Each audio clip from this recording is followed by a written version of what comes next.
Okay, welcome on into another episode of DCU Daily on Oh So Curious.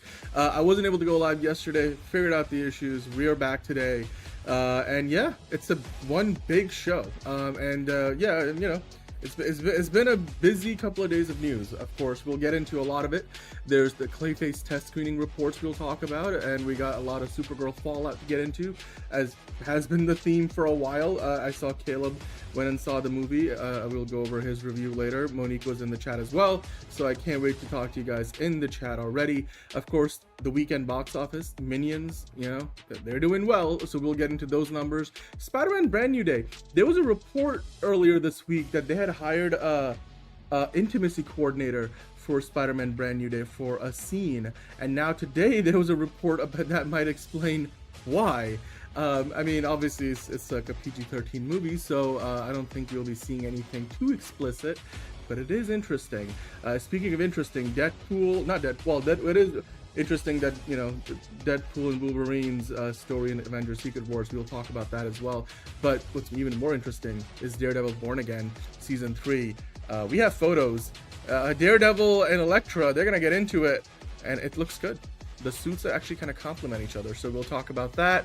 We got other Marvel DC news, the Batman Part 2. Who really is the DCU Batman? Can you believe any of the reports? And are they changing up how old this guy is going to be in the DCU? I have some opinions on that. So to do that and so much more, of course, as always, let's hit that news intro and get the show started. It doesn't seem to matter what I do. I'm always number two. All right, Mr. I need to paint my abs on to get nominated. You don't see Robert Downey doing that. You're kidding. You're kidding. I can't open the envelope without the... Warner Brothers is heading back into the Matrix with a new movie in the works. Wonder what other surprises are in store. I want to be Bruce Wayne. I like that. You're gonna love me. There's the shot right there. That. Okay, we don't need to see chords. Right there. You look ridiculous. Well, not no more, he don't. What, dude? I can barely understand you. Your accent's insane. What the Give me a hand up. Nope, I'm actually okay. Thank you very much. Oh, wow. Wow.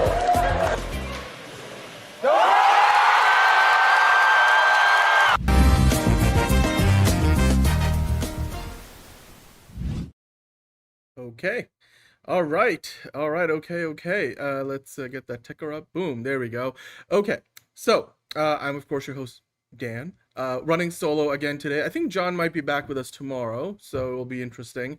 It looks like right now the Fancast Friday poll is showing that DCU Batman is far and away the favorite to win. So, yeah, I don't think... there's a non-zero but very small chance that we don't do a Fancast Friday that is not about DCU Batman. So yeah, a lot of people want a fan cast, especially because there seem to be a few new names that are being thrown into the mix recently. So we'll talk about that tomorrow. But I wanted to say hello to Monique. A terrific Thursday to you. Yeah, it's a late night Thursday show today. Greek lemon chicken soup, okay, with chicken souvlaki flatbread sandwiches with your choice of toppings. Damn, what are the toppings? I want to know the toppings. Like, don't leave me in suspense, but that sounds delicious. I actually made some beef penny pasta thing with like a bunch of veggies and stuff. I wanted to toss a salad. I didn't really have time to do it, so I just tossed some extra broccoli into it. That was a delicious dinner. Fiona enjoyed it too, so there we go. Caleb, hello Caleb. Yes, speaking of Supergirl, a quick review. Caleb went to see it. Says pretty boring visuals, uninteresting story, good acting, awful, in all caps, awful music. Jeez, yikes, that middle cover was awful. You're not the only one who has said that, Caleb. I think everybody, including Liz and John and I, have talked about that before. Pretty underwhelming movie, says Caleb. 4 out of 10. Wow. That's a harsher, rating than John, Liz, and I gave it. I think Liz gave it a 7 and John and I gave it a 7.5. So and a lot of you guys kind of in the same range, but like 4 out of 10. That's, you know, it's I think it again confirms, you know, a lot of the audience reactions, Rotten Tomatoes. I noticed that the critics rating went up, like the percentage number went up on Rotten Tomatoes to 55%, and it was at 54 for a few days. But you know, I think now they're at like 325 reviews, and then the audience rating is still in this like 76. So yeah, you know, it's unfortunate, but and we will talk about it in detail later. So hello to Decole, of course. Hello to Caleb. Hello to Jalen. Let's get the party started. Yes, sir. Hello to Terrence. Thank you for stopping by. Another dub stream. That's what it's all about, Nelson. Thank you for stopping in. Dan, I think you meant to say Khan. That's the reference you're going for. I don't want to lose my voice right at the top of the show, you know.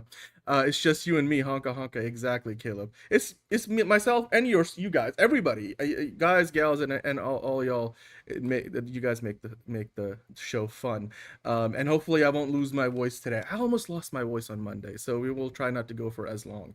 Oh, okay. So Monique is saying tomatoes, cucumbers, tzatziki sauce, and feta cheese. Those are good. Those are good toppings. I probably would do all of those. All of the above for me, Monique. I am like, oh, Switzerland already scored? I missed that part. There's a World Cup game going on. Switzerland, Algeria are playing somewhere in the West. Oh, Vancouver. They're playing in Vancouver. There you go. Baby gem lettuce? Okay, that's okay. Still, all of the above, Monique. All of the above, please. Oh, yes. No, of course, aliens. Aliens, too. You know what? Good reminder, Caleb. Let's get this out of the way off the top. There's a couple of things I want to mention. This is not box office. This is none of that stuff that we will get into the segments later. Because, you know, over the last few days, I've let's say, watched a movie and lamented a sports news thing.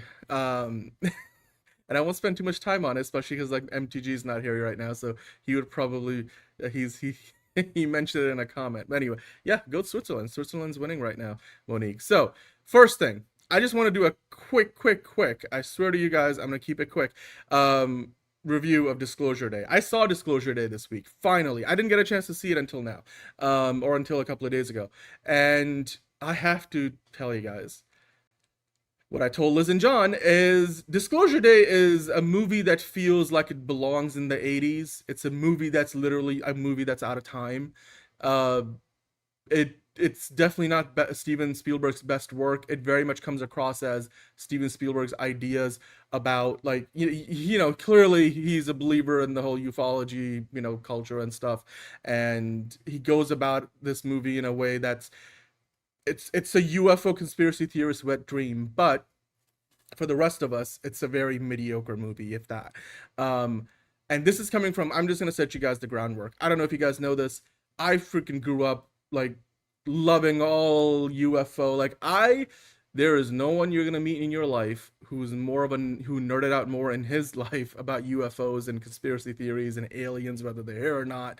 I'm a hardcore sci-fi fan. I love my Star Trek, Stargate, Star Wars, all the Battlestar Galactica.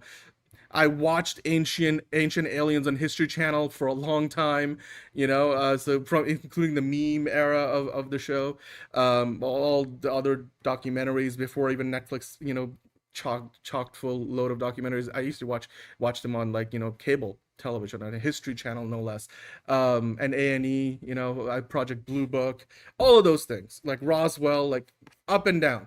Hello, Angelica, how are you doing? Trust me, I'm gonna I have a point here. Nelson gave Disclosure a 7 out of 10.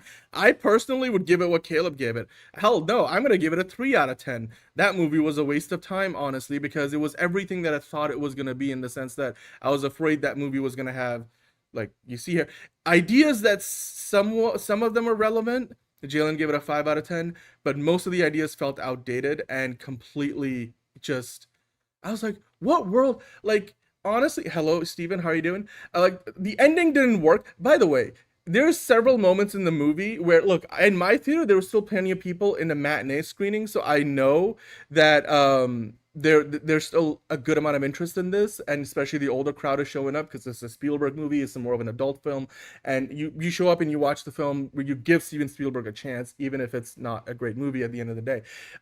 Yeah, Monique, you know, the truth is out there. I mean, what are the odds that aliens don't exist, right? It's mathematically a very low. I mean, if you look at the Drake equation with, now upcoming, there's 2 new space telescopes that are going to go up. There's already the Nancy Grace. Like, there's all these Earth-based telescopes that are doing these large sky surveys. We're going to find, some signal or some sign of life on, or at least some planet that is somewhat habitable, and by even just examining its atmosphere within the next 10 to 15 years. Then it will be a question of, do we want to like put the resources to figuring out if there's actually any life on there, on that particular planet, and whether it's intelligent enough to like have a signature for us to detect, even if it is certain gases in the atmosphere that are a result of processes that would not otherwise naturally occur. So like, John is doing okay. He'll be back tomorrow. It's incredibly hot in his room, so he didn't want to like get toasted up during the show. It's kind of warm in here too, by the way.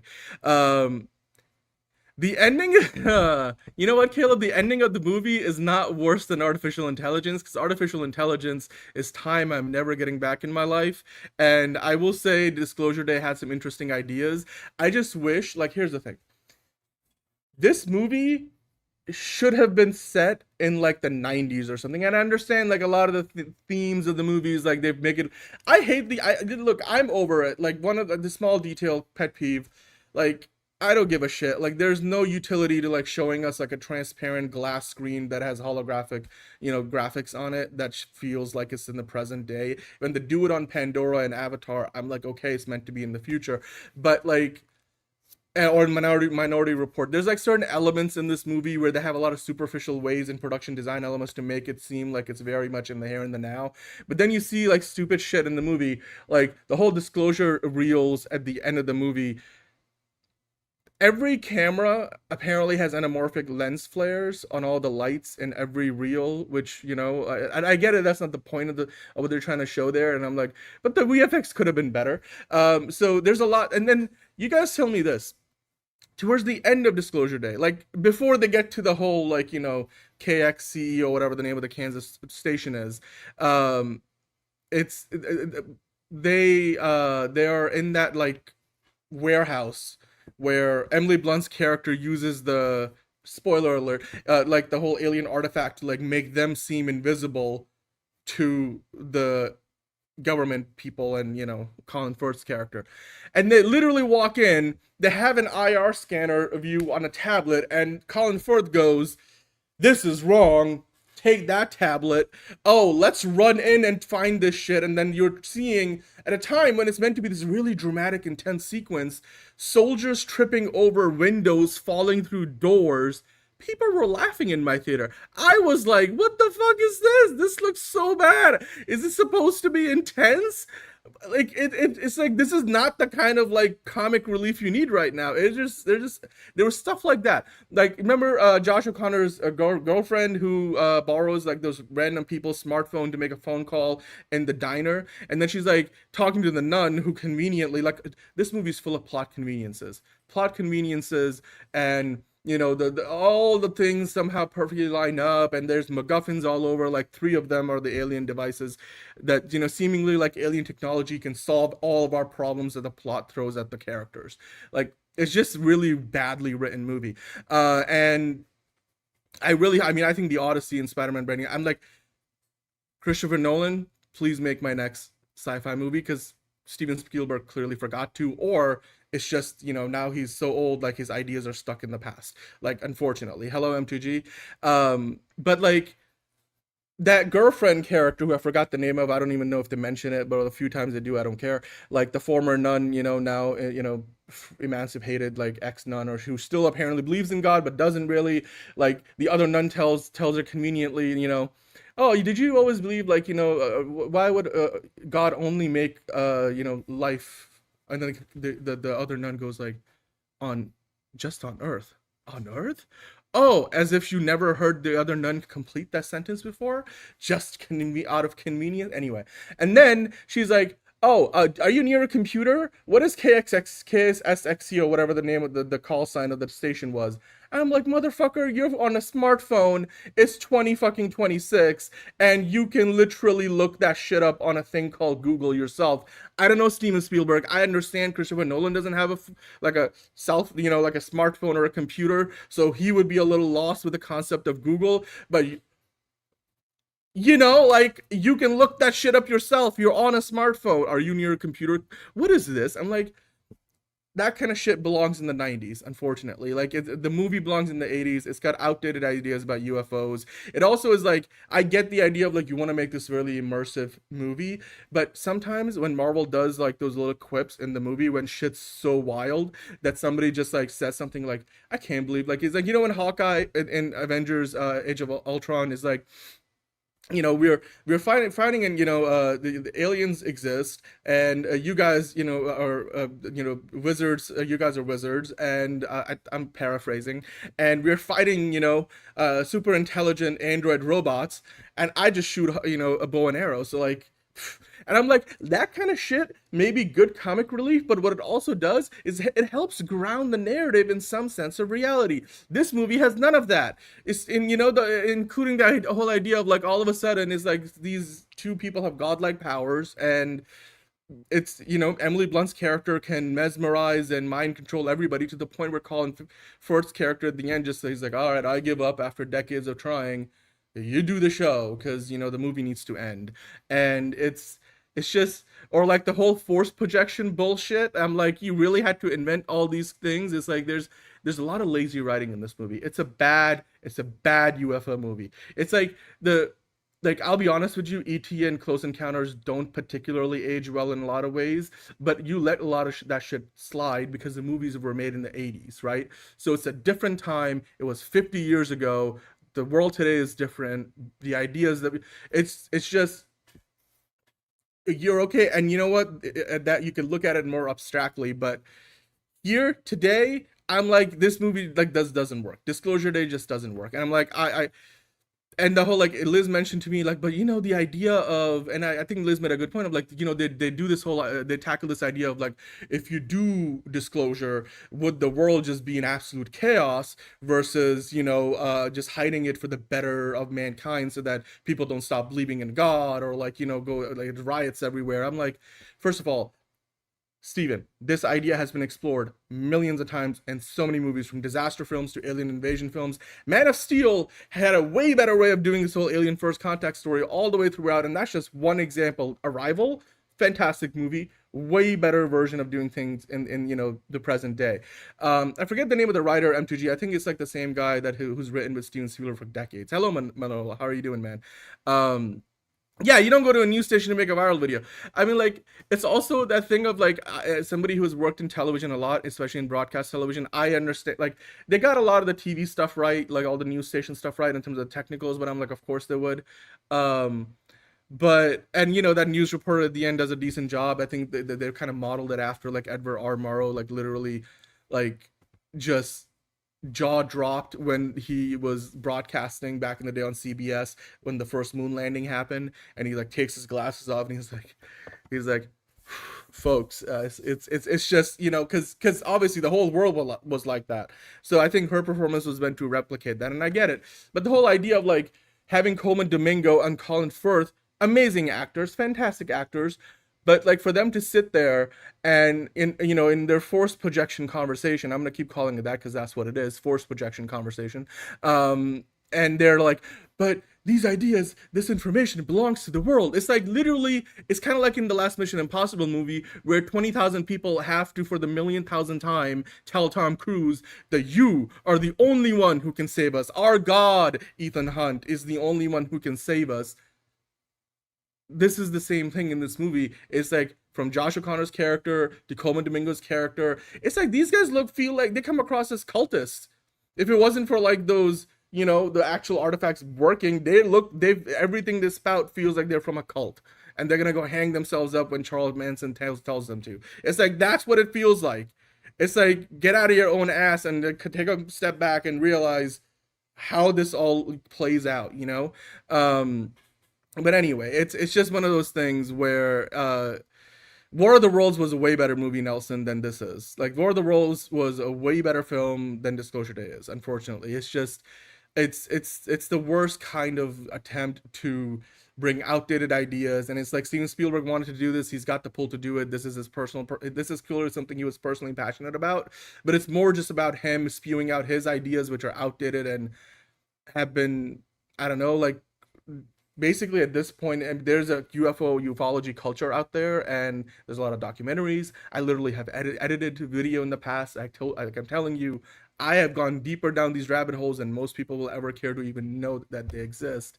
And I can tell you, there's Occam's razor explanations to most things, and you know what, from like alien sightings to like, you know, bodies or whatever. Like, anyway, this movie just, it just feels like the only way I could have enjoyed it is if I like jumped 20 years into the past and was like the version of me who really was into all this stuff and would watch a ton of content around it. But yeah, I mean, like I was saying about the whole idea of like, oh, what if the greater good and everything of like disclosure versus like keeping it a secret, and you know, maybe people should not know. Don't do it through a navel-gazing dialogue scene where you're spewing like the dialogue a lot of times felt like it wasn't how real people talk, because it's meant to be like this incredibly like, you know, oh, this tension's turned up, everybody's into this thing, your eyes are glued to the screen, you're at the edge of your seat, so you believe everything. But I'm like, at that point, my suspension of disbelief was so far gone that I was just like either just cringing or laughing or just plain old looking away. And I was in a dining theater, so I'm like, I'm just gonna eat my salad now, you know, like until we get to the anything that interesting that actually is going to happen in this movie. MTG saying, I cracked up laughing at the very end though when they were acting like everybody in the world stopped what they were doing to watch that feed. I wouldn't stop DCD. Yeah, well, thank you, MTG. I'm glad you wouldn't. But it's just that thing of like, it felt very unreal, you know? It felt very unreal, and the movie didn't do enough work to pull us into that reality. And there was a lot of consistency issues in the film. I mean, at Wyatt Russell's character, I was like, I could see a mile away that dude was gonna left hanging, because clearly he was the most cliched boyfriend who doesn't understand when shit goes sideways. So, you know, the partner is like, I'm just gonna take you back to the hospital. I'm like, I've seen that trope a million times before. So it's like, even the parts of the movie where things logically made sense, it was just very cliched, stereotypical character, you know, writing. And just overall the movie, I'm like, Emily Blunt does a lot in this film. She literally has to monologue or like play, I don't know, a million different characters, like, because she takes over other characters. It's just, she does a great job with her role. But aside from her acting and Colin Firth just like, you know, going all out, I'm like, Coleman Domingo's character, I couldn't find very believable. This whole like, he felt more like a Charles Manson in this movie than somebody who was like actually, you know, meant to be a good guy. I was like, I would not put any trust into a dude who talks the way Coleman Domingo does in this movie, and the way he's, you know, always this soft voice, calm, oh my god, there's a greater plan. I'm like, we're not in the Matrix. You ain't Neo, bro. Like, it's just, get over yourself, you know? It's like, I wouldn't touch you with a 10-foot pole. Yeah. Anyway, Steven saying, did you like, I love War of the Worlds. War of the Worlds was fantastic. This was terrible. Terrible movie. Not to mention, not only could you force project, but apparently you can use the alien device to actually control somebody. I was like, okay, well, at that point, you know, you might as well invent some other, like, why does this story even exist? Like, these powers, and you know, the way it ends is like all this disclosure. So I'm like, so where are these aliens who at one point in those reels you show they're walking very amenably with the humans? So I'm like, are they working with the humans? It's like they just leave you hanging at the end. And I get it, it's meant to be this like, well, now the world knows, but I'm like, it plays out almost like a quasi documentary tape by the end of the movie, but it's just really a badly conceived idea of a movie, and alongside AI, two of Steven Spielberg's worst movies. And it's unfortunate those are the last two movies of his I've seen.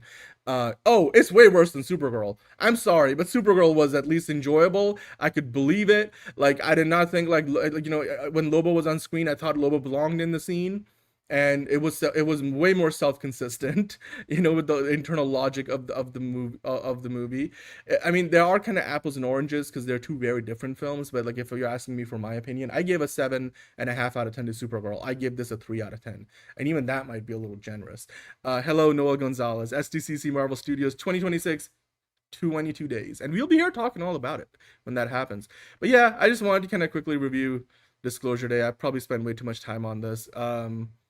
Yeah, also Emily Blunt's you know, plastic surgery, puffed up cheeks look still kind of bothers me because I'm like, I don't know if she needed it. And then I mean, and you know, it's power to her, everybody, you know, you do what you do with your own bodies and all that, but it just throws me off still because I guess we'll get used to it over time. This shot here felt something this took out straight from a different Steven Spielberg movie that was one of the reels. And again, no matter what camera, whether it was like some, you know, army film camera, 16 millimeter, 8 millimeter, you know, camera from the 50s, from the 60s at Roswell, at Keck, or whatever the other alien sighting, they all had aliens with lights that, you know, gave off anamorphic flares, like lens flares. I'm like, that was consistent. I'm like, okay. Somebody, like, again, on the VF, it's like on every level this movie was just full of incompetence. Anyway, speaking of incompetence, what the fuck did the Celtics just do yesterday? Like, I'm not even gonna get into it. M2G, we're not gonna touch that. I don't get why they traded a All-NBA 6th in MVP voting, Finals MVP, one of the best guys that your franchise has had. You drafted the dude, traded to the 76ers for 2 first-round picks and 2 second-round picks, of which 1 first-rounder is not even a very good one. God. This new Celtics ownership, it's like the worst trade Boston has made since Mookie Betts to the Dodgers. Like, ridiculous. Ridiculous. If they don't explain themselves, if they don't go and flip Paul George's ridiculous contract for at least DeMontis Sabonis, which was like a worst-case scenario a week ago, but now could be a best case. Like, holy shit. They're still second behind the Knicks, but they were number 1. They had the best odds to come out of the East. Now they're not. Like, why?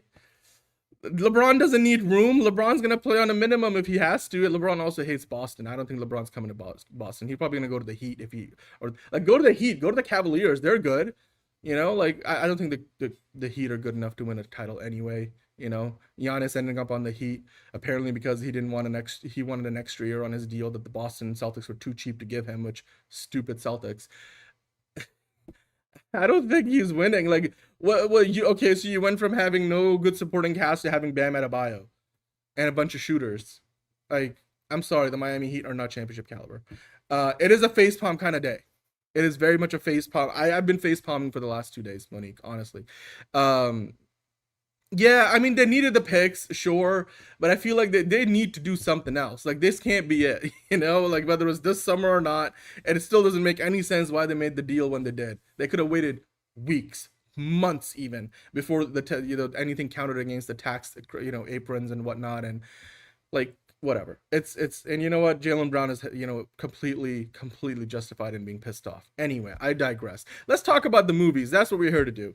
So, let's get that stupid movie off my screen. All right, box office report. So this weekend, a movie that is actually going to make money, unlike Disclosure Day and Supergirl and, you know, a bunch of others like Master of the Universe, unfortunately, not doing well. Minions and Monsters is set to conquer the world with a $170 million global weekend, which will be a top 3, you know, biggest opening weekend of the year. I think the second behind Toy Story. So that's huge. Not only that, guys, but it's already gotten off to a pretty good start because just heading into the weekend, we are of course heading into Friday right now, Minions and Monsters have launched with a $14+ million opening day, and it got an A- cinema score. I was seeing the Rotten Tomato score was like, I don't know if it still is, but at one point was the highest in the history of the franchise. I'm like, these Minions movies, they market them all the same way, but like, so you never know if one is going to be better than the other. But I'm like, maybe this thing is actually really good. Like, I didn't get to see it earlier. I mean, Liz did. She wasn't all that impressed with it, but 14 million opening day, A- cinema score, both are better than what Supergirl did last week, and Toy Story 5 is still around, so it's going to be interesting how things end up. I have a feeling that Obsession or Backrooms may end up making more money than Supergirl this weekend, especially because I think Backrooms is coming back with an extra 15 minutes of footage, which will be very interesting. So yeah, all things considered, Minions getting off to a pretty good start. So I'll leave the box office report there because I don't, really care to talk about this any longer than we already have. But good for Minions and Monsters. That is, I believe, the second highest grossing animated franchise in all of Hollywood. They've made $5.6 billion with the Despicable Me and Minions movies, which is insane to think about. And I bet you this next one is going to add at least another $600 to $700 million onto that, if not another billion. So good for Illumination. They did say the Melandradi, who runs the studio and the director behind the movie, that they currently don't have their next Despicable Me movie planned out. They have a few other things going on, like Not Alone and a few other things, but like they have another Secret Life of Pets movie in the works, which are fun films, and they have another Sing movie in the work, I believe. Both will be third installments in those franchises, but they just want to find a good idea to actually work on another movie after this for Despicable Me, because usually they alternate. So they'll do a Minions movie, they'll do a Despicable Me movie, so on and so forth. So anyway, this will do well. But with that, let's move on to MCU Weekly. So a lot of Spider-Man stuff.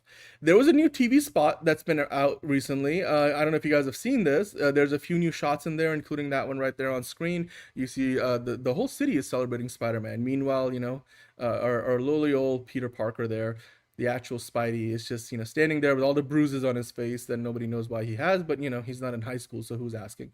And you see the crowd just celebrate. The city loves Spider-Man. Not to mention, I saw this. I mean, Sadie Sink is having one hell of a year, and potentially one hell of a few years ahead if she's going to be in Marvel for a long time. She did a photo shoot for Nylon magazine.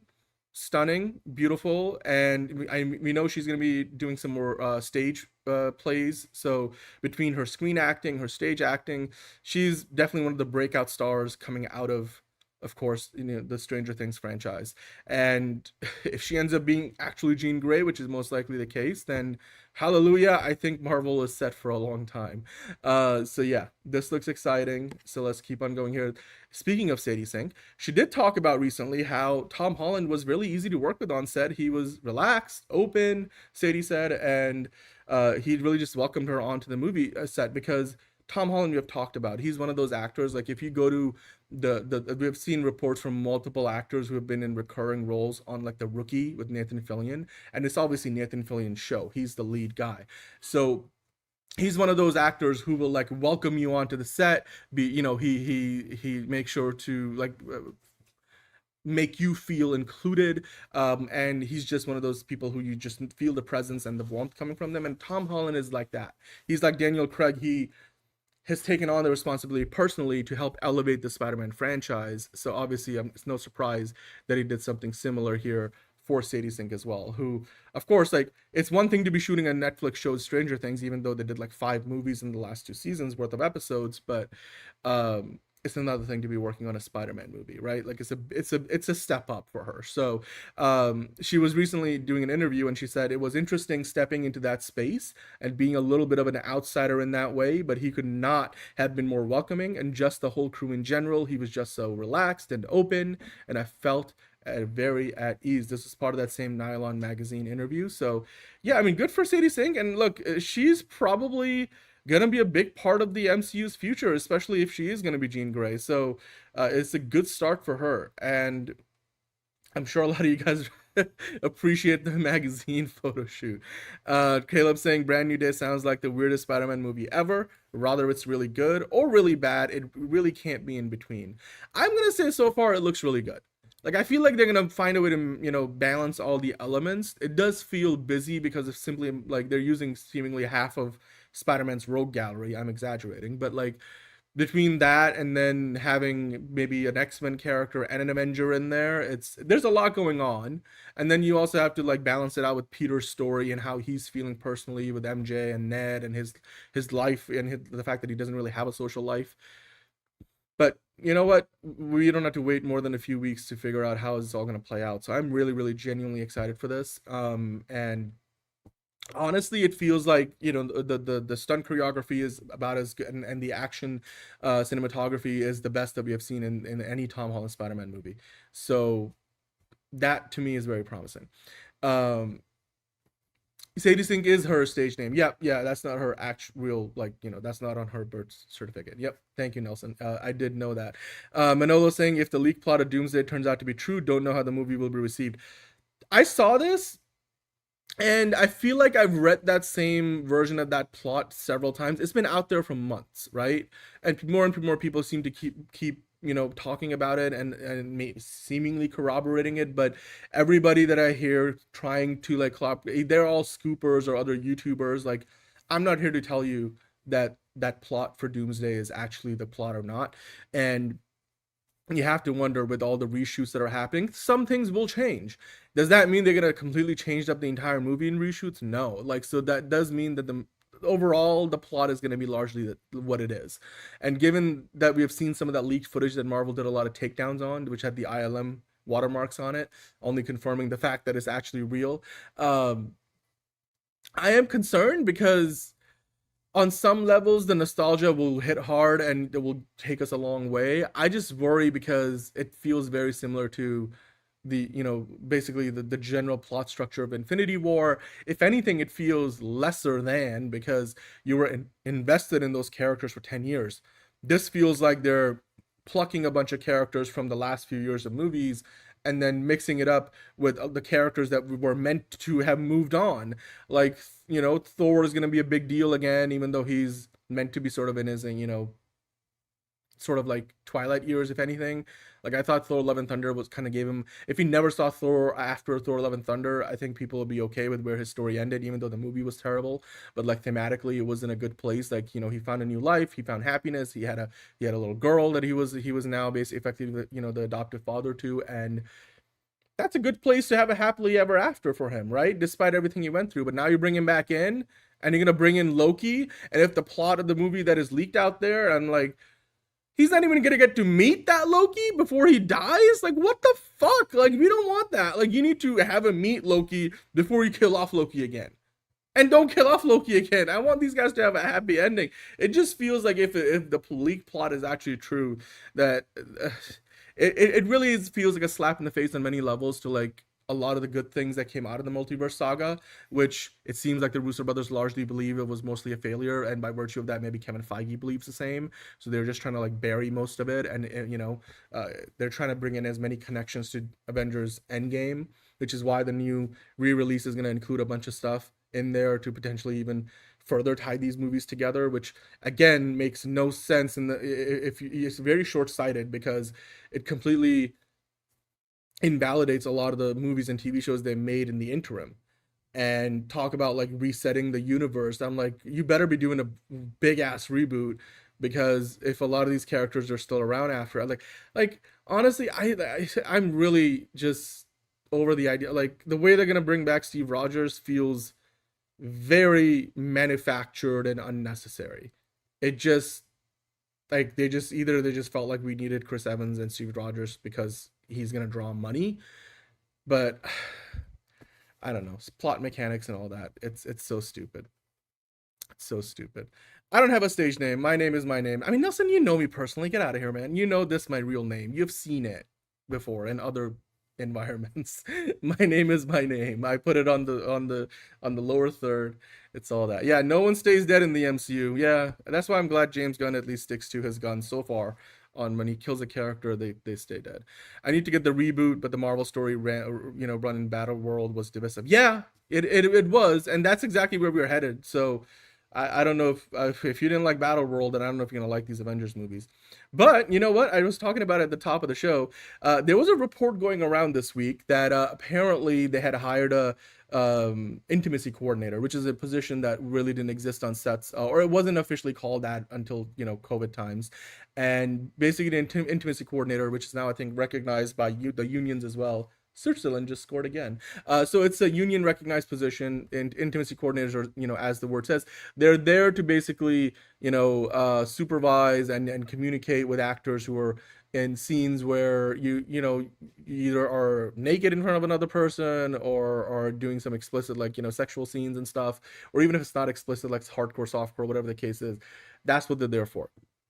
Nelson, your screen, Javier Matei, that's a good name. It's a good name. You should go by that. That's a really Javier Matei. Matei. That's a really that sounds like a sexy looking dude, like Javier Bardem.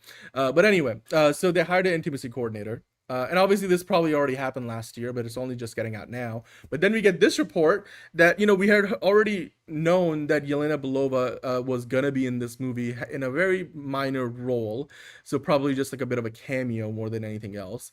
So this report here in comicbookmovie.com today talks about how basically all of these pieces fit together, and and there was a speculation about this that maybe it was going to be a different actress, because I think they talked about we might be getting a Gwen Stacy, and Kiernan Shipka might be playing Gwen Stacy, and she might be the one who's essentially what going to be included in this particular scene.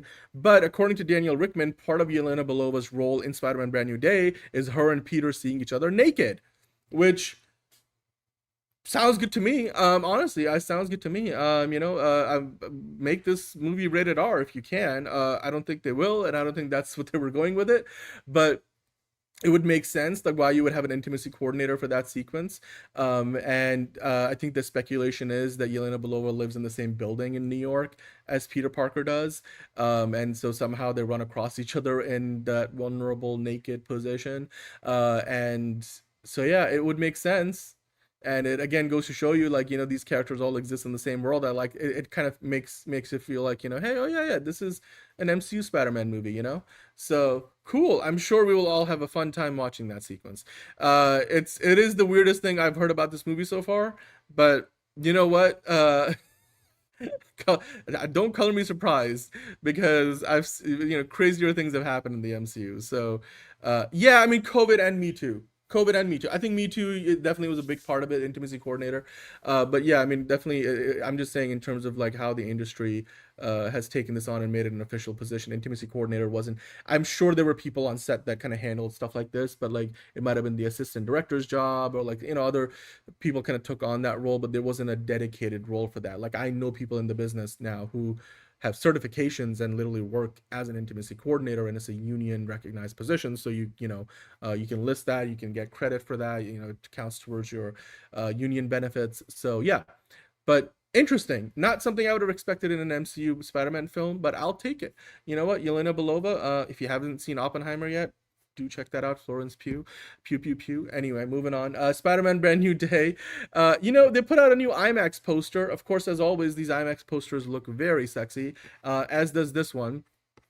Here's the full poster. Let me see if I can maybe... Oh, did I just click into it? I did click into it. I clicked into it twice. Look at that. Now I'm clicking into it again. There we go. That's the poster. It looks pretty cool. I like it. Again, with the whole yellow golden hour sunset, the Empire State Building look. It's beautiful. I love these posters. This marketing just feels like, if this was Tobey Maguire's Spider-Man, except 20 years into the future. So I love the look of it. It's just unfortunate because clearly this poster is for, like, Chinese, Japanese audiences, I believe. I think maybe Chinese specifically, because we know Spider-Man Brand New Day is not going to be in IMAX for the first 3 weeks of its release because of the Odyssey. So if you're going to try to find it in IMAX in those first few weeks, you're probably going to have to travel abroad if you live in the US. And that doesn't mean they can't give you an IMAX poster, because it will be playing in IMAX in some parts of the world. So yeah, it looks cool. I don't like the idea that Yelena Belova loves Spider-Man, Marvel Cuphead. I don't think that's the idea. No. I think in that story, what they were hinting at, it's less to do with, like, Tom Holland and Yelena Belova being, sorry, not Tom Holland and Florence Pugh's characters, essentially Peter Parker, Yelena Belova, like, being intimate with each other. I think it's more to do with they live in the same building. There's also been reports that, Tom Holland's Spider-Man has, or like I should just say Peter Parker has a roommate. Like, he doesn't live in his apartment by himself, which would make sense because, New York is fucking expensive. So a lot of people have roommates just because you got to share the cost of living.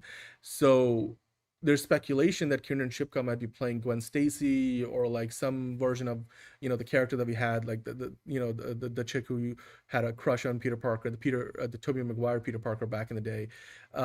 And I would highly doubt that Yelena Belova is gonna be his roommate. It just seems like they're in the same building. So I don't think it's implied that they're being intimate with each other. It's just like they run across each. You know, if you live in the same building, maybe Spider-Man gets stuck and swings into the wrong apartment room. I don't know, like a apartment window, or whatever the case might. It's.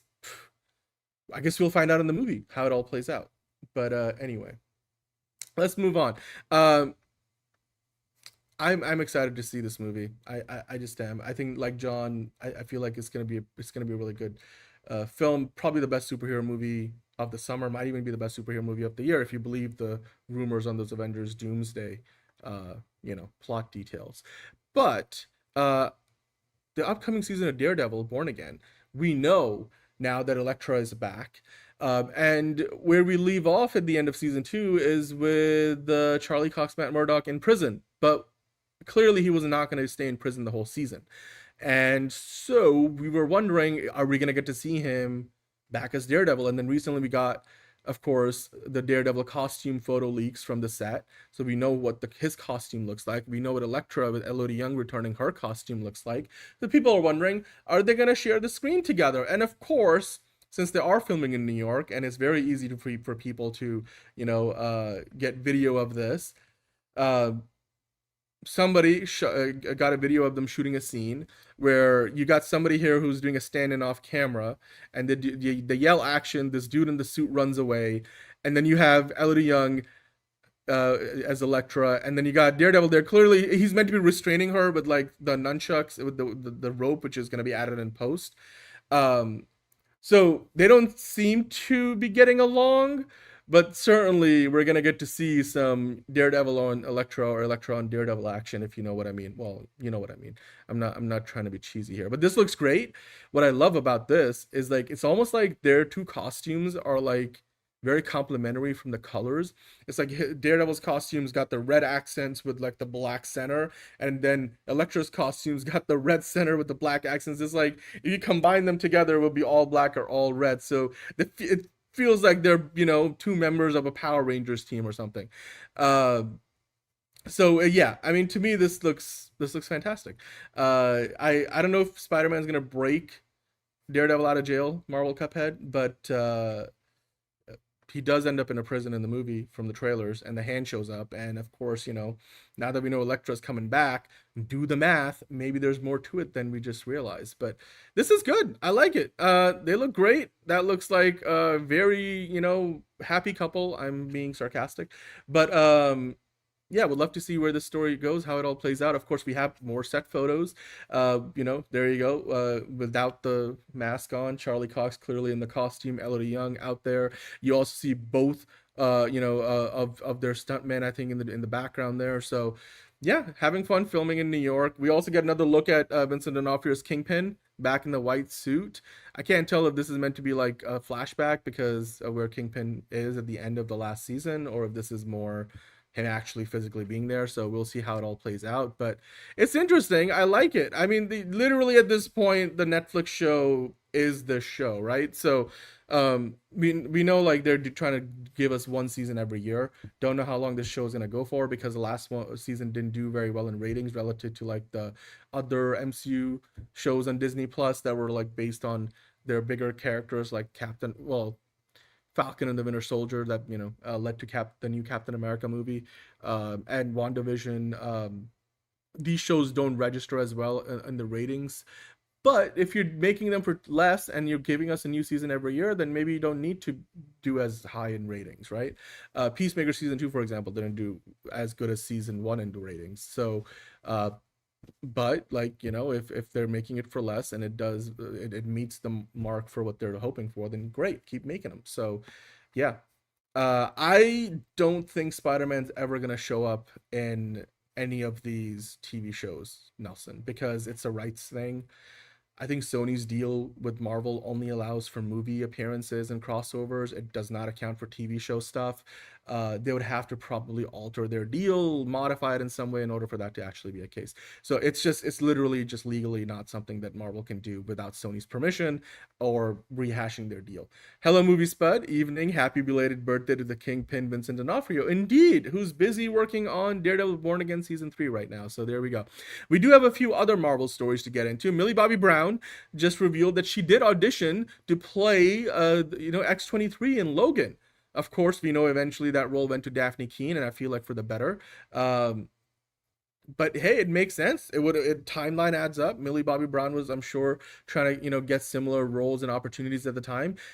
But you know what? Honestly, if I was Daphne Keane or Millie Bobby Brown, I would have rather had the Stranger Things opportunity, right? Because who has had a more prolific career? Like, sure, you lost out on Logan, Millie Bobby Brown, but like you got Stranger Things, you got the Enola Holmes franchise, which we'll talk about a little bit later. You've done a ton of other projects. You're a bigger star right now, and you got more stuff coming down the road, and multiple things with Netflix alone. Daphne Keane, on the other hand, since Logan, she's done a few things. I mean, she was on that HBO show I'm forgetting the name of right now, which was really good.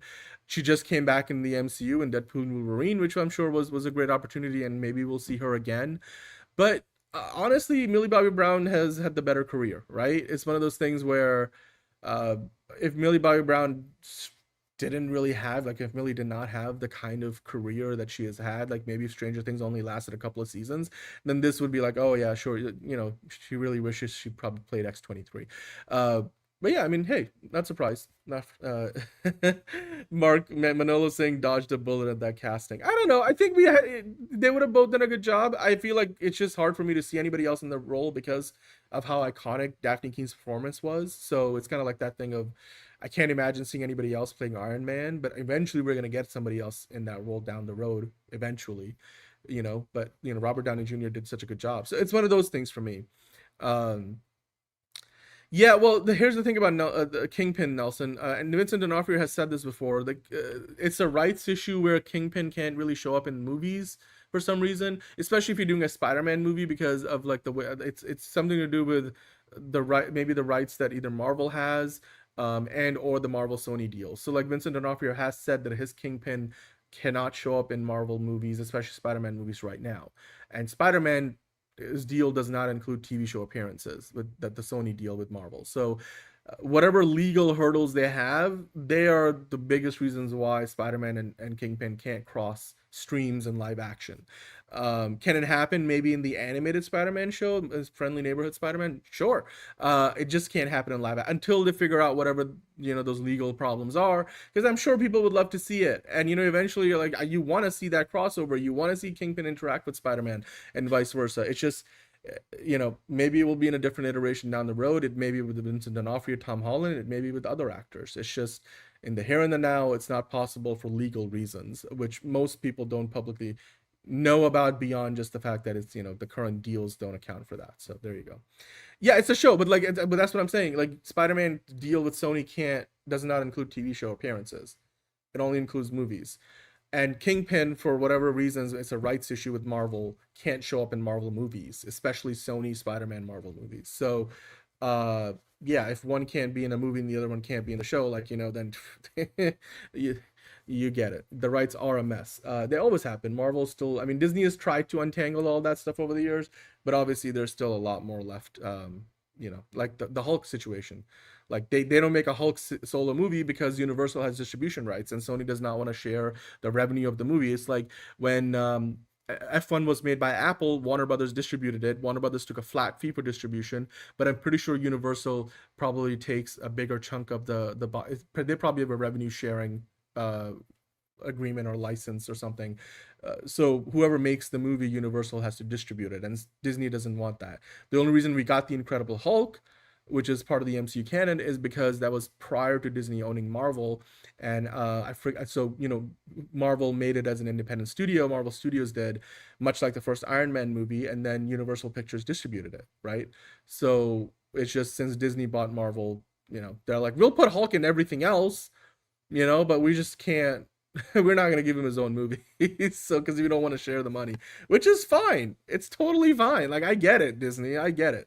But it is unfortunate on some level because obviously people would like to see like a World War Hulk movie or something, and they might just do Avengers World War Hulk instead, you know, like that might be if they do go down that road, which I don't know. I mean, Mark Ruffalo will probably do it till he's 90, but it's getting late, man. Like we gotta get some. If you're gonna do it, you better do it soon. It better be in the next phase or two. Otherwise, I think Mark Ruffalo would have bowed out of the character, and then you're down to other, derivative versions of Hulk. So which doesn't really work the same. But anyway, here's another story. Speaking of till 90. Hugh Jackman hints at the plan to continue playing Wolverine after Avengers Secret Wars. Of course, he was recently being interviewed, as a lot of these actors generally are, and he was talking to PBS, and it was brought up about like, hey, can you give us any hints about, where are you going to keep playing Wolverine for much longer? What about the reboot? Like somebody else going to take over? So this is what a huge jacked man said. He said, I'm 57. He doesn't look it. I'm 57. I'm doing it till I'm 90. With a smile on his face. I'm sure it was a wry smile. And he said, so, I'll do a little time capsule for them. I'm not going to say anything to whoever plays him because no one said anything to me, which I really am thrilled about. And I had not read the comics, so I was just coming to it fresh. And I learned a lot over the years. I'm sure he has read some comics since. Of course, I've got my own take, but it must be melding in with me in some way, in the sense that, he's like, I have my take on Wolverine, but it's also at this point probably reflecting a lot of who I am and my choices as an actor to playing the character, which may not be what the comic really dictates for most people. But then Jackman continued saying, I hope someone just comes in and does whatever the fuck they want and makes it their own. So yeah, I you know what? That's the right attitude. I think he still says the till he's 90 in jest, but also it doesn't feel like there's any plans to replace Hugh Jackman as Wolverine. Clearly, I think Kevin Feige probably wants to, have him around for a little longer. That may change by the end of Secret Wars. Who knows? Especially if they're going to do a fresh batch of X-Men characters. So until then, though, even if you think about till Secret Wars, like Hugh Jackman's got a few more years in the role, and that must mean that until we get the next Wolverine, which might be no sooner than 2030, Hugh Jackman is still our Wolverine. So yeah, he'll definitely be in his 60s by the time he gets replaced, if not till much later. And it is one of those things though where I feel like he's definitely pushing the limits on, like, you can't get in Wolverine shape. Like you're gonna need to, like, you can't put, like, just the weight and the profile. It's just gonna get to a point where he physically can't do it. He's already said it's very demanding on his body. He has been for years, which is why he left in 2017's Logan, and then obviously he came back to have some fun, and but do the Avengers movies, but then move on. We know the first X-Men movie is likely not going to feature Wolverine, so Marvel can take their time with recasting, and that means Hugh Jackman, his last appearance, even if it is Secret Wars, we're not going to get another iteration of Wolverine probably for a few years after that. So, and yeah, Manolo, the Namor character, or Namor, whatever, his rights are also a tangled mess. I forget which studio or entity or producer has that whole situation in lock with Marvel, but yeah, Marvel, like Marvel has gone through so many like bankruptcies over the years that I think essentially that has played a big role in terms of like these rights issues and messes. And Disney has thrown a lot of money at a lot of their problems over the years, and they've solved a lot of those problems. They got the Spider-Man deal with Sony, which I think was something that worked out at the right time for both studios, because Sony really needed the help and Disney wanted the character, and it works out really well for them. They've obviously untangled all the X-Men stuff by buying a lot of the Fox IP, but there's still like some of those smaller pieces that I'm sure they will over time figure it out, but or not, who knows? I clearly it's not having a existential effect on their characters. I don't think it's benefiting DC though, Nelson.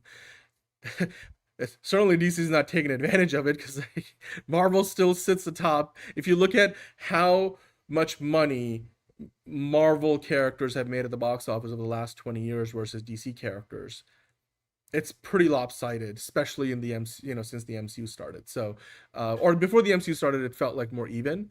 But there were still more Marvel characters on screen overall, because between the X-Men, Fantastic Four, and Daredevil and all the other movies, versus DC mostly had Batman movies, a Superman movie here and there, and then you had Constantine and stuff. So I don't think DC could take advantage of it, but it's too early to tell. But like we'll see how things go in the future.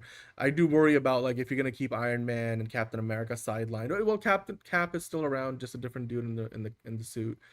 Um, DC will have more of their top line characters available in the next few years to use versus Marvel, who are going deeper into their catalog now. So I think a reboot might benefit them because then you also kind of clear the deck. But we'll see how far they go with it in Secret Wars. But yeah, let's move on now from the MCU Weekly part of the show. We got a segment that we've done this before many times, but I didn't really address it as such. But we're gonna call it the business of Hollywood. So we talk about all the business stuff like mergers and acquisitions stuff. We'll talk about other deals, companies going under, quarterly reports. Not going to keep it very long. I just wanted to give you guys some updates. Marvel Cuphead saying, is the Clayface movie when he changes the clay monster and looks like the animated show? Do you think that will be at the end of the movie? That's a great question. And the answer to that comes up later in DCU Daily. The short of it is yes, he will turn into the Clayface from Creature Commandos.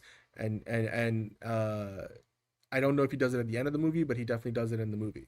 We know that. We'll talk about it. The trailers show that actually. Yeah, it's been tough as a DC fan, especially the last 15 years. I feel like it's been really up and down. But you know what? Yes, just you gotta be an optimist, right? Just keep hoping for the best, and that's what we do. But speaking of hoping for the best, so Paramount, of course, still working on their merger with Warner Brothers. Now. They're at that point now where they're just waiting for a lot of regulatory, or bodies to approve the merger. And recently, we were talking about this, the European Commission, which is the EU's regulatory body, they wanted Paramount to make a concession or two to give them approval from the European side of things. The UK is doing its own thing separately. We'll talk about that in a minute. But basically, at one point there were rumors that they might have to like divest their kids and family businesses like Nickelodeon and Cartoon Network and stuff, but it turns out like they got away pretty easy because all they had to do is get out of their joint venture, distribution venture Paramount had with Universal called UIP, and it's been around for decades now, but it's been pretty diminished in the last few years. They only distribute, so basically Paramount and Universal distribute their movies through this third-party entity that is based out of the UK. It's called UIP. So I don't know, I think it's Universal something Paramount maybe, or Universal International Pictures, whatever it is. So if you're watching a Mission Impossible movie, if you're watching even Shrek, like those movies in certain European countries were distributed by UIP. So Paramount will get out of that venture, which insiders at Paramount are saying that's literally, a rounding error for Paramount. It doesn't make a big difference because a couple of decades ago, Paramount and Universal took over directly their distribution in most of those countries. So you will see those movies be distributed by Paramount, or if it's a Universal picture, by Universal. And so UIP's role has diminished. They now can do it in fewer territories. And after this divestiture, they're probably, that company will either cease to exist or will have an even diminished role like in that market, and only Universal pictures will be distributed by them. And it's only a few European countries, a couple in the Nordics. It's not a big deal. So all in all, this was like the easy way out, and it just looks like thank you, Marvel Cuphead. I appreciate it. It's a lot of work going into these shows. So I appreciate you guys show up, and I appreciate the chat. Keeps me going. It's a long show usually, right? Well, Manolo, I wouldn't say James Gunn's stewardship of the DCU is a disappointment just yet. He's had one really big fumble, and we'll talk about it in detail later, and the fallout for Supergirl and what it means for James Gunn, Peter Safran. I don't think we should, be writing the obituary of the DCU just yet. I think there's more to come. Hey, Filmology, how you doing, man? But basically, as far as Paramount, merger goes in Europe, they'll be fine. They just have to get out of this like one very obscure distribution agreement, joint venture, which I don't think they really care for, and it doesn't really affect them all that much, so it's fine. Now on the UK side of things, it may get a little more dicey, but even then it just feels like this is still more, it's going to add time, but it's not going to actually cause any kind of like actual challenge to the merger. So we talked about it recently, that the UK, one of the antitrust, I think the culture secretary, Lindsay, what's her name? Lisa Nandy. She had said that she was gonna like launch an investigation, ask Ofcom and I think it was there's like the CFM or something. There's two regulatory bodies in the UK that oversee something like this, and she was gonna ask them to do some investigating and then give her their verdict on whether Paramount merging with Warner Brothers was gonna create too much consolidation and like having three different news organizations, because Paramount in the UK owns Channel 5, so Channel 5 News, CNN International, and CBS News would all be under one roof. And so the idea here would be, they're like, in the news space, this is too much consolidation. Also on the streaming side and other businesses, like all the different channels that Paramount has, it's going to be a big deal. Now ultimately, I've mentioned this before, if Netflix bought Warner Brothers, it would be a bigger deal to the Brits and to Europeans, because Netflix has already got a much bigger presence in international markets relative to Paramount and Warner Brothers. Like altogether, the new company will still have half the viewership percentage of what Netflix does and 1/3 of what YouTube does. So it's not an anti-competitive on that level, because you still have much bigger players out there, and then of course Disney, Amazon Prime as well. But the biggest thing this will do, this added investigation, is going to add time. If they go through with this entire process, then it will probably mean an extra 5 months. So, the new Paramount Warner Brothers company is not going to be able to mount up into this, combined entity until early next year, which means the ticking fee kicks in the fourth quarter of this year, where basically they'll have to pay a few million more dollars to the Warner Brothers shareholders. Paramount will. So yeah, this is going to add time. It looks like Lisa Nandy is more or less just doing her due diligence, but she's not really throwing any she's not throwing any impossible to clear hurdles at David Ellison and Paramount. If anything, like, this is just like, look, I had to do my job, I'm doing my job, I'm sure you understand, David. And then David's like, yeah, I get it. Like, it's going to cost me a few more $1 million. All right. I wish you didn't do it, but like, sure. So ultimately most insiders expect this won't be what gets the deal to like break off. And also one of the things that we're saying, like, kids programming is potentially another thing if they combine Cartoon Network stuff and Nickelodeon all together and merge it all. And Paramount, David Ellison has said they don't have any plans to do that. They plan on, monetizing those properties separately. So sure. And on that level, I guess, at this point, if you're somebody hoping for a stop to this, then it will likely be, the closest thing would be probably the AGs in the US, the attorney generals, that might do something. But even they might be just, looking to just get a few pieces, like CNN maybe, away from this new company. And that might be like that. The reports are that might be all they can get. The US Justice Department already passed it, so that was the biggest hurdle in the US. But the FCC and some of the states still have to get have their say on the matter. $650 million a quarter of delays. That's a decent chunk of change, but when you're spending like $100+ billion, it's still, relatively speaking, I'm sure they'll take that much pain to get this thing across the line. I'm sure that's not going to change Paramount's mind on this deal.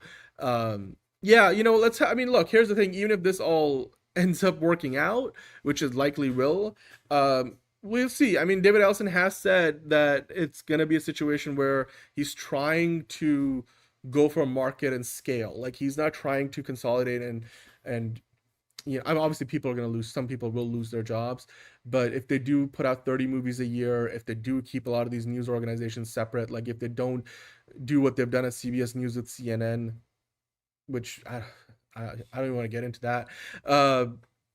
There may be hope, but we'll see. It's, I'm not going to speculate on something that hasn't happened yet beyond the news that we already talked about. So there is one or two other news stories I want to talk about as far as business of Hollywood goes. So recently, of course, I've been mentioning, and the big news these past 10 days has been NBC Universal splitting away from Comcast. And so Comcast is going to take their broadband, wireless, and cable business and go in one direction. And then you will have NBC Universal and Sky be another company.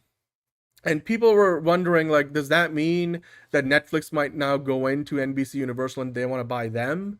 Like what they were trying to do with Warner Brothers? Because when it comes down to it, after Disney, the next best set of IP any studio has, is Warner Brothers. But now that Warner Brothers is off the table, the next best option is NBC Universal. You've got the Fast and Furious franchise, you got Jurassic Park, you've got all the animated stuff with Illumination Entertainment. It's not really, quite what Warner Brothers would offer. Like, they don't have an HBO, and Peacock is a much smaller streaming service, but it's something, and it's the next best thing. But the problem with Netflix would be, this article talks about, and quoting a lot of, insiders and Wall Street analysts, the big thing Netflix would not really want to do is get into the network business, because NBC Universal still owns NBC Network, the network NBC, the broadcast network, and then they still own a couple of like television, Telemundo, and I believe they still have Bravo. So that's not Netflix's cup of tea. And then also, what's not Netflix's cup of tea, despite the fact that I think it would be a really profitable business for them to have, is running theme parks. Netflix does not do theme parks, never has. I know they've been launching some Netflix experiences and stuff, but it's on a much smaller scale than anything like, close to what Disney and Universal theme parks are. So I think on that level, that's probably the same reason why Apple wouldn't touch this, and that it just feels like that's why, according to most industry insiders, Netflix wouldn't do this either. And Netflix did keep on saying, Ted Sarandos was saying, it was a very special case when we went after Warner Brothers, and it was still for them a nice to have and not a must have. And I feel like if that was a nice to have, then NBC Universal, who's a less attractive option, is an even lesser nice to have probably. Not to mention, it would be super ironic if, remember, Comcast was bidding on Warner Brothers as well, that eventually they get gobbled up by Netflix. So it'll be interesting if that actually happens. Anyway, let's move on to the next thing. So I'm going to keep this pretty quick. I don't know if any of you guys know this or have had Dish in the past. If you're in the UK, they're like a satellite TV provider, like DirecTV. They recently merged with another company a few years ago to kind of help shore up some of their finances. Dish has been struggling for a long time. I had Dish like years ago, and this satellite pay TV provider Dish now has filed for Chapter 11 bankruptcy protection. So they're in some deep shit right now, basically. Now, what they did say is that they're trying to restructure $25 billion in debt. The OG founder CEO of the company, Charlie Ergen, came back, who co-founded EchoStar and Dish. EchoStar is like the satellite company that merged with Dish. Dish doesn't, they used to not own the satellites. But EchoStar owns the satellites that Dish works on. So now they're all one company. They have been for a few years, but they filed for bankruptcy protection in Houston, Texas, and it looks like they'll emerge from it in a few months' time. It's not going to affect any customers. Like, they're going to continue to operate as a company. So if you have Dish, you're not losing your TV package. But it just means that, obviously they're in some trouble. They need to, Chapter 11 allows them to reorganize some of their debt and get rid of it, which is good for them. It just goes to show you again, like the TV business is in decline, has been for a long time, and it's just, DirecTV is struggling too. So I can't imagine that Dish probably doesn't last as a standalone company for too much longer. They did start to sort of change up their strategy a little bit. They started to get into wireless,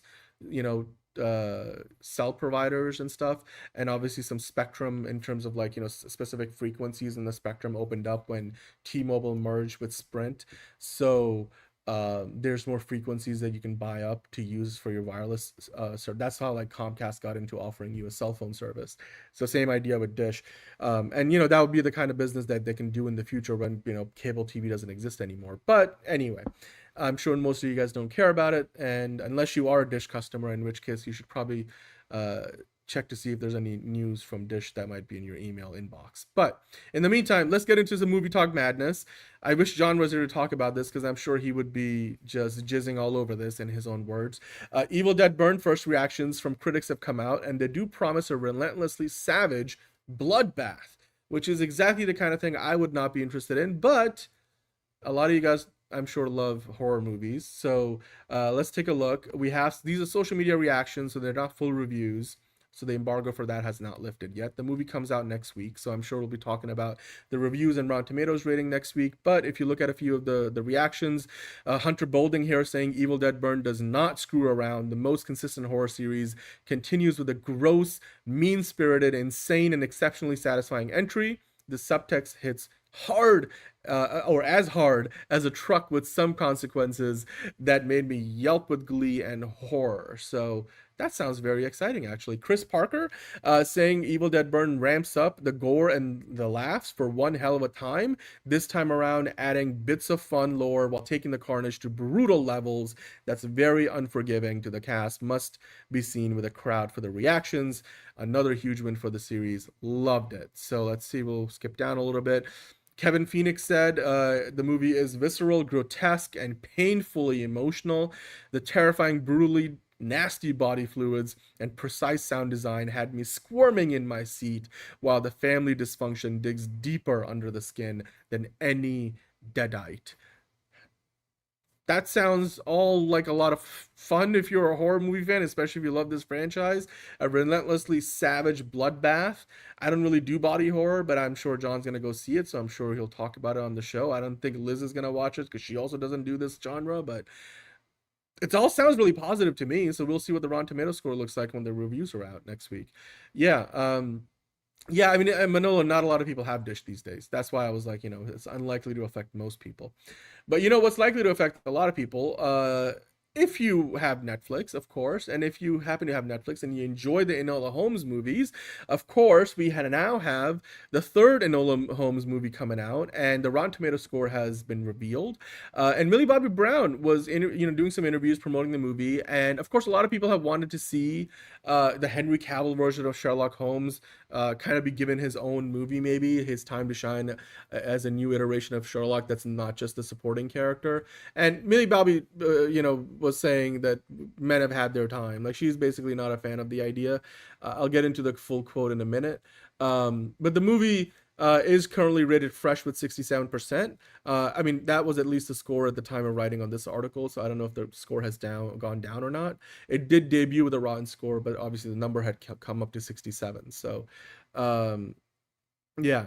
I mean, the horror genre, Manolo, is always going to have a place in the market. It's just, especially if you manage the budget well and you don't overspend. Horror movies, like Monique always says, have the highest ROI in the business. They always do. So yeah, I mean, the original Enola Holmes had a 91% Rotten Tomatoes score, so this is definitely a downgrade for Enola Holmes 3. But like once you get into sequels, eventually things get muddied up. Now, recently, Millie Bobby Brown did do an interview with comicbookmovie.com, and this is where she was asked about a potential fourth movie, and she replied, "Yeah, gosh, I mean, I'm not the decider in that, but we'll see how this one does. But yeah, I'm there if Netflix is there and Louis Partridge is there, who I believe directed these movies." But then she was asked about, hey, people want to see maybe Henry Cavill, and we have talked about it on the show before, that people want to see Henry Cavill's Sherlock Holmes and then Himesh Patel's John Watson maybe kind of lead their own movie. We have seen, different iterations of Sherlock before in a movie and TV format, but who wouldn't want to see Henry Cavill chew up some scenery in a full-blown featured version of Sherlock Holmes, right? I would love to see Himesh Patel's Watson character get expanded a little bit. Now, to that question, Millie was a little dismissive and she said, "I think we need more women on screen, so maybe not. I think we have had that. Men have had their time. It's more Enola and more putting women on screen for me."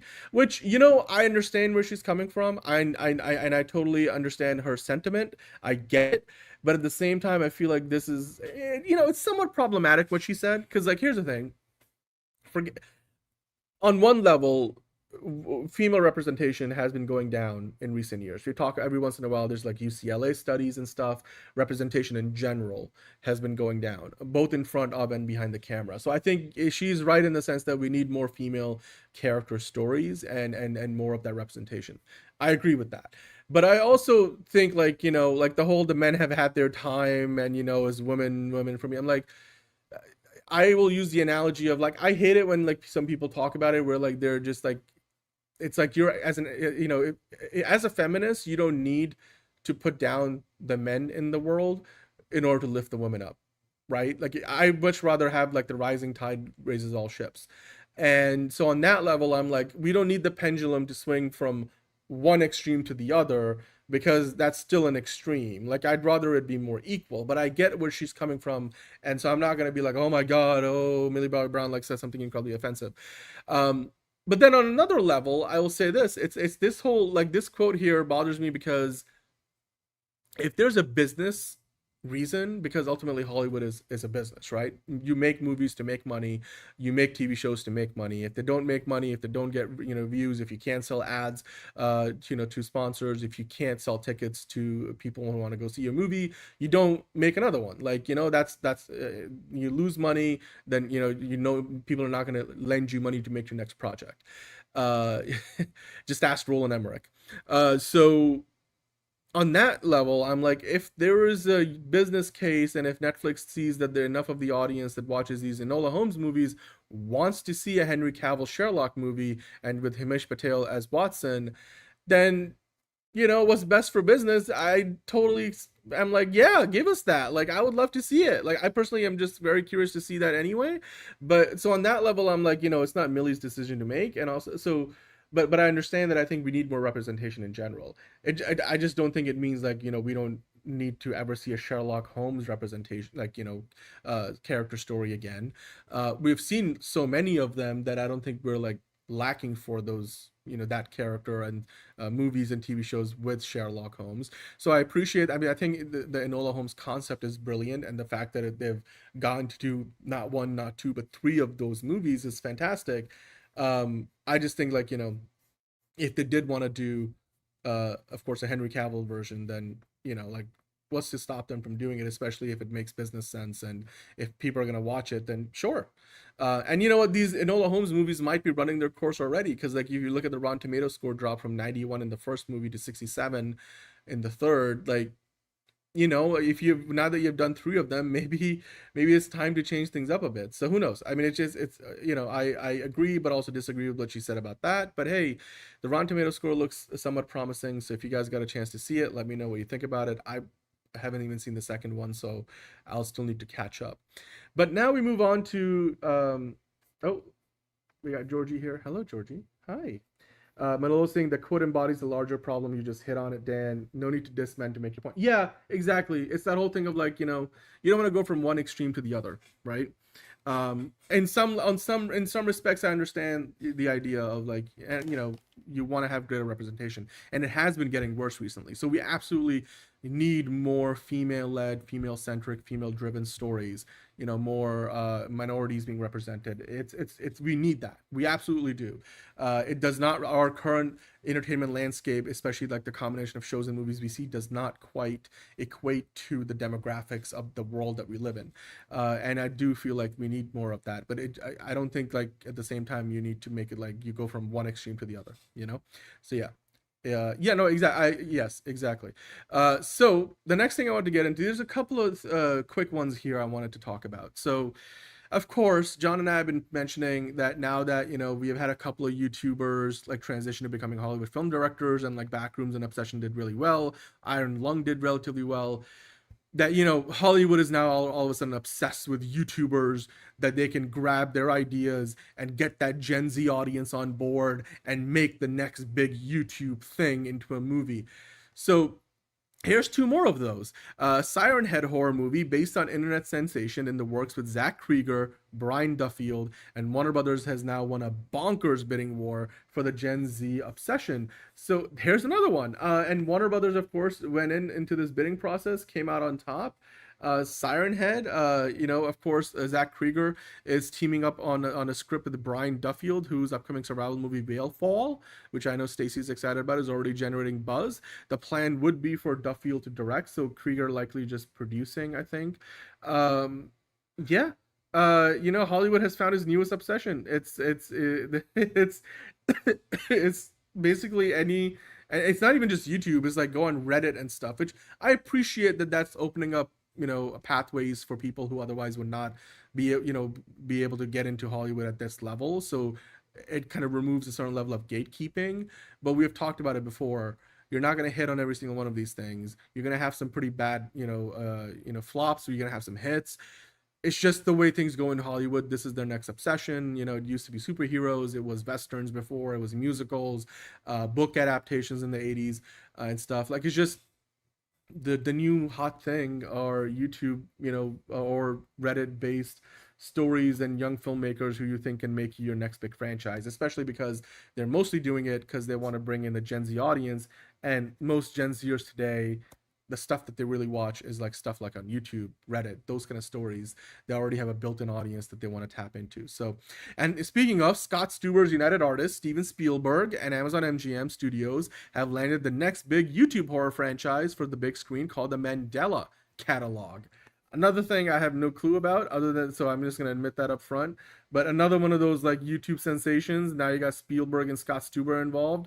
The Deadline had an exclusive on this. They said anyone wondering where the next big YouTube horror feature is coming from following the mega success of Backrooms and Obsession. Well, United Artists, Scott Stuber, which is part of MGM Studios, Emlyn, Steven Spielberg, and of course, you know, Amazon MGM Studios have it, the Mandela Catalog. So there you go. Not one, but two new. And I feel like if you're counting since the success of Backrooms and Obsession, this is like the fifth different project we have talked about that has, you know, Hollywood has gone and found and bid on and is potentially the next big thing coming from YouTube or Reddit and stuff like that. So, hey, you know what? Good luck to all of those folks. You know, I personally, if that kind of success came my way, I certainly would not say no to it. So I love that, you know, there's a lot of people out there who now potentially have a pathway to Hollywood in doing so. And so, you know, power to them. And I hope that these projects all work out, because the one thing you don't want to have happen is studios put a lot of time, money, and effort into these projects, and then if a bunch of them flop, then that door closes. And it's going to close quickly, like it usually does with stuff like this. So I just hope that, you know, we get more hits than misses, because that's going to mean, you know, the gatekeeping in Hollywood is going to continue to, those hurdles, those gates are going to continue to go down. And you're going to get more opportunities from fresh talent to be able to go in and make these movies with new ideas that a younger audience will be able to connect with or already connects with. I think it's only a good thing if you are somebody who's been making movies on YouTube, because now, you know, you're more liable to maybe get a phone call from a talent agent, and then, you know, you're more liable to get a meeting with a producer and then potentially, you know, make a sale to a studio. So with that, we move past Movie Talk Madness. Of course, we are all about the movies, so let's get into the quick hits and get through some of those. I'm gonna hit the music. More movie talk coming up, more TV talk as well. So the first quick hit we have, Famke Janssen has said the Backrooms filmmaker Kane Parsons should absolutely direct an X-Men movie. Of course, the veteran actor was recently doing a masterclass conversation last week at Malta's Mediterranean Film Festival, and so, you know, she was in Valletta and she opened up about her personal privacy. She talked about, you know, why maybe Marvel should have brought her back in Avengers Doomsday, but apparently did not. She doesn't do social media. She also talked about, I think, like the back injury she suffered, you know, when filming her James Bond scene, that famous scene with Pierce Brosnan. And then, you know, she talked about the success of Backrooms and Obsession, saying Kane Parsons should definitely direct an X-Men movie. So, hey, I don't know if Famke Janssen is in the good graces of Marvel Studios, but Kane Parsons got at least one endorsement there. So, yeah. Manola's saying, is it Hollywood has a pathway to stay relevant to Gen Z? That is actually another perspective. You know what? That is actually just as relevant a way of saying it, that Hollywood wants to stay relevant, and the new generation of film goers, the Gen Zers, they need stuff that they can connect with, you know, with them. And you're gonna, like, you're seeing more and more of those movies that are based on 80s IP fail, because that demographic has less and less of an effect on the box office today. So yeah, Hollywood is trying to find their next big thing. I mean, this has happened throughout the years. Like I said, you know, today is YouTube and you know, the Gen Z audience. Back in the day was something else. It just depends, like, you know, as Hollywood always follows where the audience, you know, takes it. So yeah, that's why we say, you know, when you go to the movie, you're voting with your wallet. That's what matters. But yeah, I mean, good luck to Kane Parsons. Maybe he can get himself an X-Men movie. You know, certainly there'll be a lot of opportunities in the upcoming reboots, soft rebooted MCU, the well, not the multiverse, but the mutant saga.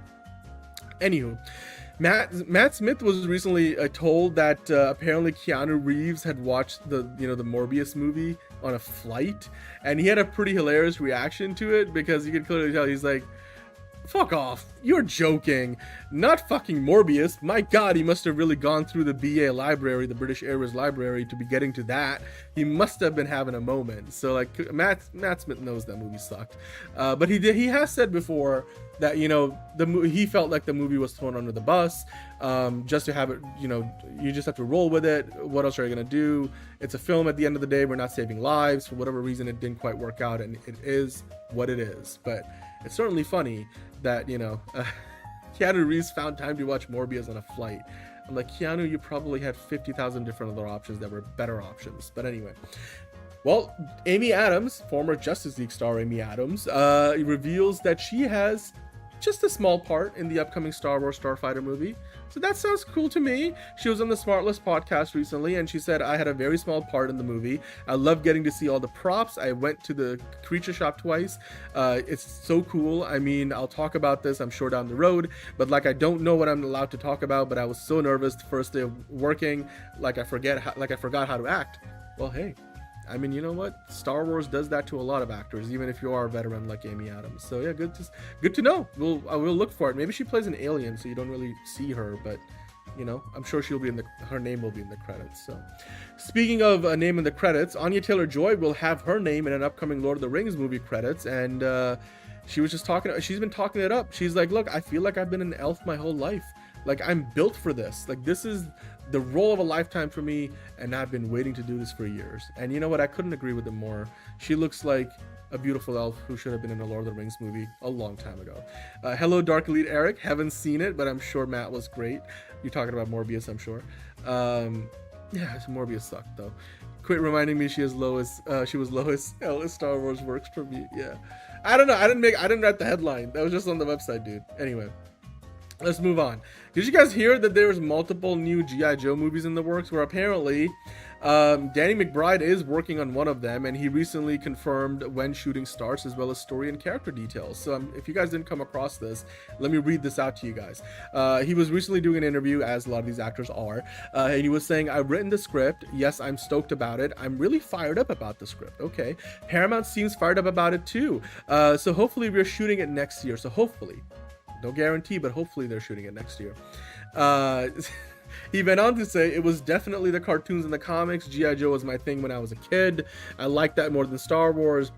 Okay.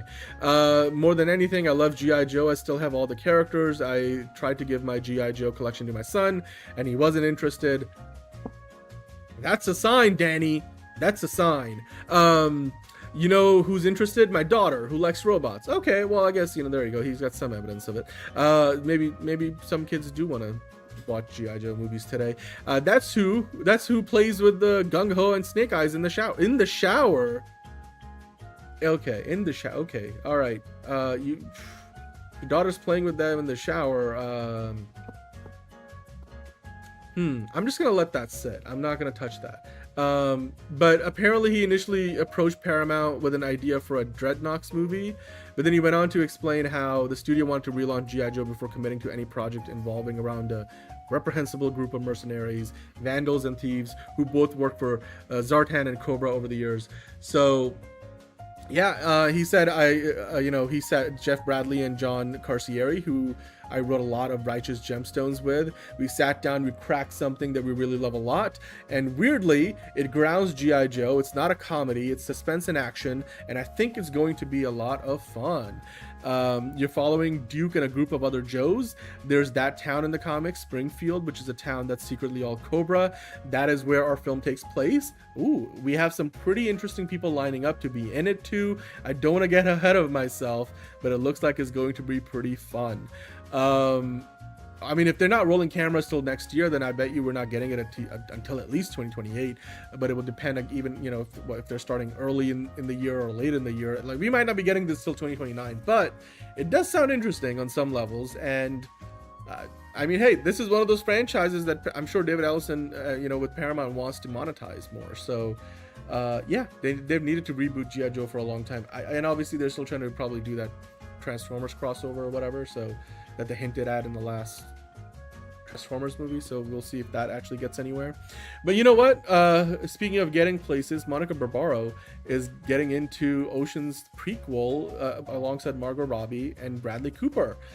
She's got a movie out right now. I'm like, Monica Barbaro could be one of the hottest movie stars in the game in a few years' time.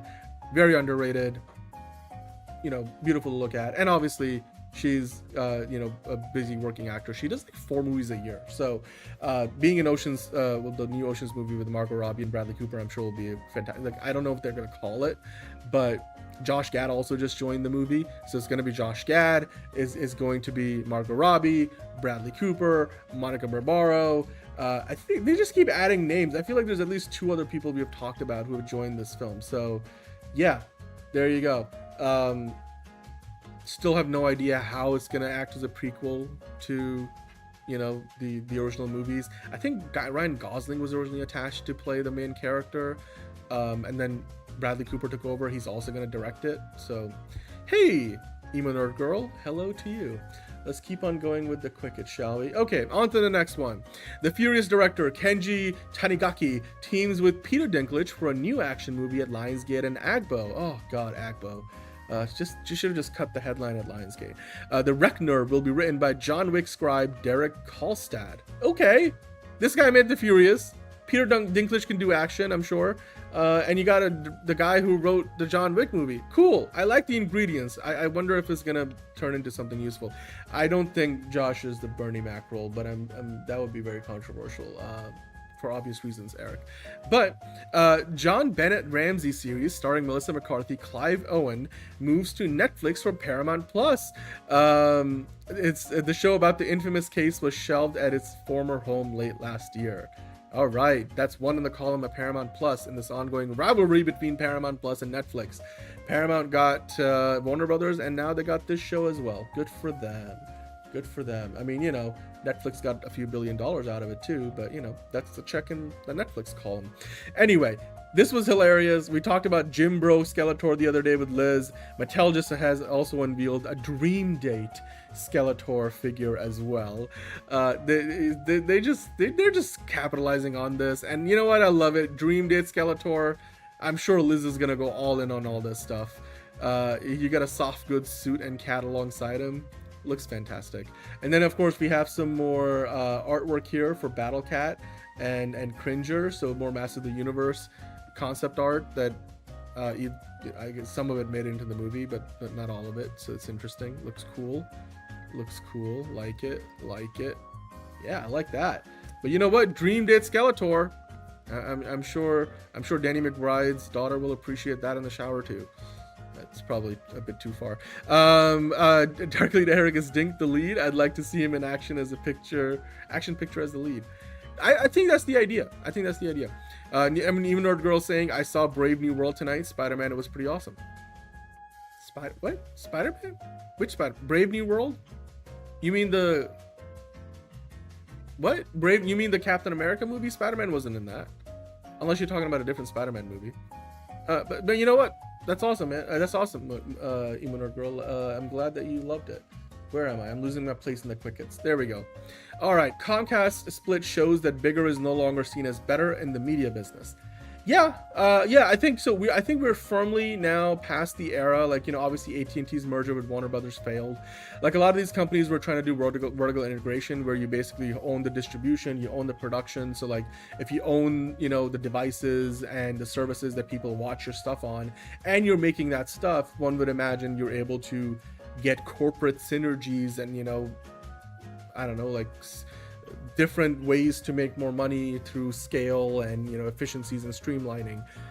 And what's happened is clearly it's not proven out in the numbers, and Comcast was not benefiting from this in the way that they thought they would. Obviously, you know, AT&T already, you know, moved out of that business a few years ago. So it does look like on some level we're gonna get more of these pure play Hollywood, you know, movie making, TV show making companies. Like Disney is that. You know, they have theme parks, like, but now with the Comcast split, NBC Universal and Sky will be that too. They'll have a movie studio, they'll have TV studios, they'll own a few TV networks, a streaming service, and then they'll also have theme parks. So like, you know, theme parks that are complementary to those other, you know, businesses that they have. So this works. Oh, the one where the bad guys came back. Oh, you're talking about Spider-Man No Way Home. Oh, okay. Spider-Man No Way Home. Got it. Yeah, no, that's I feel like that's the best Spider-Man movie we have gotten since Spider-Man 2. Like in terms of solo Spider-Man movies. I actually love the both TASM movies, but I know most people don't care for them as much. So I'm willing to say that, No Way Home was pretty good. Like as good as like or close to the Spider-Man 2. Eric saying they devalued everything, now they want to sell after squeezing every red cent out of it. Yeah, in some ways, but it's also, I think a lot of it has to do with like these cable businesses are declining. So like for Comcast, it doesn't make sense to attach it's a cash rich business, but it's also a declining business with clearly like, streaming is the future, right? So we've seen that like, Warner Brothers wanted to do that with their cable business, but Paramount said, no, we'll take the whole thing. They already split up all the cable networks that Comcast had into Versant. So we're going to see more and more of this happening. And even Versant now is trying to develop, a more future forward strategy where they have cable networks right now that make money for them, but they're trying to do things that in the future will make sure the company relies less and less on cable and more on other digital, assets and businesses that like streaming. So even Versant is, trying to like, they know. So, I mean, and obviously Comcast knows. So anyway, let's move on. Come on, man. There we go. I'm trying to switch to the next quick hit. It's running a little slow here. Landman original cast members have just scored a big salary bump ahead of season 3 of the hit Paramount Plus series. Of course, Ali Larter and Demi Moore, who are fantastic in this show. Amazing in this show. You guys should see it. They're getting what they deserve, which is a big rise on their salaries. They're not the only ones, but yeah. I mean, they've negotiated a bumper salary for season 3. It's one of the biggest shows on Paramount Plus. It's a huge hit. So yeah, and I can't wait for the next season. Now moving on to the next thing. This is something that John and I talked about a lot recently. We have just spouted our opinions on how GTA 6 going with a physical copy that just a barcode and basically getting rid of discs is gonna essentially lead to an industry that it was already getting away from physical media. Like you can get a cheaper version of the PS5 and Xbox without the disc player. So this isn't something new necessarily, but now with Sony PlayStation making the move, they're saying starting January 2028 they will no longer make physical game discs for new games, and new games will only be available in digital formats.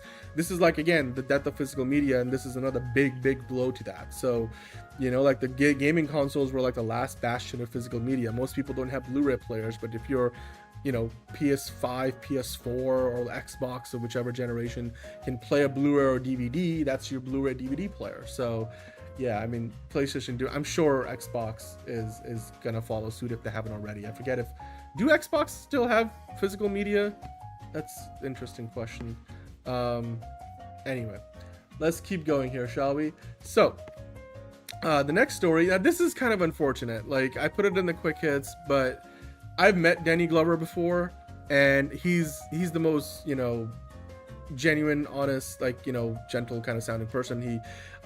He's very well spoken, very humble, and yeah, this just breaks my heart that he's been diagnosed with Alzheimer's, and he says that he has been battling the disease for a number of years now, saying I can live with it in a sense. I'm sure as it advances things are going to be different and changing. He was diagnosed not long before he was awarded an honorary Oscar in 2022.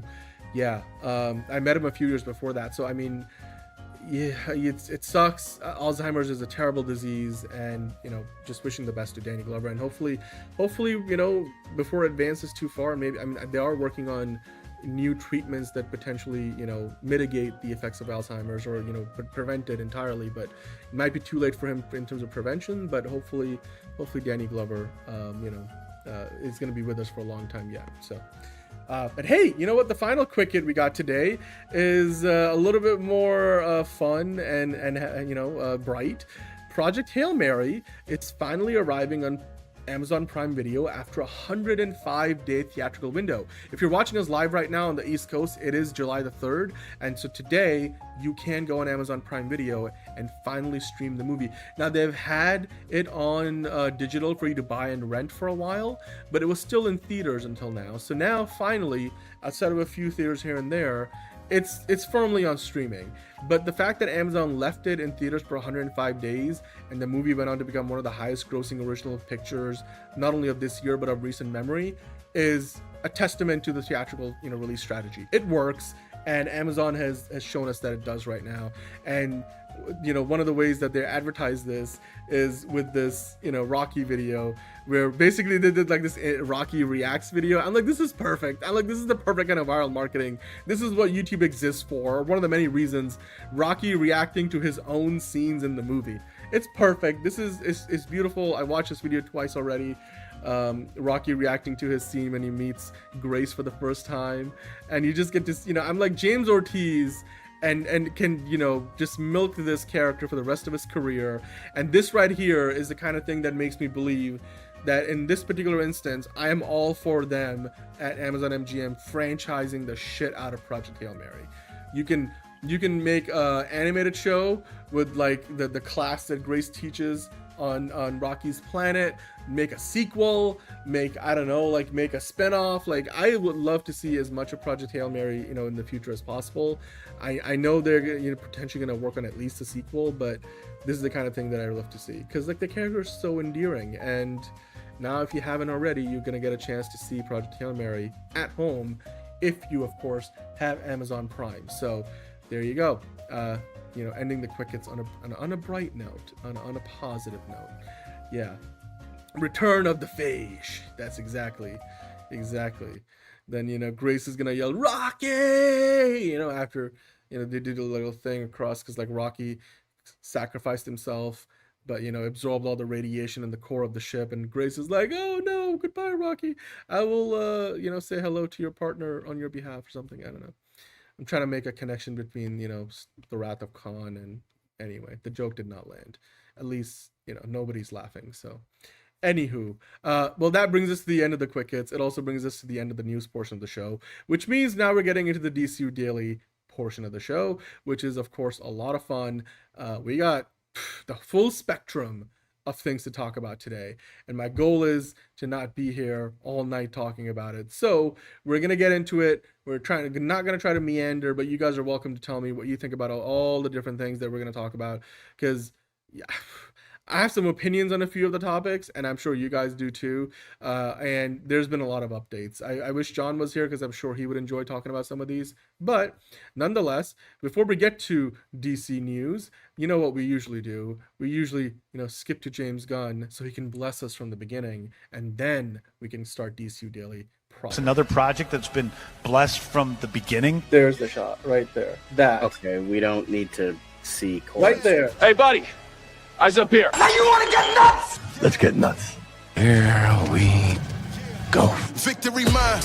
Ask me how am I doing? I'm telling you, really, I'm doing sublime. I never wait in the stewardess line. I just go do it. I'm moving my time. Really had nothing to do with it. How am I moving? I'm moving like you want to shine. Follow my lead. Don't listen to lies. I had to put me all on the line. That's why I know that victory's mine. I prefer Jared Leto. Hunka hunka!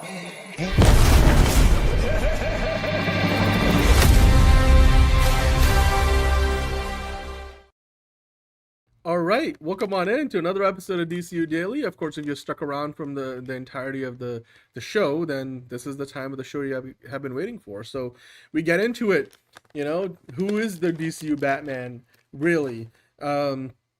Are any of the scoops to be believed or trusted? We'll talk about, there's a small rumor about the Wonder Woman movie. I mentioned the other day already, so we're not going to get into it too much. The whole idea that there was a report, that there was a rap article talking about Supergirl and the flop that it is, and mentioning that the Bane and Deathstroke movie apparently is a priority for them. So yeah, but hopefully not at the expense of putting it out there before the new Batman movie, but we'll get into that. So Let's get into it, or shall we? We got still quite a few folks in the chat. We got Jalen here. Let's go. Emo Nerd Girl saying, "Let's do this." DCU Daily Time says Harold. All right. Okay. Well, let's start with the quick hits like we usually do. So the first thing, James Gunn simply reposting something from Dan Slott, and Dan Slott was posting the Carmine Infantino's 7 things that are guaranteed to sell a comic if shown on the cover. And those 7 things are gorillas, dinosaurs, motorcycles, a purple background, the city in flames, a hero crying, a direct question to the reader, like as in what is the startling secret of the 7th superhero. And you know what? James Gunn is like, give me all 7, because James Gunn knows a thing or two, because he's seen a thing or two about comics. And I definitely think that a lot of that still holds true. A lot of that still does. Everybody knows David Ellison is Batman. I mean, I don't know. Like, I hope not, man. I hope not, MTG. But yeah, wouldn't that be a plot twist? So random, but also fun. Yeah, no, I mean, James Gunn, when he gets a couple of days off, all he does is scroll his timeline and mentions on threads and, responds to people and, does those reposting things. Yeah. So yeah, I mean, hey, James Gunn knows a thing or two because he's seen a thing or two, as I just said a minute ago. The fact that people are calling James a lapper is odd to me. I don't pay. Look, there's a limit to criticism. You just know when sometimes the criticism is motivated by the wrong reasons, right? So that's where you just got to be cognizant of that stuff, right? It's like if people are coming, to an argument with an honest perspective, how they're gonna make their case. But if they're doing it, for the wrong reasons, then they'll be saying stuff like that, like James is a lapper. Like it's just like a larper. Like it's just like calm down. Like James Gunn has been doing this for his entire life. Like for the majority of his filmmaking career, he's as much of a comic book fan as a lot of people out there who are not in the filmmaking business. So he is one of us in that way, and I think I think that's essentially something that has never happened before, may never happen again. Like especially like being a studio chief. Like let's celebrate that, Anyway. Supergirl 84 star Helen Slater was talking about Millie Alcock and the Flash cameo recently. We'll have more of Helen Slater later in the show. Star Trek, the original series, Steven. Oh, yeah, the original series was great. I loved it. Eric saying DC has far too many gorillas not to have any in the DCU. I know. Well, they're working on it. See, James Gunn is working on it. Apparently that new show is going to have Gorilla Grodd. They're trying to cast a comedic actor for that right now. So yeah, I mean, Helen Slater was mentioning how, they could have just put a Barbie doll in instead of her in that Flash cameo, and she kind of went into a little more detailed. But she did mention that when she originally got cast in the 1984 Supergirl movie, she was only like 18 years old at the time. And she was scrawny when she got the part. Trampolining was wild, so she had to learn to do the backflips on the trampoline, and then there's like a whole aerial ballet in the Supergirl movie, so they did practice that a lot. Like obviously we have seen Millie Alcock went through a pretty intense training regime for Supergirl, so like anytime you do one of these movies, if it's a superhero film, you're going to be in a lot of action. Even if you're not doing your own stunts, you're going to end up being on wires and stuff for a lot of it. So you need to work on building your core. You need to look like you can throw a punch even if you're not actually punching somebody. So yeah. And then the funny part about this whole interview to me was, not because like I'm not like laughing at Helen Slater, I actually think she's got the good point there. She was saying that she loved the Flash movie. Ezra Miller was so lovely and knew about her graduate work in mythology and wanted to talk about that, which is, I think, hey, that's a check mark in favor of Ezra. Like, for however shitty of a human being he may have been in those years, he took interest in somebody who was there for maybe a day of filming, and that's pretty cool to me. You know what? Props to Ezra Miller in that particular situation. But Helen was saying, I was in this very wild machine with 600 eyes around it, which is like this capture room sort of like, if you've seen the behind the scenes of the Flash, they did this where they literally digitally scan you with like 600 cameras in like a circle, like in like a little globe, like configuration. And that's what they did with Nick Cage. That's what they did with Helen Slater. And she said they could have just put a Barbie doll in because I'm de-aged so much, which, yes, like, they practically CGI'd everybody anyway. Like, they couldn't do, Christopher Reeve, so that had to be basically CGI. But, like, you literally had Helen Slater in the studio. You literally had Nicolas Cage in the suit that he originally wore for the movie that the Superman movie never did. Then they were basically animated. So Helen was saying they were so kind to fly me out to London, but I don't know that they needed to. And you know what? I don't think they did. Like, it just felt so weird. Like, another reason why, The Flash is full of weird choices, especially the VFX. But yeah, Helen, speaking of what Jalen is saying, Helen Slater, that I loved the new Supergirl film. I thought Millie Alcock was astonishing, fierce, strong, and had great comic timing, which are all, positives. And I think even for people who didn't like Supergirl, the new Supergirl, I think they all said that, Millie Alcock was perfect casting. So the future of Millie Alcock as Supergirl is bright. Having her own movies, maybe not as much, but I'm sure she'll be a big part of the narrative in the DCU going forward. Yeah, I wouldn't mind seeing Helen Slater back in some role, but I don't know, maybe be on a cameo if it makes sense. I don't even know if she does. I don't know if she's a working actor today. Yeah, her career wasn't as prolific as one would have hoped. But yeah, I mean, she got the role of a lifetime at 18, and the movie just flopped. So it could really, and it wasn't like they were doing cinematic universes back then, right? I want them yesterday. Hey, MTG saying, Gemini, what's the LARPer? Okay. Steven saying Dan, is Supergirl better than the Flash? Yes, Supergirl is better than the Flash. Yes, the Flash's third act is fucking terrible. Supergirl is better than the Flash by slight margin, not by much. Much like the Flash, I like the story, says MTG. The post choices and visuals messed it up for me. Agreed. I think most people had the same criticisms. Like, the CGI was so bad. Like, why have Henry Cavill be animated doing the whole slow motion? You literally probably have the assets and the footage from the Justice League movies, both versions of them.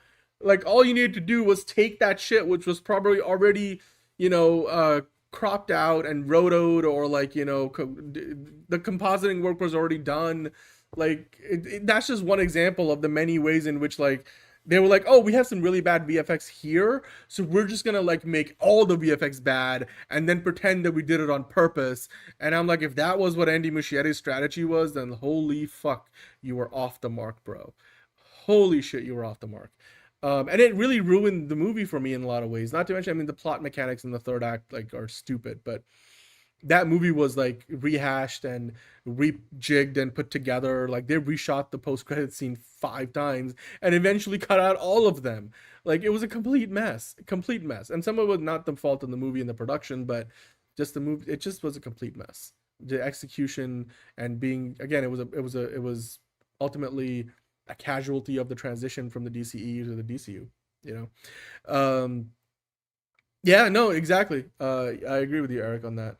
And it's unfortunate. I feel like The Flash, if that movie also didn't go through, like, 7,000 different directors and 5 different scripts, they should have made that Flash movie 3 years sooner. Maybe that would have helped the DCEU survive, or maybe put it on a different course. Who knows?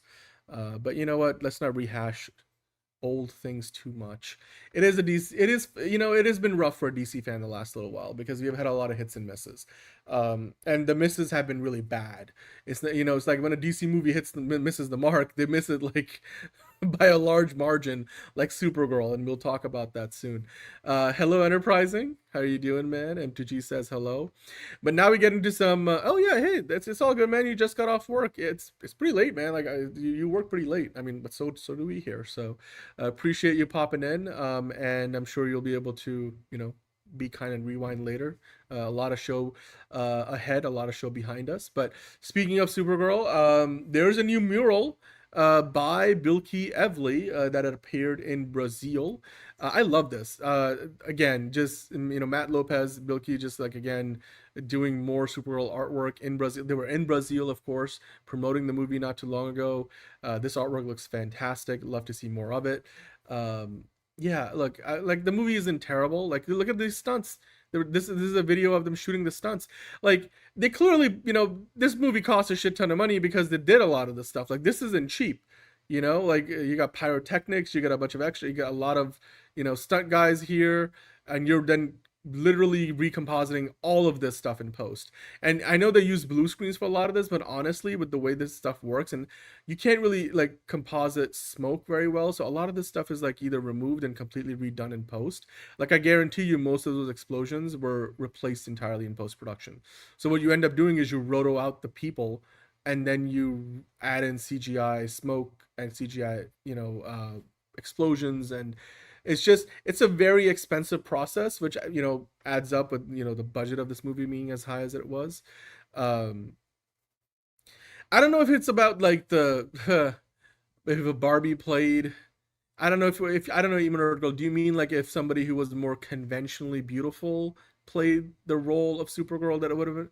I don't think that's the case. Look, ultimately, I'm sure there's a few guys who'd be like, oh yes, if Sydney Sweeney was Supergirl, but that's probably a minority. I think Supergirl isn't doing as well because it's genuinely not as good of a movie for like its shortcomings in the way it's written, the VFX execution. There's a lot of I know there's a certain level of misogyny going on around Supergirl, but I feel like that's not enough to make it as big of a flop that it became. It's usually when the movie flops this badly is death by a thousand cuts, not just like one or two big reasons. It's a reason, but it's certainly not like, I mean, in this case, not even the prevailing reason why. Yeah, we did get some great fan art out of it. I hope we get more of it down the road. Like, this version of Supergirl will stick with us for a while. So, I mean, the movie, again, I feel like the VFX in the movie, like the best way to describe it, like for me, like you guys tell me what you feel about, how you feel about it. But the VFX of Supergirl, right? It's kind of like the Flash is really a bad example, but think about like maybe, I don't know, like go back 10 years, maybe not even 10, maybe 15 years in time. You might, and if you watch like sci-fi shows back in the day, because mostly in sci-fi shows, because you would have to create like an entirely imaginary world. Like I loved watching Stargate, right? And you watch like Stargate SG-1 back in the day, would go to like an alien planet, then you do the establishing shot, and sometimes it would be partly practical, and you would see like real landscape elements like a mountain, there's forest and stuff, but then they would have like this big CGI ship plopped in there, and then CGI soldiers walking around in the distance, or maybe like a CGI skyline in the distance of a city that doesn't actually exist. And what you would notice is when the shot focused on CGI elements, that essentially it will look a little blurry, like almost like low resolution. It's kind of like when you watch a big movie on cable, when it's like you're watching, I don't know, Wonder Woman on TNT. It's like, it just like when you see something that was clearly shot practically and you're seeing a real human being walking in a real location, it looks more real, it looks more high resolution. And then when you get to the CGI, it looks kind of blurry, kind of imperfect, and it's like this low res relative to it looks a little blurry. It's like they used to do that because they didn't have the budget to get it like so photo real. So one way you kind of hide it is like you find ways to hide that stuff, whether it's mixing it in with like practical elements, or you find other ways like a low res, and then you just accepted it like it was a low res, like okay, I get it, like the suspension of disbelief isn't really being ruined, but like you would, when you see the characters, they would be mostly in practical, because the TV show couldn't afford to do stuff like this where you're shooting stuff in front of blue screen, and there's 5 other elements they're going to composite into it, like 5 other shots like this, all in like a sweeping camera move. So it's super CGI heavy. But it's clearly, I feel like, what we got in Supergirl felt like it was underbaked VFX. Like they didn't either have enough time, they just didn't, I'm not saying it was rushed. I mean, they clearly spent a lot of money on it. It felt like that. It felt like one of those like shows from like the 2000s, like where those CGI elements would feel like, they either didn't have the budget for them. It was a little blurry. Like it just didn't quite look real, but you were just like willing to be like, okay, I get it. Like the alien planet, futuristic city, cool. Let's move on to like the characters we want to focus on. But when you do this in the way these movies are done today, it's like, that is the story. So yeah, Enterprising saying possible hot take. I have to say this has to be the most generic version of Krypton we have had. Yeah, so far, like I do. They almost look like models, like like a model, like it's all marble and stuff. I get the look that they were going for, but from a distance, it just looks like one of those like miniature models that they were shooting, or not that they did that. I'm sure it was all CGI in this movie, but I really loved the Krypton we got in Man of Steel and the DCEU. It gave it character. The mythology of that Krypton was very well thought out, not explored nearly as much as they should have, but there was a whole there was a whole caste system and social hierarchies, and you couldn't have kid, like it was just natural births wasn't. They did a shit ton of world building for that Krypton, only for it to be blown up in the first 15 minutes of the movie. And that then played into the costume designs and everything. And I know James is taking a very different approach, but I would like to see more of that Krypton, and certainly not as bland. Yeah, well, Manolo, I hope that Lauren LaFranc does more stuff for DC. She's certainly got a deal with HBO, so she's in the house of the home box office. Whether she's doing more DC stuff or not will depend on what she's interested in. I don't know what you're on about, Dan. What am I on about? I'm probably ranting at this point. It's the flying scenes that stood out to me, but the CGI in Superman is kind of bad in those scenes too. I think VFX artists are just too overworked, gotten too expensive. Yeah, no, that's true. I definitely felt like there was a couple of flying scenes in Supergirl similar to Superman that felt a little rushed, but they just didn't feel real. They didn't look right. They used that whole like weird distorted angle of Supergirl where the camera flies from behind Supergirl to the front, and in Superman he's flying through the clouds to go after Crypto, and you get this really weird stretchy shot. They had a version of that in Supergirl, and it bothered me. I'm like, nobody thought that was a good shot in Superman. Don't put that in Supergirl. But yeah, the Krypton from the Sci-Fi series was good. It was initially based on the Krypton from Man of Steel, and then they kind of like went in their own direction, but it was really good. Like they had a great starting point, and they really developed it well. Eric saying, I love the space art deco Krypton. I've seen it compared to Metropolis and Superman the animated series. Yeah, I mean, it's all relative. Like I'm just saying I need to see more of it. Like so far it feels pretty generic, but they did make a lot of creative choices. I wish we got more of Argo City in the movie. I've been saying it. Like I really wish we did. If you haven't seen the Sci-Fi series, Eric, I think it's on HBO Max, so you can go see it. It only ran for a couple of seasons. They actually had Lobo in the second season, so definitely go check it out. But yeah, hey, look, we got more Supergirl action figures coming up.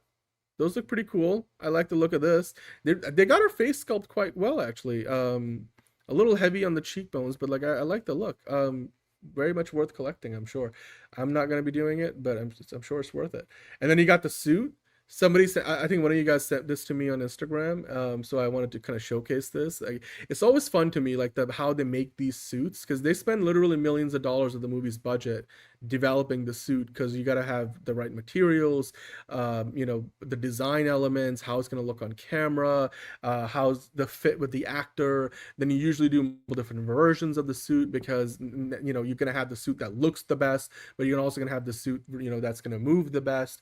And then so you usually have multiple different versions, and then oftentimes they're just sewing pieces together, and then usually the costume department, they do a lot of work to develop this. And then you have stuff like the practical considerations, like if you're going to be in this for 10 hours, can you go pee? Like, can you go use the bathroom? Like, can you move your neck? Like, all those things. So it's always fun to see it. It's always fun to see how these costumes get put together. A for effort, jolly good show. Thank you, Ema Nerd Girl. I might be blabbering up. I've been talking for like 2 hours. Let's like, give me a break. Is that from the Hot Toys? No, that other one was a different action figure, Eric. Enterprising saying, based on how the Fortress of Solitude looked and Jor-El and Laura's outfits, I expected crystallized exotic structures made out of sunstones or something. Yeah, you know what? That's a good point. That's a really good point. Because I haven't quite, like, I've been wondering, like, I know what they were going for with the Fortress of Solitude, and it's a brilliant design. It's wonderful. I really like how it comes out of the snow and everything in Superman. But, it seems like James Gunn is less concerned about explaining the why behind everything. Like Man of Steel, they clearly wanted all of it to like be very consistent. So, guys, I'm not talking about the doll. I'm talking about the costume. We moved on from the doll. Like, this is the costume this is the costume that Amelia Alcock wore, Eric. So I'm sure Amelia Alcock needed to go use the restroom, you know? Okay, thank you. You were just kidding. Wear a diaper. I'm sure that's what they do in the suit that they can't go pee in. Like, remember, like Christian Bale said, like when he first talked to Robert Pattinson, make sure they put in a zipper so you can go pee. He said the same thing to Ben Affleck, and like, it's great advice. But anyway, yeah, like as far as Fortress of Solitude goes, I think like James Gunn is less concerned about explaining why everything looks or feels the way it is. I mean, eventually you might need to explain some of those things, but yeah, there doesn't seem to be any consistency between the architectural design of the fortress versus the architecture on Krypton. And you do wonder, like, if he came in a similar craft. Maybe he came in a much more advanced craft, because like the fortress is pretty damn big. Like, is that all from the ship that he came in? Like, I guess we'll figure that out eventually, but those questions aren't as relevant to the here and now. They're not as urgent, right? Maybe Man of Tomorrow will explain some of that stuff. Harold saying the more we think about it, the more misses we find in Supergirl. Still liked it, but yeah, it's one of those things, like, where you watch a movie and even in the moment you have fun with it. It's just the longer you sit with it, it doesn't age well. It's like, you get this really bad taste in the back of your mouth, like when you eat something that has like this bad aftertaste. Supergirl feels like that movie where the more you think about it, the less perfect it feels. And I'm not saying that's the case with everybody. So I know there's a lot of people that really loved it. I just have I had a lot of issues with it when I saw it, and then the more I've sat with it, the more I realize there's a lot of things that the movie failed to do really well. And I just keep saying it's not terrible, it's good, but it could have been better. The costume is very detailed. It is very detailed. The details are great. I still like the design, the little detail and the texture of the Man of Steel costumes, because that felt, again, there was a reason why it was that way. This feels a little more like your traditional chainmail pattern, whatever, but it's good. I like the detail though. Eric saying FOS is made of Evil Flash's crystal skin. I don't know what that means. But yeah, let's move on. So, did you guys see this new poster? The My Adventures of Superman Season 3? We got a new poster. This is the first time we're seeing Con-El, Superboy. I like it. I don't know if you guys have been watching this show. This looks good. I'm kind of behind on this, but yeah, on Adult Swim. I like the poster. Moving on to the next thing. Zack Snyder shared, of course, an image of Wonder Woman. He's still talking about his DC adventures, saying, while Wonder Woman has always been an icon and incredibly proud, I am, as in Zack, is incredibly proud to have played a role in bringing her to life for the first time on the big screen, where her story could inspire a new generation. And then Gal Gadot put in a comment saying forever grateful with a heart emoji. Yeah, I still, like, that 2017 Wonder Woman movie is certainly the best female-led superhero movie ever made, and it is genuinely one of the best DC movies they've ever put out. It's brilliant. I love that Wonder Woman movie, and I mean, Zack Snyder didn't direct it. He was a producer on it, and you could see his influence on it. I think Patty Jenkins did a great job, and regardless of how limited an actress Gal Gadot might be, she did a pretty good job in that film. I think she was well cast for the role until you got to 1984. That Wonder sequel was where things kind of like really fell off, the rails, and even the Justice League movie a little bit. Yeah, Enterprise. I mean, the costumes in the new DC are fantastic. Superboy model looks perfect. I'm glad not the other version. I know, Eric, right? Wonder Woman was great. The third act. Oh God. Again, like, you had one of the best actors in the game, and you turn it into like the most generic third act fight scene. It felt like, the third act of Wonder Woman was like the third act of Wolverine. Everything was S tier until you get to the final big bad fight, and now it just turns into a D tier, like, cliched shit. But anyway, I still think that Wonder Woman movie is great. I love it. It's one of my favorite DCEU films. It's the most successful female. It's not the highest grossing, but it is the most successful overall in terms of audience, critic reception. And then just now, I mean, it's still got more cachet than Captain Marvel, even though Captain Marvel made more money. I think more people remember Wonder Woman, and they want more Wonder Woman. There's only been 2 movies with her, solo movies. Speaking of, There was a rumor going around. I do not really believe World of Real all that much, so take it with a huge grain of salt. But they were saying that the Wonder Woman movie, according to their sources, is gonna probably start filming at some point in 2027, which would imply that Ana Naguera is pretty close to finishing the script, or she's far enough along that they expect it to be greenlit and then, you know, get into pre-production and start filming next year. The timeline would add up, but I just think this is somebody taking a shot in the dark, honestly. I know they've been trying to get that project off the ground pretty quickly, and then of course Christina Hodson's doing the Batman thing. I would be absolutely elated if they did put Batman and Wonder Woman in production next year. Like we would be getting Man of Tomorrow and the Batman Part 2, and then getting, you know, production updates from Wonder Woman and the DCU Batman the same year. What a way to turn things around that would be. But I just don't think this source of news is credible at all. So, you know, take it with a big giant grain of salt, like Jalen is saying. I guess all the misogyny skip Wonder Woman. Well, I mean, there definitely were, you know, opinions that were misogynistic about that Wonder Woman movie as well, Manolo. I just think, like, again, it's usually a death by a thousand cuts, and Wonder Woman was a way better movie than Supergirl was. So, you know, the misogyny was still there in some of the reviews. It just didn't matter as much. Now it gets amplified because the movie is not good and it's flopping. So it's just, you know, once you get a snowball rolling downhill, that's just what happens. And that's why some movies get bashed way more than they should, and other movies get, you know, propped up even more than they should. So it's like, that's why it's up to us to kind of make our, you know, judgment for ourselves, like whether we really loved the movie or didn't love the movie. It's like, we always, if you liked it, great. Nobody should, like, you know, yuck on your yum. It's like, and that's the way to go about it. Yeah, it's kind of hard to believe. Like, I don't think Ana Naguera said that she was in the early stages of writing the movie. I just think, like, she's like, I can't reveal anything. I mean, James Gunn has been talking about it for months, that she's been working on the script. So going back to like last year. So I don't think she's in the super early stages, but I don't know how far along they are. And James Gunn is too busy right now to be doing script reads and reviews. He's filming a movie. So I'd expect that any kind of like green light from James Gunn would require him to at least finish filming Man of Tomorrow. But yeah, we'll see. San Diego Comic. I don't think DC will have a big presence there, honestly, this year. But let's see what they do. Harold saying Snyder really needs to let it go. He posts something anytime anything happens with Gunn's DCU. Well, I mean, but like, he's doing it for his own account. So like, I'm like, it's a free world. Like, he's on Instagram, you know. Like, I don't think he's implying that he wants to come back. Hello, Stacy. How you doing? DC to Pauly Shore. I'm sure you're joking. Eric saying Wonder Woman is great. One of the better DCEU films, despite the dated, cynical character reconstructions of the DC. Yeah, DC.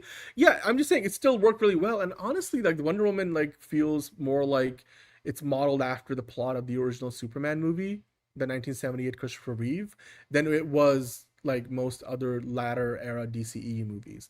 And the DCEU also, I think, kind of really went downhill once Warner Brothers decided we don't want to do this like really well constructed, interconnected thing.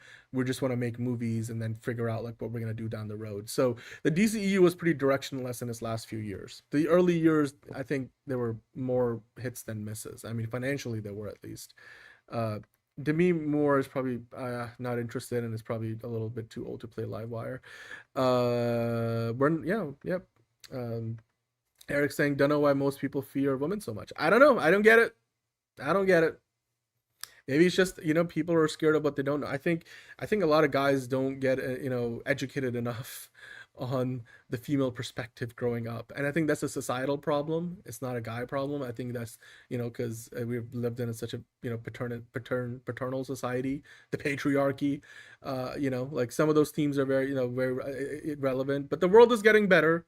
You know, there's a lot of inertia there. So, you know, it's a big ship. It takes a long time to, you know, change course, but, you know, it's a generational change we're talking about, right? Manolo saying the movie has 1,000 problems. Misogyny is not one of them. Blaming the audience has devolved into a cliche trope. That's not, no. What I'm okay, so it's not about blaming the audience. I'm just saying, no, there's some like, there's a very small, loud minority of guys, like when I say misogyny, when we talk about it, Manolo, with Supergirl, it's more about the people who were like attacking Mila Jovovich before they had seen the movie, calling her ugly, and then those same people like offering their very, obviously biased opinions about how terrible the movie is after seeing the film. Now, some of their critics are valid, some of their critiques are valid, but there's still a little bit of that going on. I also don't like it when, you see op-eds talking about like, oh, every bad review is misogynistic because it's a female-led superhero movie. But I will talk about it later. There's one wrinkle to that argument that I don't think we touch upon often enough, which has to do with, how badly a female-led superhero movie is getting bashed versus maybe like an equivalent male-led superhero movie. Although, to be fair, a lot of people did bash Thor: Love and Thunder, rightfully so. But yeah, let's keep going. We gotta get through the rest of these quickets so we can talk about Clayface. Otherwise, we'll be here forever. Okay, so this was another little photo, a behind-the-scenes look at, of course, Jor-El, and what's the other character? Laura Van. So yeah, Bradley Cooper. Before they were giving Superman advice to go breed and have harems on Earth. Cool. Man of Tomorrow, this was interesting. So Man of Tomorrow went back to the terminal station in Macon, Georgia. This here says tomorrow, but this was actually now yesterday or 2 days ago. So basically, if I got this timeline right, they were setting up on Tuesday and they were filming some stuff for Man of Tomorrow on Wednesday in Macon, Georgia. The way this is all set up looks like it was all internal, like interior scenes.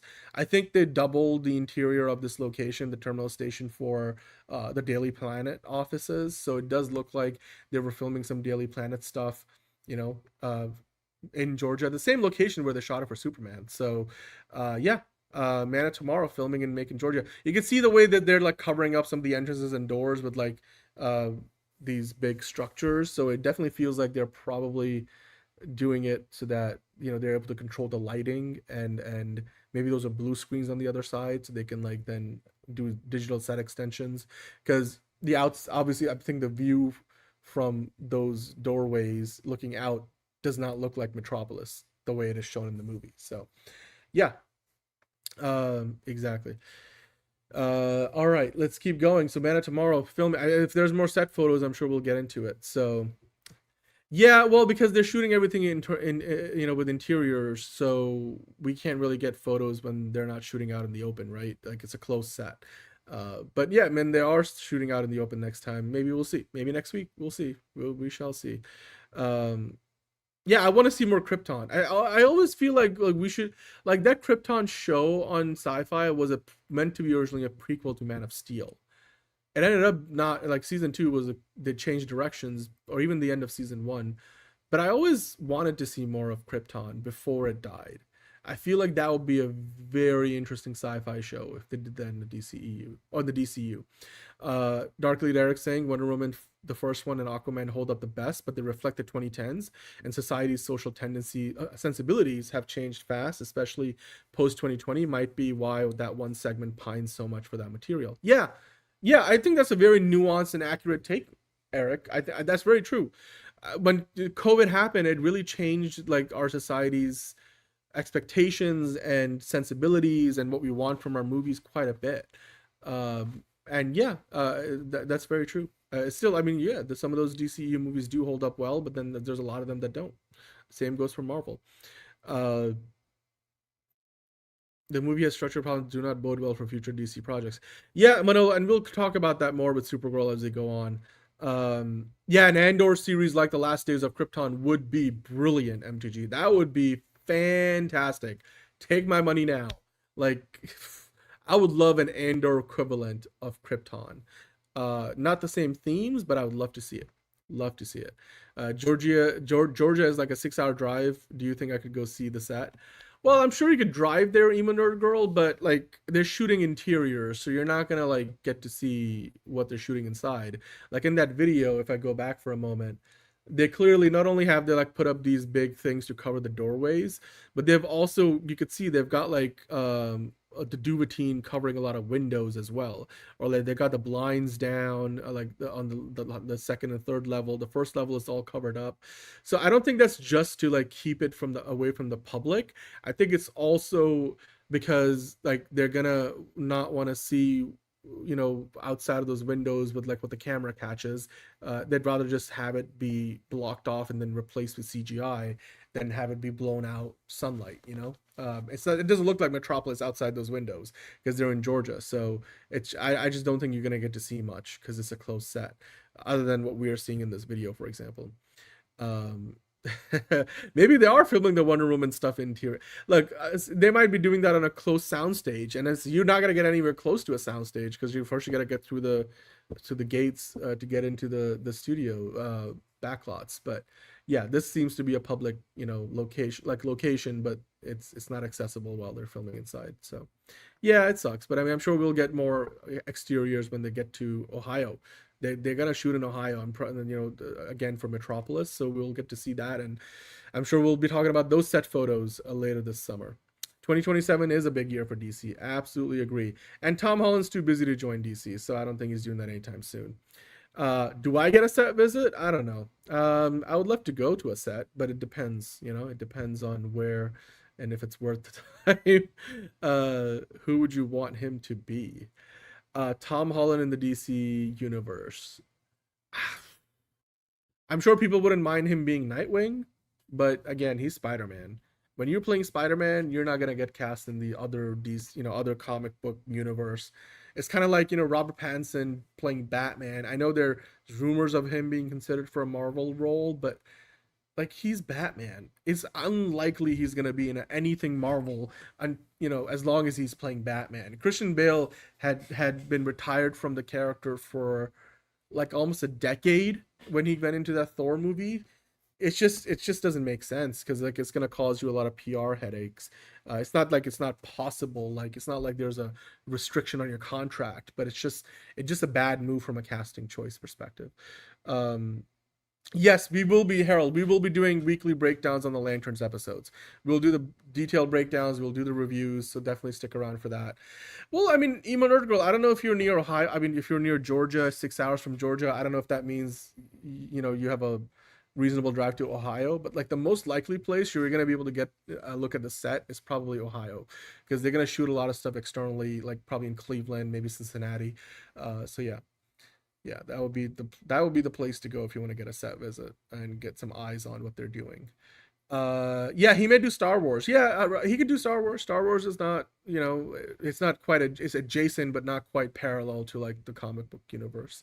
Anyway, Mattson Tomlin, who's a co-writer of the Batman movies, he just shared some, you know, pages from the Imposter comic of Batman, which is very, very curious. This is not even the first, and this is something that he shared a while ago, and then more recently, you know, he's been actually this is what he shared a while ago, and I'm like, are these hints at what we're getting in the Batman Part 2? Because then more recently he shared this stuff, and you gotta wonder like how this might play into the Batman Part 2. Like, is Batman gonna get arrested, get checked? It's just, I'm gonna have to ask John about this, but this looks very, very interesting.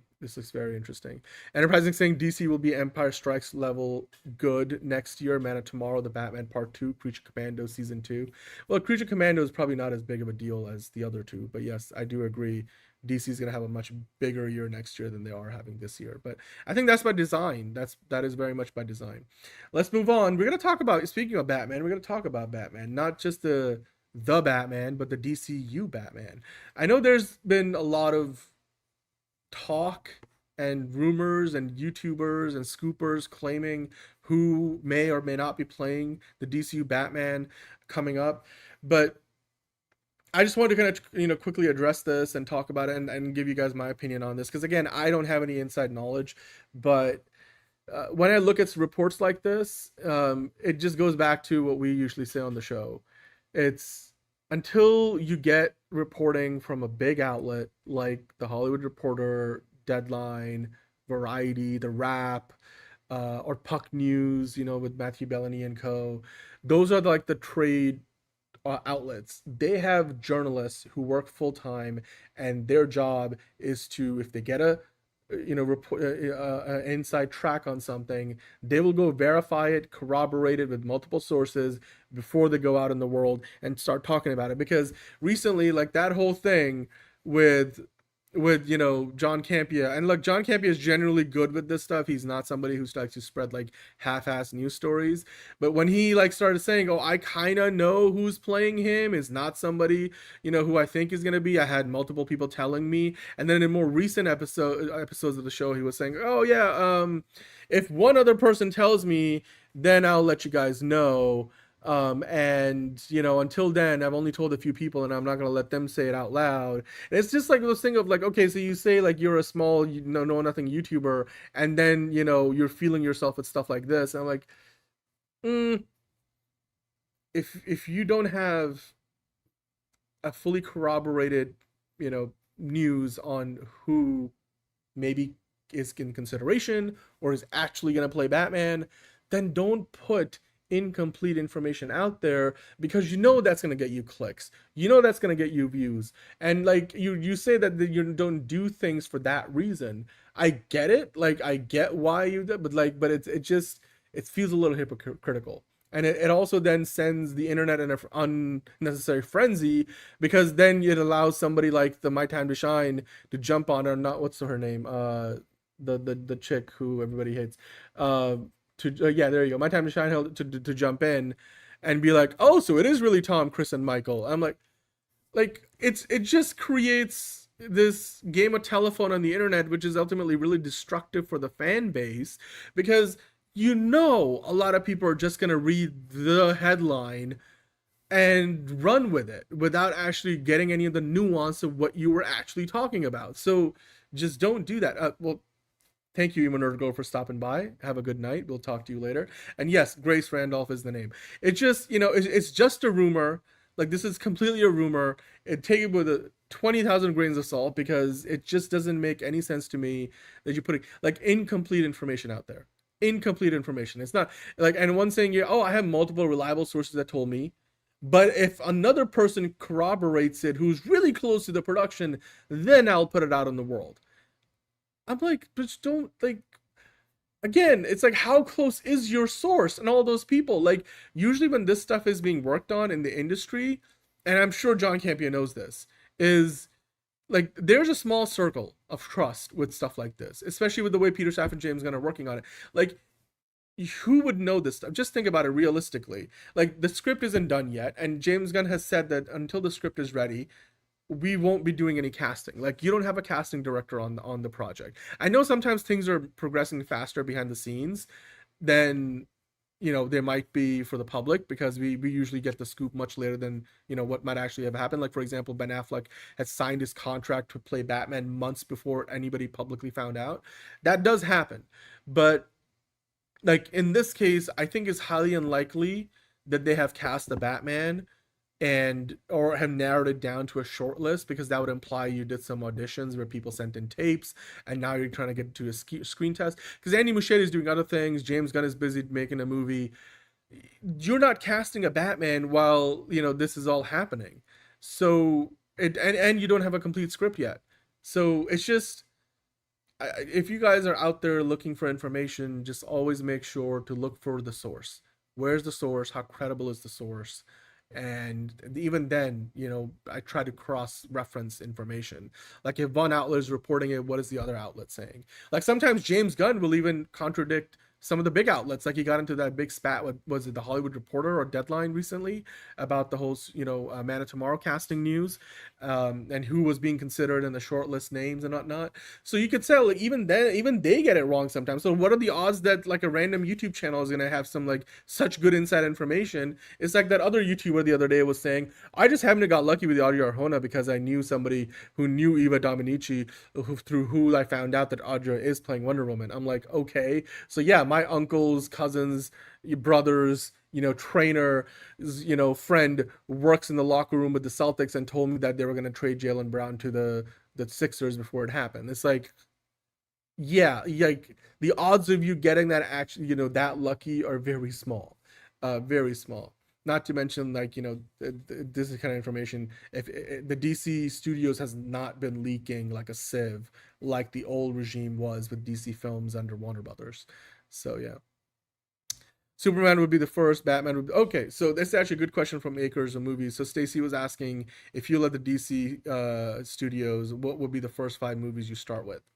Great question. So first, I'll go through Enterprising's answer. Superman would be the first. Batman would be the second. Wonder Woman would be the third. Green Lantern's Corp would be the fourth. Aquaman would be the fifth. Flash would be the sixth, and Teen Titans would be the seventh. That's a good order. And by the way, I don't think Batman is going to be in a post-credit scene for Clayface. I've said it so many times. You need to have a costume for this character, and you take a lot of time, effort, money, and you make a costume, you make a cowl that fits the actor you cast for the role, and it takes millions of dollars of work and a full art department, a costume design team to do that work. You don't just cast the Batman and put him in a random bat suit and just to do a post-credit scene cameo. Not when all that work hasn't been done before. It doesn't practically make sense. But that's a good answer from Enterprising about the question from Stacy. If you were to ask me, Stacy, what would be the first 5 movies I would start with in the DCU, or the DC Studios in general, and a fresh start to a new cinematic universe? If I was in charge of DC, my first 5 movies in the new cinematic universe would be Batman, because he's the most profitable, the most well-known, the most recognizable, and the strongest character that you have in your arsenal. So that gives you the longest runway. If you put out a Batman movie that makes almost $1 billion like the Batman did, or it does make $1 billion like the Dark Knight and the Dark Knight Rises did, that gives you a lot of goodwill. It brings in the biggest audience possible. It tells them this is a new cinematic universe and Batman's already in it. And you do a little bit of world building, but you keep the focus on Batman. Then from there, the second movie I would put out as Superman. Like, I understand DC's obsession over the years for making everything Superman centric. I get it. I completely get it from a comic standpoint. But here's the thing. From Man of Steel to Superman Returns to even the original Superman movies with Christopher Reeve to the new Superman movie with David Cornsweet, one thing that is proven out time and time again across many a decades and several generations of audiences is Superman does not perform well beyond the North American audience. It does well, but it's not as popular, it's not as relatable. He's just not as good at drawing the box office as Batman is. So while Superman gave a great start to the DCU, and while Man of Steel did a pretty decent job of it as well with the DCEU, I think if they let off with a Batman movie, they would have been in a much better position, because then the Superman movie comes out, does less money. It's going to do less money than a Batman movie. It's still, you have a big runway to work with. Then you introduce your Wonder Woman and give her solo movie, and you do a great job with that. Now you're starting to have your whole trinity together. Then after that, I think it becomes a little more flexible. Like, it depends on which direction you're going in. I would probably make my 4th movie a Justice League movie. Like, you got your trinity, whether you've introduced other characters or not, you could put a league together within a movie where you have your 3 central characters already introduced in their solo films, and then you add a few of the other ones, and Bob's your uncle. Like, for example, they didn't give Hawkeye his own film. They didn't give Black Widow her own film. Hulk had his own film. Thor had his own film. Captain America, Iron Man had his own film. I feel like, you give each of the Trinity characters their own movies, then you do a Justice League movie. Then from there, maybe you do a Teen Titans. Maybe you do an Aquaman film. Maybe you do a Flash film. I would definitely make one of those first 5 films, maybe either before or after the Justice League, the Green Lantern movie. Because Green Lantern is that next big, very well-known character you have. And so if you had a Batman, Superman, Wonder Woman, Green Lantern, and Justice League movies as your first 5 movies, I think you're set up for a lot of commercial success and a lot of critical success. And you do it in that order, then you also give yourself the greatest leeway with your studios, your bosses, if you have, like David Zaslav, David Ellison above you. And you have a lot of leeway with your financiers, because studios don't spend their own money. They get money lent to them by financial partners and backers who then they take the profit. And so if you're making an investment and you want investment on your films, you want to start out with the more surefire bets, and then that gives your investors more confidence to keep investing. Like, can you imagine the studios and the production, houses, or like the investors on Supergirl, how they're feeling right now about like investing in future DC projects? I know Man of Tomorrow is already happening, and so the funding for that is already in place, and as is the Batman Part 2. But the Batman Part 2 is almost its own thing because it's, the Batman sequel. And obviously there's a lot of goodwill from that still, 5 years later. But for the DC universe, the DCU, you had Superman, which still kind of underperformed but did really well with the critics, and was overall a success at the box office. And then post theatrical kept on making money, still is. So Supergirl is an unmitigated disaster. It just again kind of gives investors maybe a second thought, like, oh, I don't know, like, do we want to make an investment into the next, I don't know, like Teen Titans movie? Is like, what are the odds that that's going to be another disaster? Like, and also as with DC, we have been down that road. We have worked with Warner Brothers before. We financed Shazam! Fury of the Gods. We financed The Flash. We financed Aquaman in the Lost Kingdom. We financed Blue Beetle, and damn, we lost a lot of money. Like, it's so, like, the track record with Warner Brothers extends beyond just this iteration, this regime, because it's not like that happened 20 years ago. That was like less than 5 years ago in some instances. So yeah, you got to start, like, James Gunn, I think, went with a lot of ideas that where you have a lot of these lesser known characters that James Gunn thrives on working with. But I do think there's a case to be made. It was a mistake. It was a mistake not to get this Batman movie out first. It was a mistake to like get the Supergirl movie out there, because I think there's something I'm going to get into later. I think Tony mentioned this, which it was like, it's this idea of no matter when you release a Supergirl movie, it was always going to struggle at the box office. It was never going to be as surefire of a hit as like a Superman or a Batman film.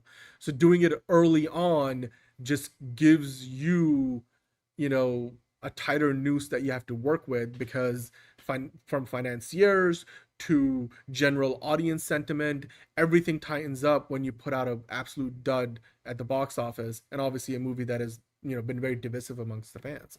But anyway, talking about the Batman rumors, there was also a rumor going around, again, believe it or not, it's from Jeff Snyder, saying that apparently the DCU Batman might be not just a mature Bruce Wayne, but an old Bruce Wayne, a middle-aged Bruce Wayne who's likely to be in his 50s, which is definitely a decade or two older than what we thought he would be.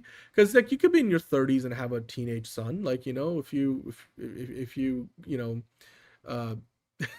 got into it with Talia when you were in your 20s, then I mean, it would make sense. You could be in your mid 30s and have a teenage son, but doing like in the direction they're going with the Damian Wayne situation. So maybe they are, maybe they're not. I mean, and also Batman in his 50s would be like, why not just keep the Ben Affleck Batman around? Because when he started, his Batman was meant to be in his 40s.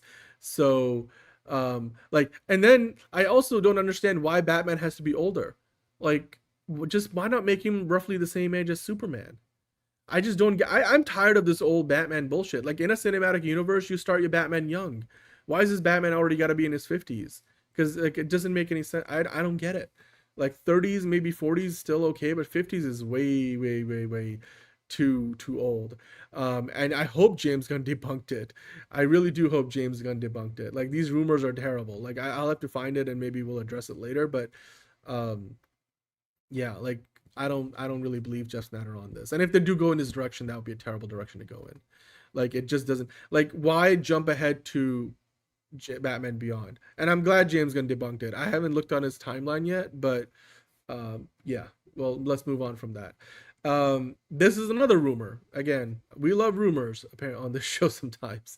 So there is a rumor going around, and then this is not the first time we've heard of it. I don't know what you guys think about it, but if Andy Muschietti flakes on the upcoming Batman movie, would you guys want James Gunn to direct it? Because honestly, for me, I feel like James Gunn already knows what he wants to do as the next movie he directs after Man of Tomorrow, and I don't think it's the Batman movie. So I don't know if he even would be the right fit for a Batman movie. So I'm not really like, first of all, this rumor could be complete. It probably is complete bullshit, but I don't know if I want James Gunn directing my Batman movie. Like, I don't think it makes a lot of sense. It would have to be a very specific vision. Obviously, he's working on the script with Christina Hodson. Like, he's signing off on revisions and stuff. But I don't. It doesn't sound good. Yeah. I don't think James Gunn should be directing. Like, whoever this rumor is coming from, it just doesn't. Doesn't sound right. Like, I'm not saying James Gunn would make a terrible Batman movie. I just don't think James Gunn should be the one directing it.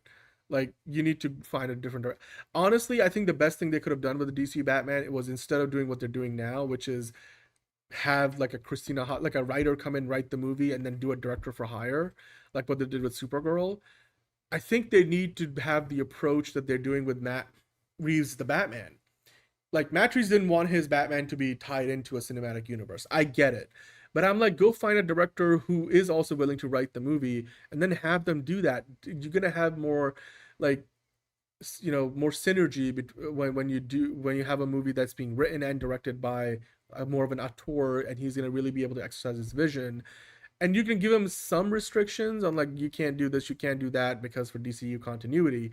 But I'd rather do that. I think the director for hire approach obviously has worked really well for Marvel over the years. But on the DC side of things, it's more often than not worked really well.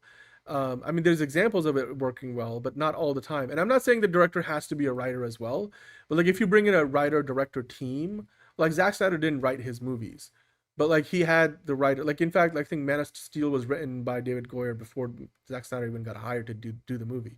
So, I mean, depending on your opinion of it, maybe it was a good thing or not. But like in Marvel, even, it doesn't always work out.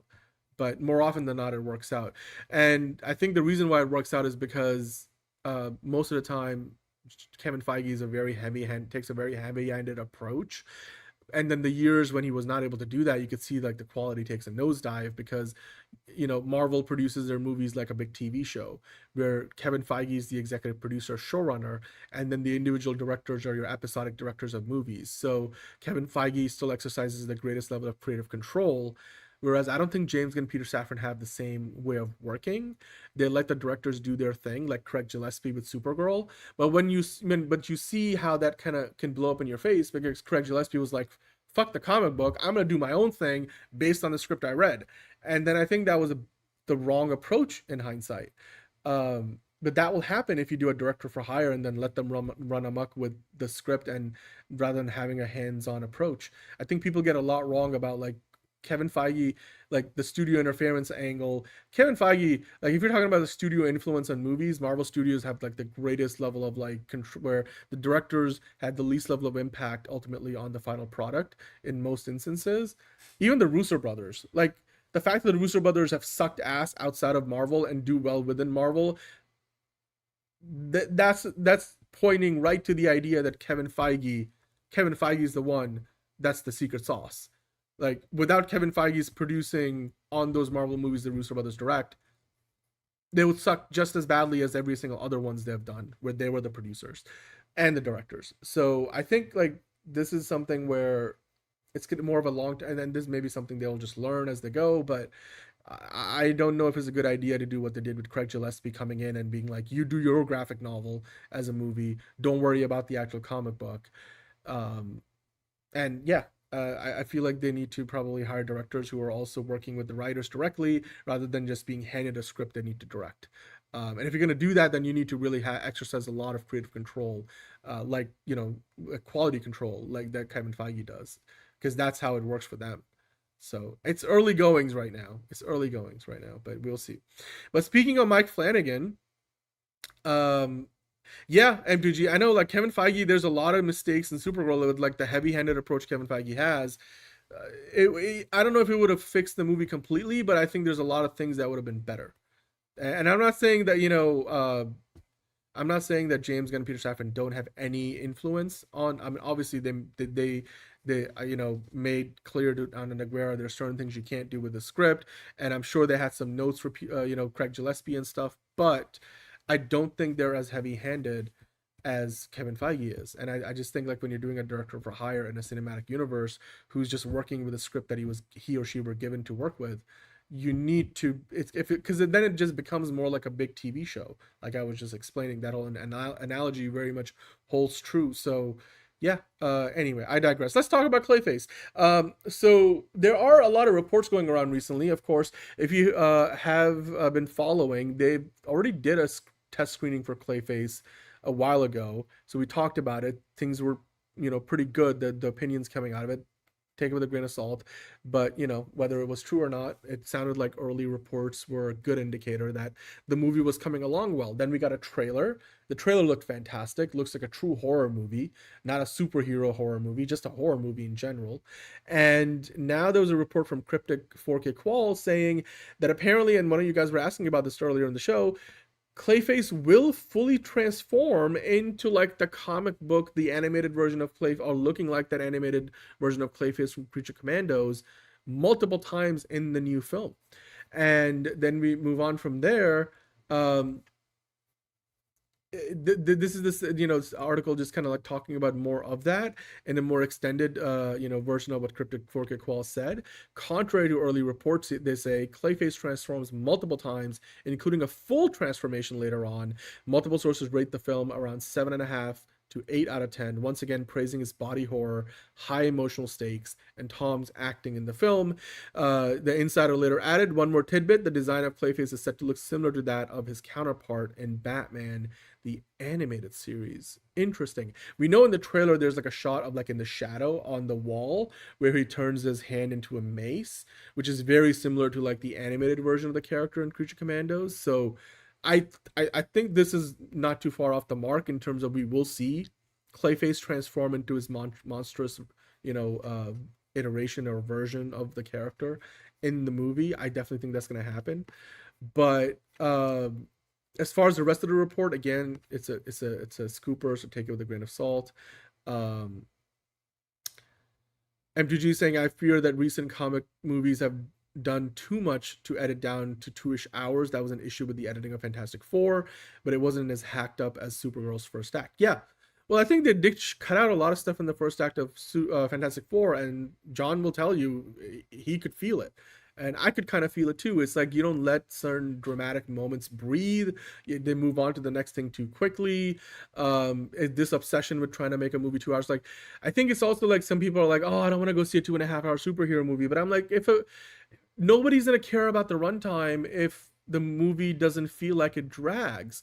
So if the movie is not dragging, and if you hit the sweet spot on the pacing, don't cut stuff out of it just to hit an arbitrary runtime.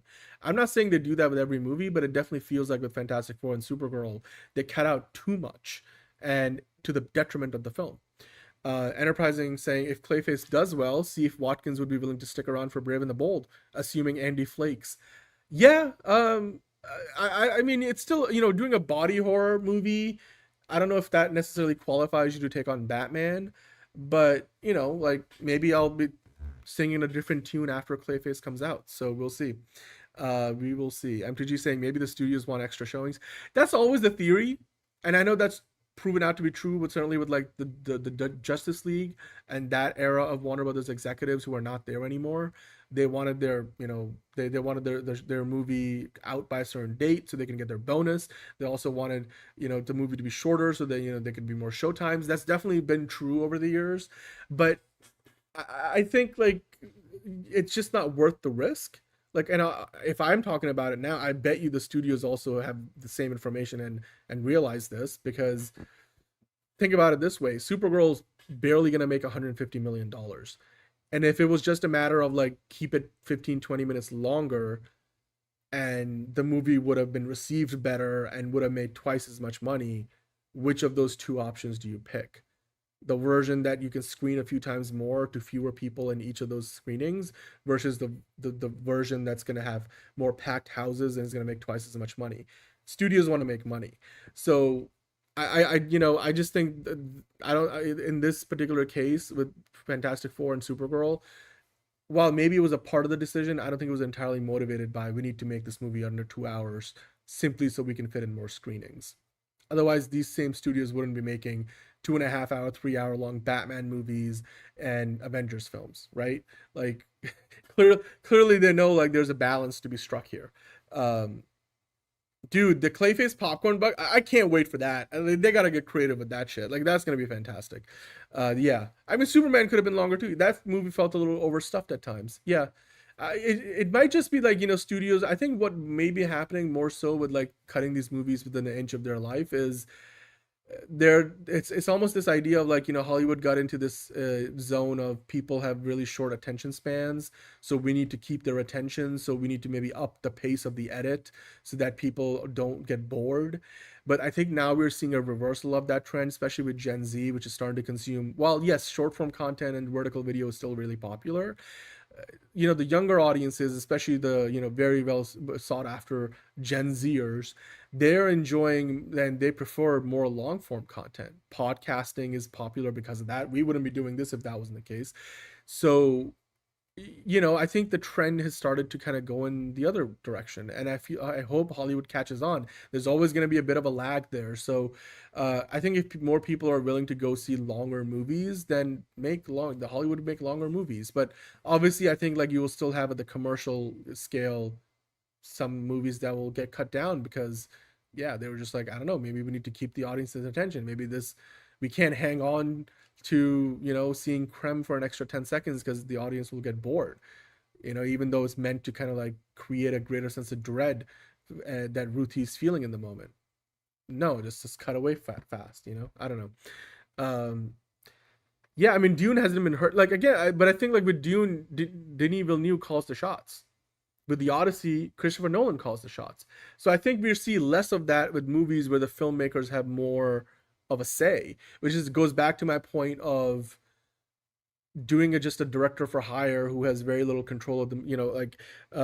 It's that thing of like Craig Gillespie got to do what he wanted to do, but he didn't get the final cut on the movie, so the studio was able to it creates a situation where you have a lot of cooks in the kitchen, and if the studio prioritizes certain things that are more financially motivated than they are by story reasons, then that's when you end up with these kind of misses and these kind of issues. So, but that's that's age as old as Hollywood, a tale as old as Hollywood. So yeah, there's always going to be a little bit of that. I think you can avoid those mistakes even if you are making a Supergirl, even if you have Craig Gillespie a director for hire. It just in this case they made those mistakes. So, but anyway, did you guys notice there was a Clayface trailer they played ahead of Supergirl? And that it's like a green band trailer, so you don't get as much of the body horror stuff, but you do get a few new shots in it, which I thought was really interesting. So we get like this look at seemingly evil looking, almost like intoxicating looking, like Tom Reese-Harris as Clayface. You get a look at a shot of his hand with glass shards sticking out of it. There's a little bit of a reflection there in that shot. Let me see if I can pull up some more images. By the way, this was another comment on his transformation. Somebody commented DC Film News saying that in the movie, Clayface is a big motherfucker, stunning, grotesque, similar to the image below with the asymmetrical jaw. So the look of the character is going to be very much like what we saw in the Batman the Animated Series, it looks like. And then, here's more of a look at him transforming, which looks amazing. I don't know if Clayface is gonna make $1 billion, but I think it's gonna make more money than Supergirl, which isn't something I would have said a year ago. Like, even if you asked me a few weeks ago, I'd be like, Clayface make more money than Supergirl? No way. They made it for like a quarter of the budget. Like, there's no way. But I'm like, it's starting to feel like that's pretty much a given at this point. Like, if the runtime is around 1:50, again, I'm not gonna prejudge it, but like it does look like they held a second test screening, and the runtime very much feels like it's similar to what Supergirl has. But look, every movie has a runtime that works for it. I just don't think the runtime for Supergirl worked for it, but maybe 1:50 for Clayface could be good. And apparently, if you believe the reports, the sentiment on Clayface from the second test screening is pretty positive. Somebody who was at the test screening said that shit was banging.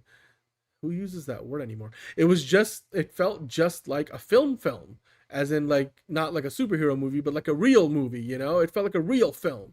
So if you believe this particular person, then Clayface is amazing. But They've always seen in the past, sometimes the test screenings reports are great, but the movie is not so much. So you also got to remember, who's the source. Is this, coming from a third party source?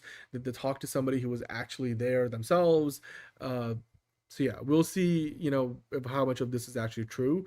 I think the trailer so far has been promising, and I'll wait to see another trailer. And then, the closer we get to the movie, the more marketing stuff comes out, that will be a better indicator of how good or bad the movie is. I don't think Clayface will be as popular. I don't think it will be as successful to qualify as like the next Joker level hit. If it's just a hit in general, I'm happy. Like if the movie makes, I don't know, like $200 million, DC would be happy. Supergirl is gonna lose them over $100 million. If Clayface can like earn some of that back, like if it makes $300-400 million at the box office, which wouldn't be unfeasible considering how well Obsession and Backrooms are doing, which are similar like horror movies with very small budgets. Although Clayface has a bigger budget than both of those movies, but yeah, $300-400 million. It would go a long way to recoup the losses of Supergirl, and it would definitely mean that Clayface is a very popular film. I don't think $1 billion is in the books. It's still. It was such an anomaly. That Joker movie was such an anomaly. It just caught fire with the audience. It's very rare that something like that happens. And I don't see that breakout potential here. But then again, nobody saw that with the Joker as well. So it's absolutely possible. I'm not going to bet on that just yet. I think it's too early to tell. 500 million even. Look, you got to remember, we're still in a post-pandemic world, so every number that we come up with, maybe like knock it down by 50 to 100, right? I think 400 million would be bonkers great, and they would be popping champagne bottles over at DC even after 200 million. But hey, you know what, maybe we'll be singing a different tune in a few months time. So also, this will be after Lanterns has come out, so maybe the general audience sentiment on the DCU might be a little bit different, whether it's for the good or the bad. It will depend on how good Lanterns is. Harold saying, I'm excited for Clayface, but I don't see it doing much world building for the DCU, which is disappointing. Well, they're gonna do world building for Gotham. I don't think they do much beyond Gotham unless there's something we don't know about, but I feel like that's okay. Like, not every movie needs to do a shit ton of world building. Like, it's fine. Like, it's the cumulative effect, I think, that matters. And like, for example, Ant-Man didn't do a ton of world building, but Ant-Man is a really fun movie to watch. So Man of Tomorrow is going to do a lot of world building, so Clayface shouldn't have to. You can enjoy it for what it is, and if it's good, it's good. If it's not good, it's not good. We'll definitely get our first look at Gotham City in the movie, which is more than what we have seen so far, so I'm excited for that. Yeah, you know what, but Chuck, by the way, hello. The CGI so far in the trailer looks fantastic. Whether it's done something that they're doing practically or a mix of CGI, like with some of his transformations, it looks good so far. And you know what? They're not doing anything where they need to do a full CG. At least they're not showing us like the full CG version of the character, but like the monster version of the Clayface.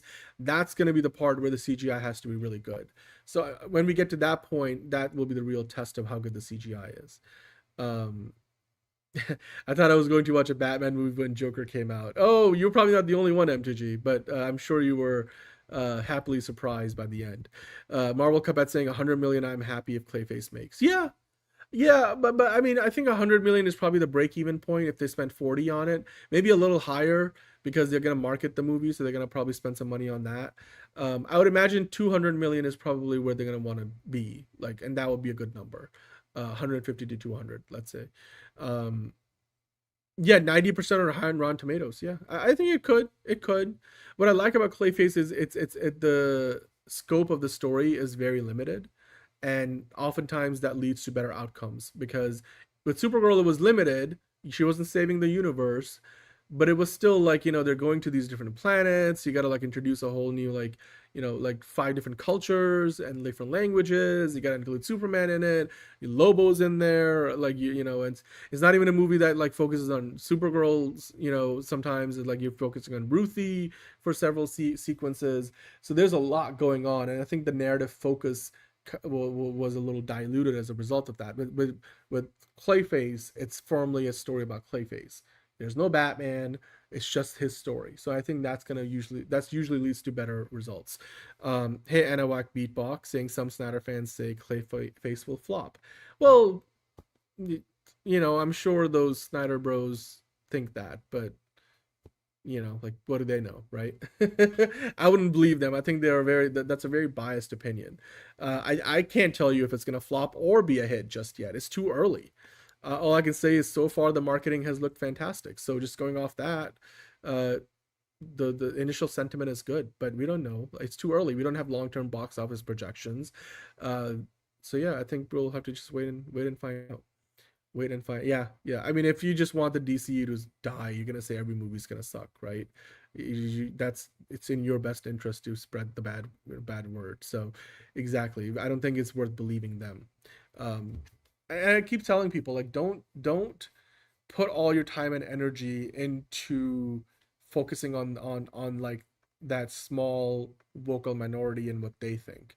Like, make your own opinions. Like, what I usually do is I look at, like I say, I go to the big outlets, I go to like the journalists who I can trust, or if you have, other pundits who, or, like if you listen and watch other podcasts where those people share your sensibilities on the movies that you like to watch, you're more likely to agree with them and get a better idea of what you're in for going into a movie than you are to like some random internet person who's clearly very biased and just wants to get back to the old ways of the DCEU, which are in the past and they're not coming back. So Man of Tomorrow sandwich convos again, like Superman. Yeah. Yep, trolls will be trolls. Trolls will be trolls. Yeah. Superman is going to struggle to beat Shrek 5? You're talking about like Man of Tomorrow? Are they coming out not too far apart? What are you talking about? I don't know. I know Shrek 5 is coming out in the summer next year, but I didn't know it was like very close to Man of Tomorrow. I haven't looked ahead that far, but anyway, let's talk about Supergirl. As we have been all week long, we continue to dissect, what's gone wrong with Supergirl, what are the after effects, the fallout, the aftermath, call it what you like. But I saw this article in Entertainment Weekly. I think this is another one of those op-ed pieces where the author, is very much kind of giving their opinion on it. So, with that in mind, they were saying, look, Supergirl is a decent standalone movie. So why is everyone acting like it's awful? And I think the point they were making, I'm gonna like, TLDR this because it's a long article. And what they were basically saying, like, look, like, how bad could this be, right? Like, how bad could it possibly be? And they were pointing the finger at the idea of maybe like misogyny, which I think, one of you guys were trying to address earlier. What I'm going to say is, and I'll get back to the Man of Tomorrow stuff, Jalen, in a minute.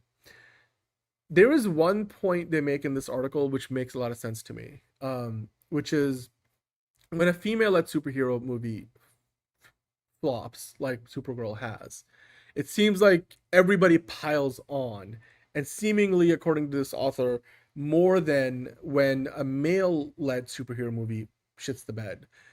But even that argument, I feel like, doesn't apply uniformly because, for example, Morbius completely got piled on, and that was a male-led superhero movie. But also, the same thing could be said for Madam Web, and that was a female-led superhero movie. Thor: Love and Thunder, male-led superhero movie, and people completely piled on. And that movie made a shit ton of money too, like over $700 million. So I think, like, if you point to very specific, isolated examples, you can always find something to argue in your favor. I don't think misogyny or misogynistic, like, critics or whatever are the only reason why Supergirl has been, piled on. I think it's genuinely not as good of a movie as people expected it to. And then from there, like, there's some structural issues, like one of you guys Manolo was saying earlier. There's just many reasons why this movie didn't work as well as it should have, and we've talked about it in detail. I don't think just simply saying, oh, the audience is misogynistic and they're just piling on it because it's a female-led superhero movie, like, that's not the only reason. Like, I'm sure that there's a small vocal minority that is doing it with misogynistic, motivations, but that's certainly not the only thing. It's not the only thing. Like, and it might get a second life on streaming, like Jalen was saying. Like, it very much could.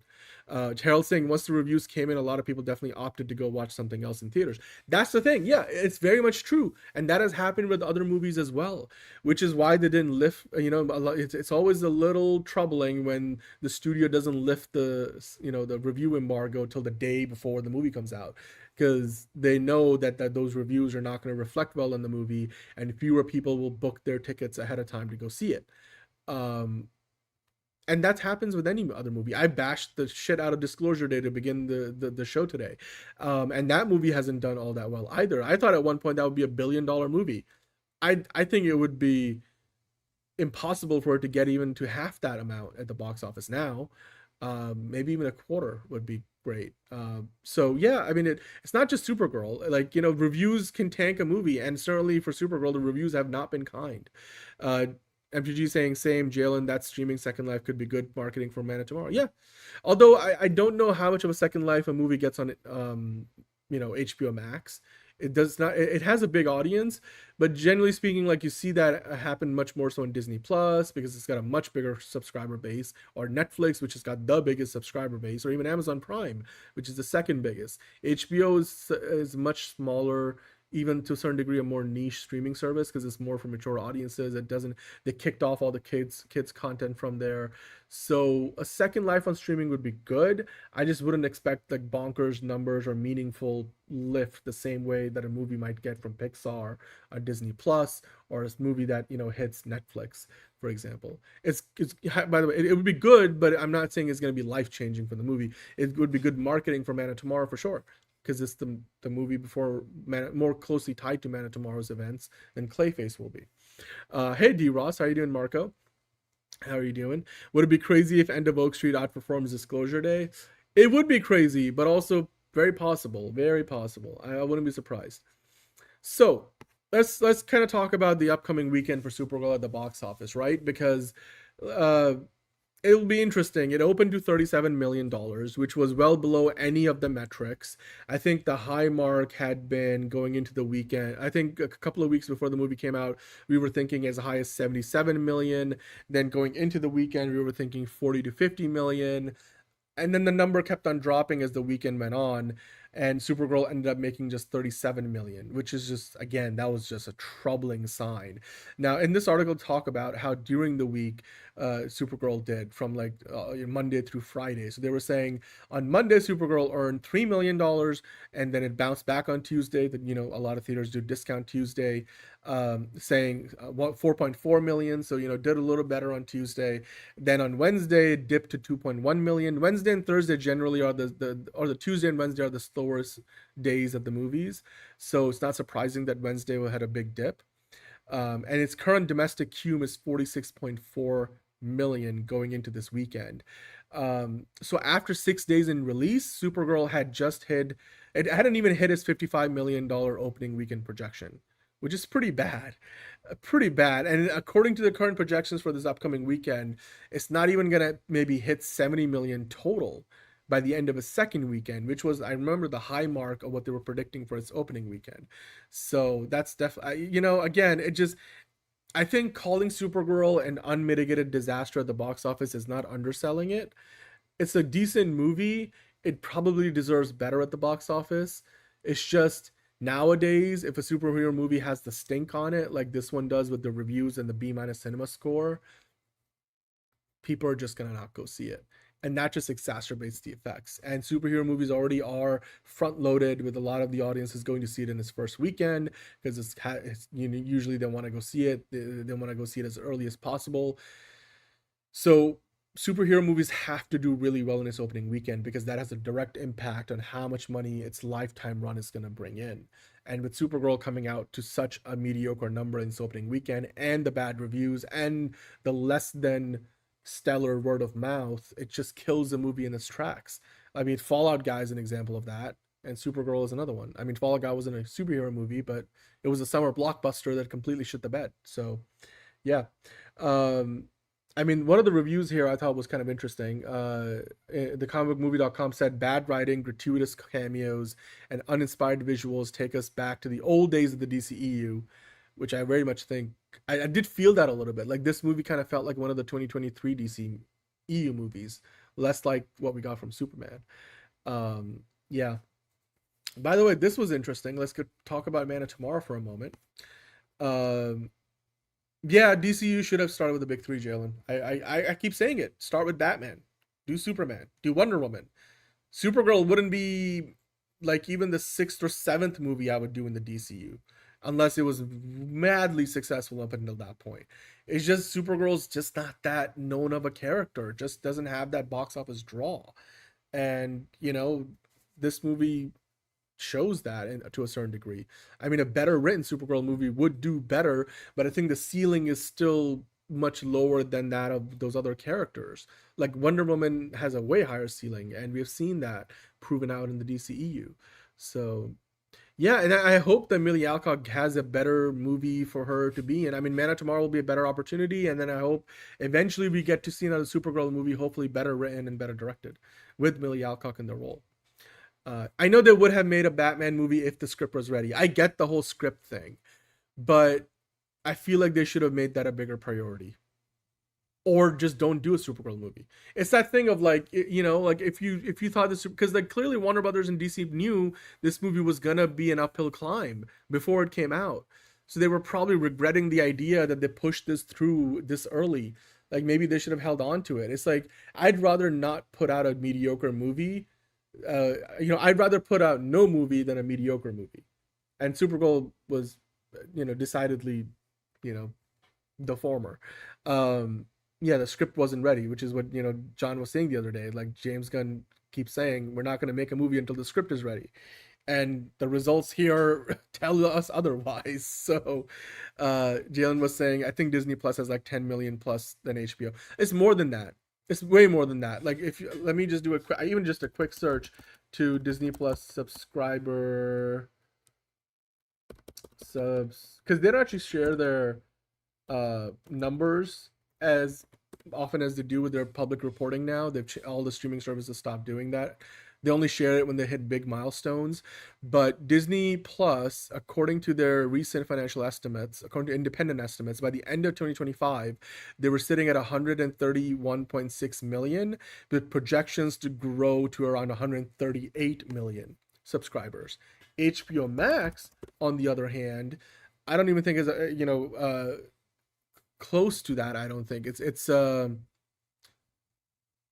it was 100 million, I think it was, if I'm looking it up. I think that when you combine it with the Discovery Plus numbers, then you get closer. Yeah, so I mean it's there's a decent sized difference there, but also like there's a whole idea of like Disney adults and stuff, right? So like there's people are, if you have Disney Plus, you're likely much more of a hardcore Disney fan than, you know, if you have HBO Max. But anyway, that's a whole other point, Jalen. So this was interesting. Super family news. My Time to Shine had claimed recently that Martian Manhunter is going to be in Man of Tomorrow. I don't believe it. You know, I don't believe anything from My Time to Shine mostly. But then Daniel Rickman was recently saying that there's code names for characters in Man of Tomorrow that likely haven't been announced yet. Rocket J. Squirrel, which sounds interesting. Dig Dastardly, Mezcal, and Max Headroom. Max Headroom just sounds like a, you know, maybe the actor's really tall or like the character is, you know, whatever. I don't know who these characters would be. Do you guys have any idea who these nicknames or these code names might be? Is one of these meant to be a Martian Manhunter? Is one of them meant to be a Wonder Woman, or maybe like Maxima or some other character we're not thinking of?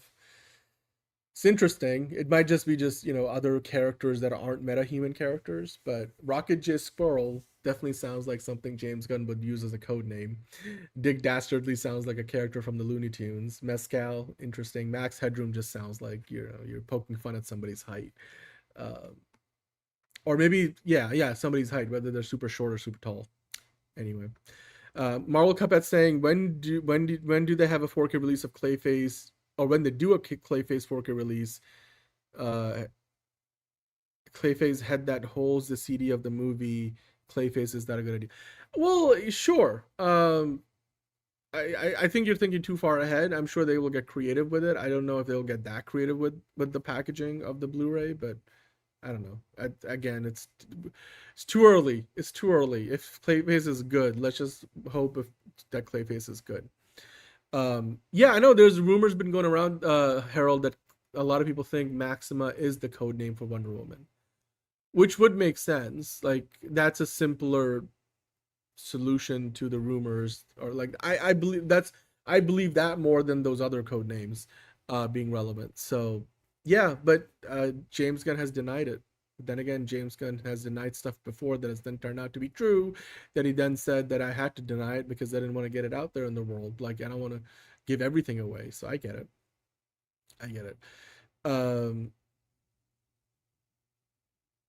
Look, I understand enterprising that you're the argument about Supergirl being the logical next movie after Superman, but that's only makes sense because of the cameo she makes at the end of that movie.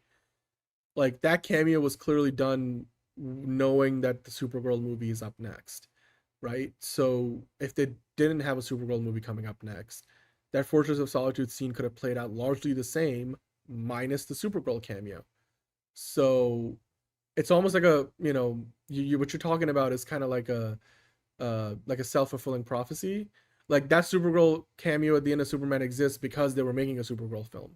But if they weren't making a Supergirl film, that Supergirl cameo would not exist. Therefore, you wouldn't logically lead to the next movie needing to be Supergirl. Even with the cameo, the next movie didn't have to be Supergirl. You know, you could just made a Batman movie and then done a Supergirl movie. Like, it does.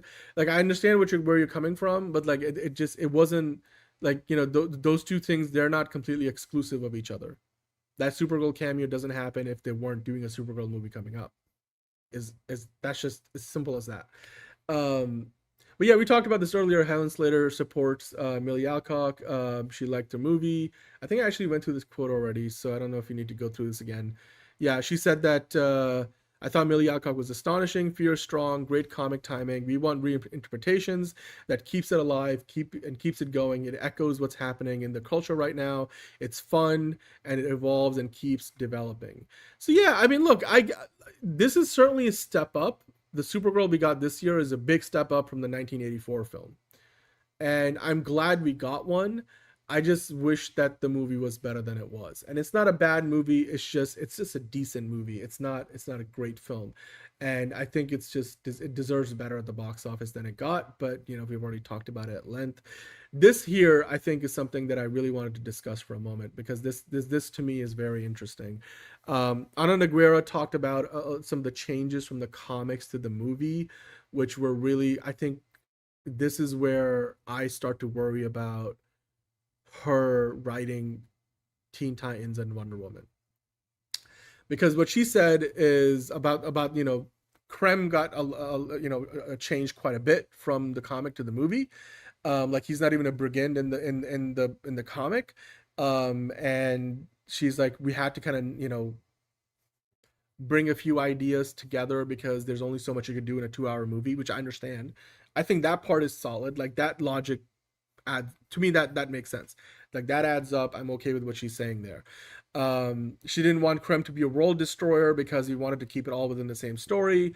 That part, I'm like, I don't know. You don't need to do that. Like, you could have made him a world destroyer. Like, you know, Ronan the Conqueror and Guardians of the Galaxy doesn't seem to have any problem trying to, like, you know, take over planets. Like, that seems to be his ambition. You could make that into one movie. I think that's fine. I don't think that alone is the problem. But they didn't want to include it in the story, so that's fine. It's not the worst thing ever. This next paragraph to me was a little concerning. She said, I wanted something that could have our girls specifically be threatened, because otherwise I don't know why the brigands could even get caught up. And then it all clicked together. The brigands are all men, so how do they continue to be brigands? There's something that they need. So it was this thing that checked all of those boxes, and it felt connected to the characters. And she's talking about, like, the human trafficking stuff, which I've talked about in detail earlier in the week, so I'm not going to go into it too much. But, like, I understand the choice that they made. I just think they didn't go all the way with, you know, following through on it, because the brigands didn't feel all that menacing, because we were only told they were human, you know, they were sex traffickers, or human traffickers, and not sex traffickers, human traffickers. or I don't know. There's probably the line probably blurs at that point, but we only got told that. We didn't and other than just having women in cages, which on it, but by itself is definitely oh yeah, these are the bad guys. Clearly that's a very easy visual cue. But we have seen that before enough that I think they didn't do anything special with it here. That's the part that I'm that's what they could have done.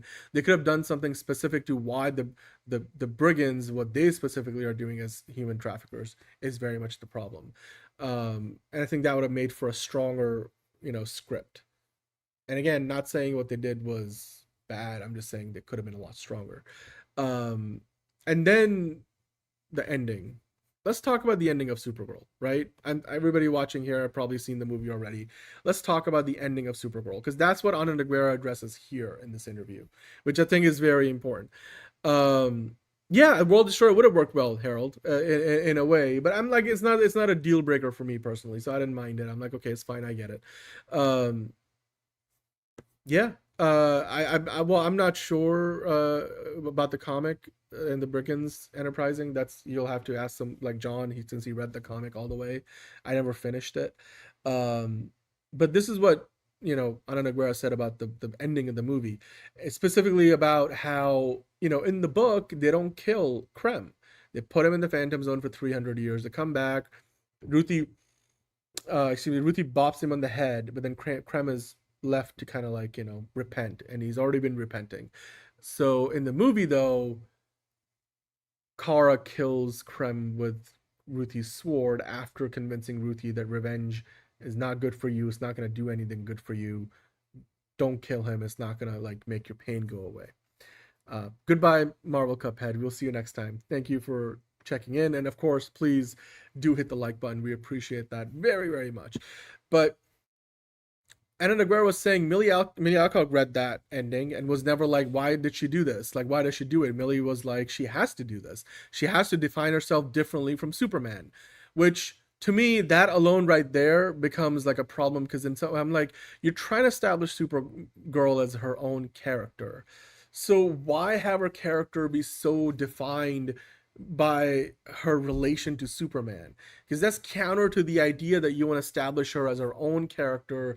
Because the marketing behind this movie now, thinking of it in hindsight, Supergirl traditionally is a derivative of Superman. Derivative characters are always less interesting than the characters that they're derivatives of. And if their goal was to establish Supergirl as her own character, as a big hitter in her own right, then don't do everything so that she can stand apart from Superman. The whole Superman sees, the best in people. I see them for who they really are thing. It's if everything is gonna be relative to Superman, then you're just by definition because leaning into the whole idea that you're a derivative of Superman. So I think the logic there kind of breaks for me a little bit. Filmologist saying, Dan, looking back, do you think Craig was the right choice to direct? No. I think he was good to direct, a female lead. I just don't think that the movie's requirements for this cosmic story was what Craig was the perfect choice for. I think James Wan might have been the better director for this. I'm not saying him specifically, but something of his, somebody like James Wan who does visual spectacle at the box office at the big blockbuster scale a lot better. Because the characterization of Supergirl I think was good. Kara did Millie Alcock did a good job as Kara Zor-El. I just think a lot of the other elements, Craig Gillespie was not the best option for. Then Ana Nogueira, of course, talked about further. She was saying about the ending of the movie, Supergirl has to say, I have my own morality. I have my own sense of goodness. And actually, my ability to discern when I'm going to take somebody off the map is a power that I have. I don't have a rule that you have. I have my own guidance, and I know this is the right thing to do.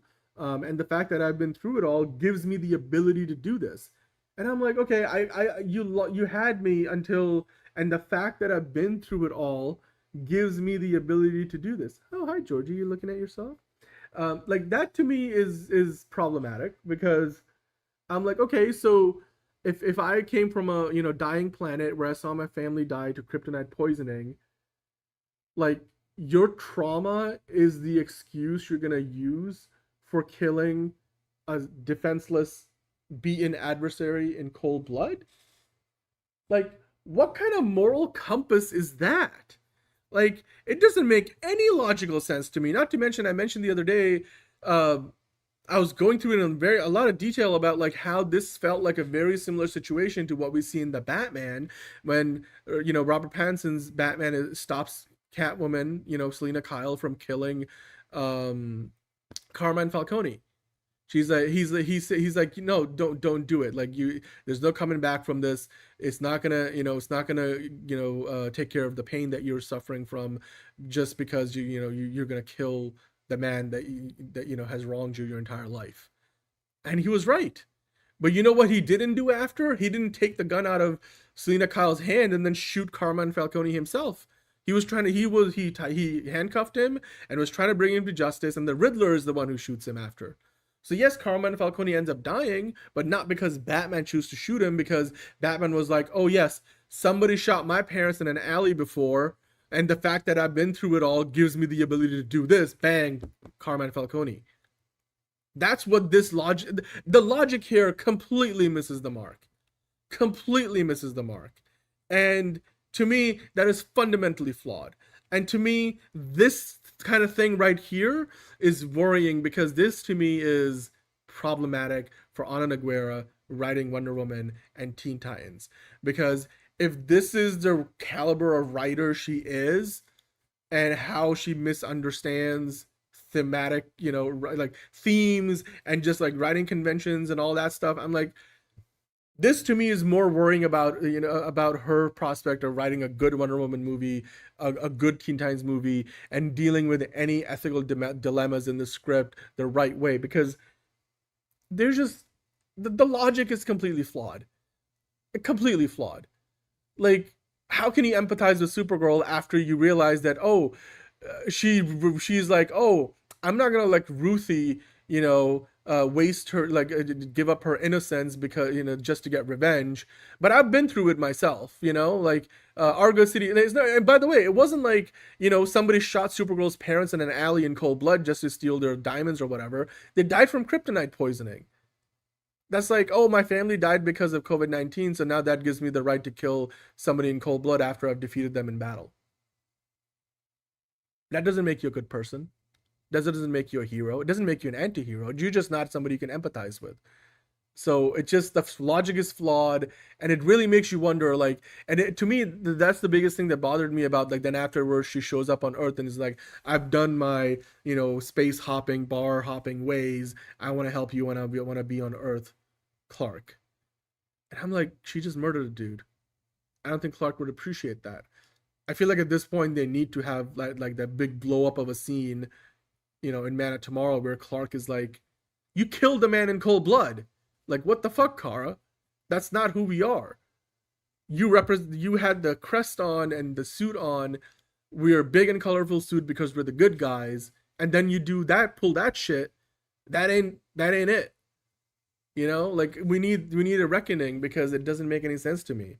Like, yeah, she's more like Homelander at that point, Thank you, Stacey. We appreciate it. Like, this to me is really worrying. Up until now, I was like, give her another time, one bad day at the office.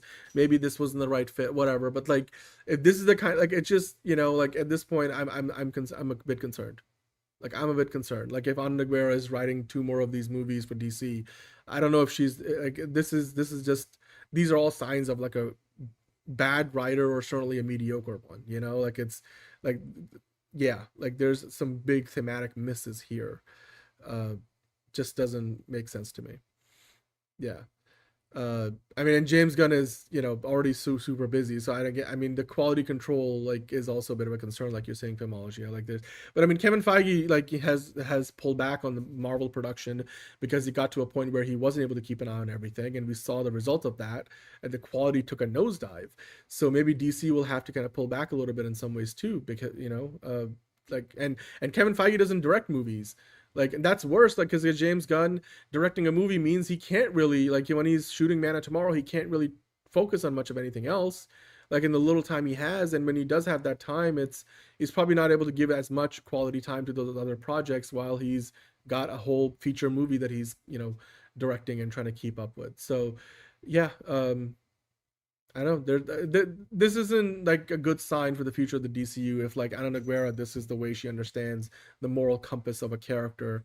You know, that's completely the wrong way of thinking about things. Not just that, but that logic does not make any sense and doesn't apply to any superhero character. You know, like that, like if you're trying to make her an anti-hero or a villain outright, that would apply, because that is a very false logic situation, that the way she described it. Yeah, late night show. I'm going late again. It's fine. John will be back tomorrow. I'll let him do the talking.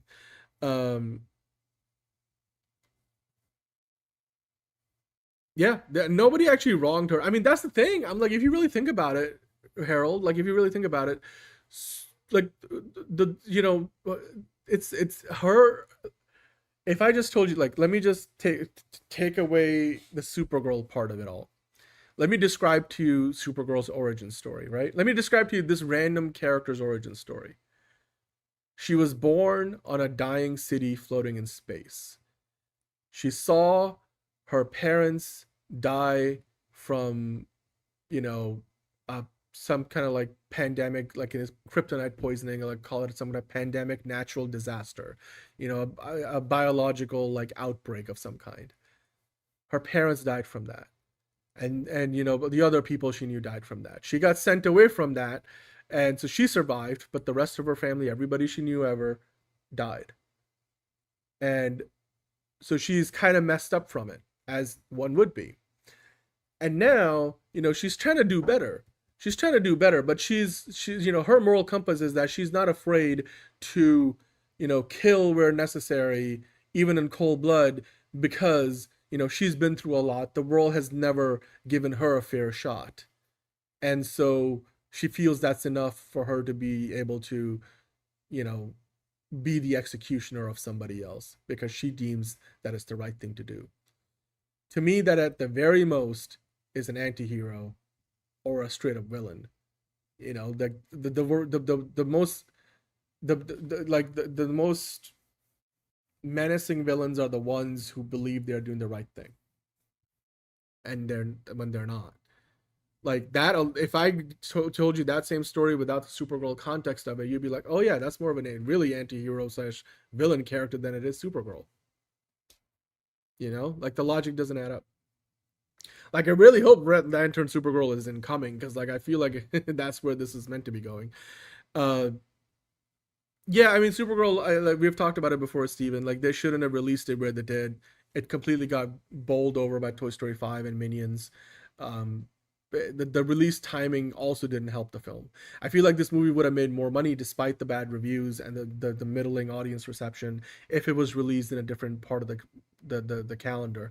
You really needed it to be a very strong movie if it was going to compete with Toy Story 5 and Minions at the box office. Not to mention the other movies that are already playing in theaters that are doing really well, like Backrooms, Obsession, and you still have competition from Disclosure Day, these other films that are still drawing audiences. So it just, again, death by a thousand cuts, death by a thousand cuts. Chuck saying, what if this is a prelude to Supergirl killing Brainiac at the end of Man of Tomorrow, since Superman wouldn't do it? Yeah, you know what? Like, maybe that's the long game. Yeah, I know Krem literally kills innocents, but the point is, Jalen, it's if you kill the, like, this is the whole thing. It's a moral compass thing, right? Yes, the bad guy has killed other innocents, but if you also kill the bad guy, it's one thing like when you're killing them in a fight. Like, Krem was defeated. Clem was help. Like, she destroyed most of everything. Like, what you could have done is you could have put him in prison, brought him to justice, and whatever. Like, it's a society's more moral code, essentially. But like, killing him while he was defenseless because for vengeance, like, is she any better than Krem on a certain level? You know what I mean? Like, that's what I was trying to get at. Enterprising saying September or August would have been yeah, I think so. In hindsight, yes. But it would be so tight with Lanterns and Clayface that they would have to move other things around. So maybe that was the reason why. I don't know. Yeah, but definitely I feel like its release time, on the release, it was not good. Releasing it between two big animated movies was not a good idea. I don't know how I would not feel good if Carl let Krem live. Okay, so Jalen, here's the thing. I'm not saying let him just live there. Like, he's not 300 years old coming out of the Phantom Zone, just begging for mercy, Krem, like in the comic book. I'm saying you put him in prison. You bring him to justice. Like, I don't know if there's a Nova Corps, like maybe bring him to the Green Lantern Corps, something. Like the Green Lantern Corps have in the new show. Why am I forgetting his name right now? Sinestro in a prison.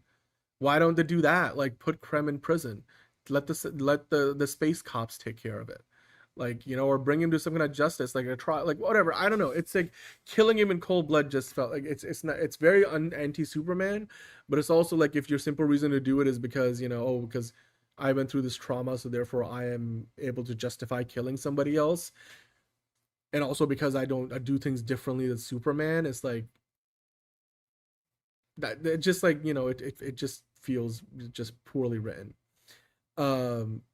Anthony, hello. And I don't if things go the way they have been so far, I think James Gunn's approaches, the in-house writing team works on the scripts. They bring in a director for hire, and the director for hire just uses the script, works with it, and largely keeps it the same. So I don't think it would be any different for Wonder Woman than it has been for Supergirl, as of right now at least. Lex Luthor has killed people too, absolutely. I still don't know how they're going to justify any kind of redemption arc for Lex. He literally killed people in cold blood in Superman. So I'm waiting to, rip a new one for James Gunn's sense of logic when Man of Tomorrow comes out. Because, like, you can redeem that dude. He's a psychopathic murderer, straight up. Like, you really need to do a lot to, like, redeem for that shit. He literally killed innocent, like, bystanders. Cold blood, bullet to the head. You can't redeem that for Lex. Like, he's a villain. He's a bad guy. So, yeah, we'll see. Well, it depends on who you ask if the people behind Clayface and Lanterns are better. I know John wouldn't say that, but I do believe Clayface and Lanterns are probably going to be more successful. I like the look of Lanterns as an HBO show. I think Clayface looks fantastic so far. So we'll see. Okay. Well, look, even if you want to differentiate her by killing Krem to differentiate for Superman, it's still Ana Negura's explanation doesn't make any sense. It doesn't make any sense. It doesn't. It's like a weird, fallacy of a false logic stupidity. If Krem had attacked Kara or Ruthie and Kara killed him in self-defense, it would have been a better response. Exactly. That could have been something you could have easily put into the movie, into the script. It's not hard to get to that point, You get into like the standoff where Supergirl's like, back off, don't make me do it, don't make me do it, don't make me do it. It's kind of like, it's, you know what it is? It's literally how Man of Steel ends versus how Supergirl ends. Because at the end of Man of Steel, and regardless of whether you like the movie or not, or you like the idea that Superman killed Zod or not, at the end of Man of Steel, Zod was like, now that my planet is dead and there's no way to bring Krypton back, like Krypton was, my purpose. And now I have no purpose. So I'm just going to kill people on Earth. As long as I'm alive, that is my purpose now. And he literally is like, it's not even the people he's trying to like laser to, death in the train station. He's just like, as long as I'm living, I'm going to kill the people you love, Clark, and you chose over your home planet, Krypton, everybody on Earth. So ultimately, Clark is like in this like impossible situation, and he just snaps Zod's neck. And regardless of how you feel about Superman making that choice, that's the kind of thing you could have done with Kara here. You back her into a corner, and her only way to get out of that corner is to kill the guy, and that would feel a lot better than what she did, which was literally just poke in the chest, poke in the throat while he's on his back and, defenseless. So, and it's a simple writing thing. Like, you could have figured out you could have written in a different situation, It's like Rick Flag Sr., when he gets killed by Peacemaker, Rick Flag gets killed by Peacemaker in Suicide Squad. It's like a fight to the death, If you made that the case here, it would have felt a little more, it would have at least felt like self-defense to a certain degree, Anyway, Filmology is saying, Dan, I really hope Gunn does Brave and the Bold, though. I worry it strips his ability to oversee the other projects. It would be unheard of Batman is too important for anyone else to do it, in my opinion. Yeah, yeah, that's the thing. I want James Gunn to direct less projects, honestly, so he can focus on building this thing out and do more of what Kevin Feige does, which is oversee, these projects very closely. Because I feel like the quality will keep dragging otherwise. Like, we might get to a point where if you have a few more movies like this, like, especially if like every movie in the next few years that James Gunn doesn't direct turns out to be mediocre, that's going to be problematic. So as much as, as much as I think James Gunn could direct a better Batman movie, I don't know if he's even a perfect fit. Just bring in a director who really, I mean, obviously Andy Muschietti is already attached, so I don't know. I don't have a perfect answer for that right now, but yeah, I know the government will probably force Superman to work with Lex Luthor and Man of Tomorrow. I think that's I'm just saying you can't like give Lex the kind of redemption arc that Loki got, because Loki, we saw Loki like, be a bad guy, but I don't know how many people we saw him kill in cold blood. It's always about like what the audience sees. It's implied that Loki killed people, but you eventually get into and his redemption arc still ended up with him being imprisoned in the TVA effectively as the god of time. So like, it's not like he went to Tahiti to live on a perfect happily ever after. So anyway, the other thing that Ana Nogueira said, that the comet, the horse, we couldn't include the horse because like, it's maybe asking the audience to make a too big of a leap. You can't do a horse and a dog, and I get it. Like, I totally got that part. I get the reason why they didn't do that, but her whole logic behind why Supergirl kills at the end of the movie is problematic. Yeah, Loki did kill exactly, but it's about the whole thing of like, we saw Lex literally take point a gun in the guy's head and kill him on camera. It's about what the audience sees. It's to a certain degree, it's that. And like I said, Loki ultimately, it's not like he was a free man. So to a certain degree, like, his redemption only got him so far. Harold saying, I wonder if Lex takes credit for beating Brainiac and announces a presidential run. Well, that depends. If he's still a prisoner of Argus, then I don't think he'll be running for president anytime soon. As of right now, until they say any different, yeah, I think Ana Nogueira continues to write Wonder Woman. I don't see any reason, like, unless James Gunn said otherwise. I mean, if she gets taken off the movie, they won't do it for a while, or if they do it, they'll do it quietly. Because it would be a bad PR move from a DC's perspective, because it would be like, oh, we removed her from Wonder Woman simply because it would be basically admitting defeat, saying, oh yes, she did do a terrible job at Supergirl. You don't have to say it out loud. If you fire her from Wonder Woman, it speaks to how bad they think she did on this script. And obviously they didn't think she did terribly. So I don't even know if James Gunn thinks that, it was her fault that, the movie had a weak script. Maybe he thought the script was okay or was just good enough. So maybe they want Wonder Woman to be just good enough. I don't know. It's a bit of a catch-22. Yeah, apparently felons can run for president. Well, in the real world, they can. I don't know about the DCU, though. I don't think Lex will be redeemed. I think he's just leveraging his intellect for his release. Yeah, no, absolutely. Yeah, that's pretty much true. But this was the original article, the Entertainment Weekly interview that Ana Nogueira that quote got pulled from, so I don't think we need to go through this, but this is the last bit of the show now. Finally, let me get through this here. Yeah, I think if Ana Nogueira did get removed from from Wonder Woman, it would have to be like something that comes from above his pay grade, because clearly he trusts her enough. I mean, they would have already done it if they really thought she did a terrible job. So yeah.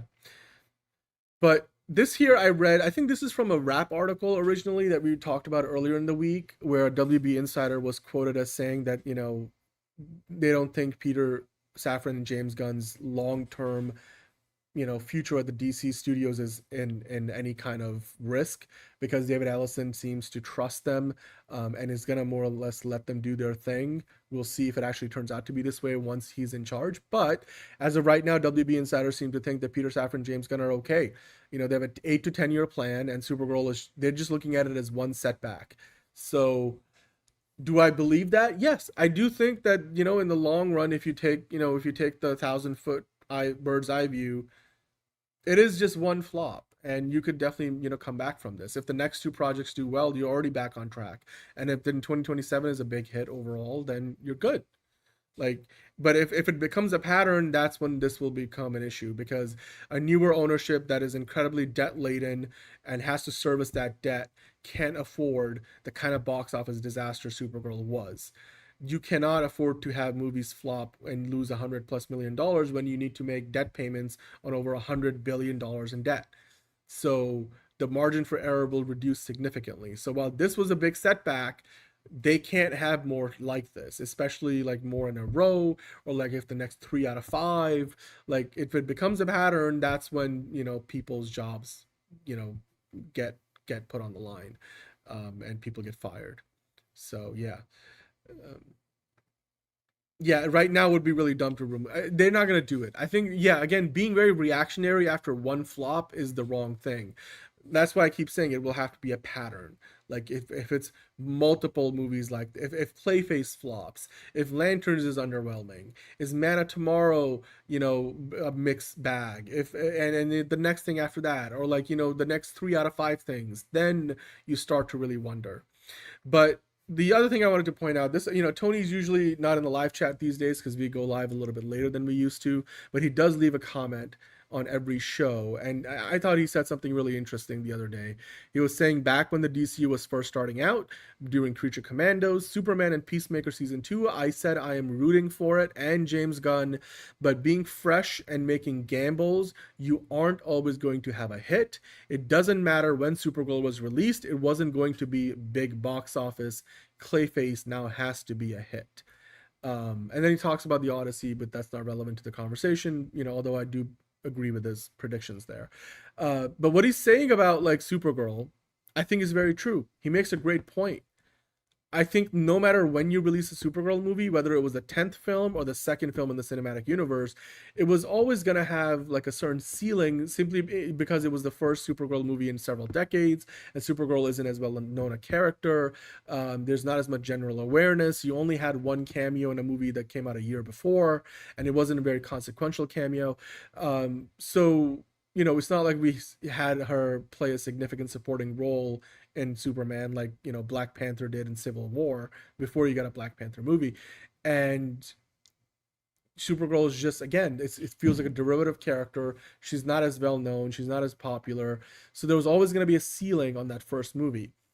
Then when you combine it with the fact that, the script was weak and everything else that's happened, it does make you wonder, like James Gunn has traditionally, thrived on lesser known characters and bringing them to the fore. But when you're running a cinematic studio, you need to lead with your big hitters. And so far, Peacemaker Season 2 did not do as well in the ratings as Season 1. And the season finale kind of hit some of the fans the wrong way. So between Peacemaker, a very unknown character that he has elevated, and Supergirl, a relatively lesser known character that just got a big budget treatment, which I think it's good that she did, but it just felt like they shouldn't have taken this risk. Like, you can't do a Guardians of the Galaxy as your second movie in your cinematic universe. No matter how good Guardians would have been, if that was a second movie, like if that was the movie after Iron Man instead of the Incredible Hulk, I bet you would have performed terribly compared to what it did when it was like the 8th movie in the MCU. So I agree with what Tony is saying here. Like, it's you look at even the show like Waller, Paradise Lost, The Authority. It's like fantasy booking and wrestling. It's like you want to do all the crazy, wild, fun ideas. Yeah, of course it would be cool to see a prequel, Wonder Woman series, and that's a prestige HBO show. It'd be amazing to see The Authority. Oh yeah, nobody's done The Authority before. Let's do that. Like, let's do different. Let's be creative. But it's like at some point the financial reality of the business hits. And I think that's why The Authority got shelved. Waller is nowhere to be found. And, they're taking their goddamn time with Batman, and the Wonder Woman movie that wasn't even announced in that initial slate is now being fast-tracked. Is because they realize that you can't run a cinematic universe without your big hitters. You need that cornerstones. You need the foundation. And yeah, just like Tony said, being fresh and making gambles, you're not always going to have a hit. It was always going to be a gamble with Supergirl. Why take that gamble this early in this brand new cinematic universe? And sure, winning cures everything. If this movie was an absolute hit, we wouldn't be having this conversation. But it's an unmitigated disaster at the box office. And so all of a sudden, you know, everybody's going to point to that and being like, that was a big mistake. And that's what's happening. So, and I think that kind of sums it up, like where we are at with Supergirl right now. It's just, I would be surprised if the movie made more than $150 million in its entire theatrical run. That's less money than Spider-Man's going to have made at the box office just domestically before it gets to Sunday in a few weeks' time. I don't know what else to say. I feel like that's like, and I get it's Spider-Man and, you know, versus Supergirl, but like I can give you other examples, you know, like Project Hail Mary made more money than that in less than 2 weeks of release. Same, F1 did the same, you know. That Joker movie that made $1 billion made more money in 2 weeks of release than Supergirl's gonna make in its entire run, you know.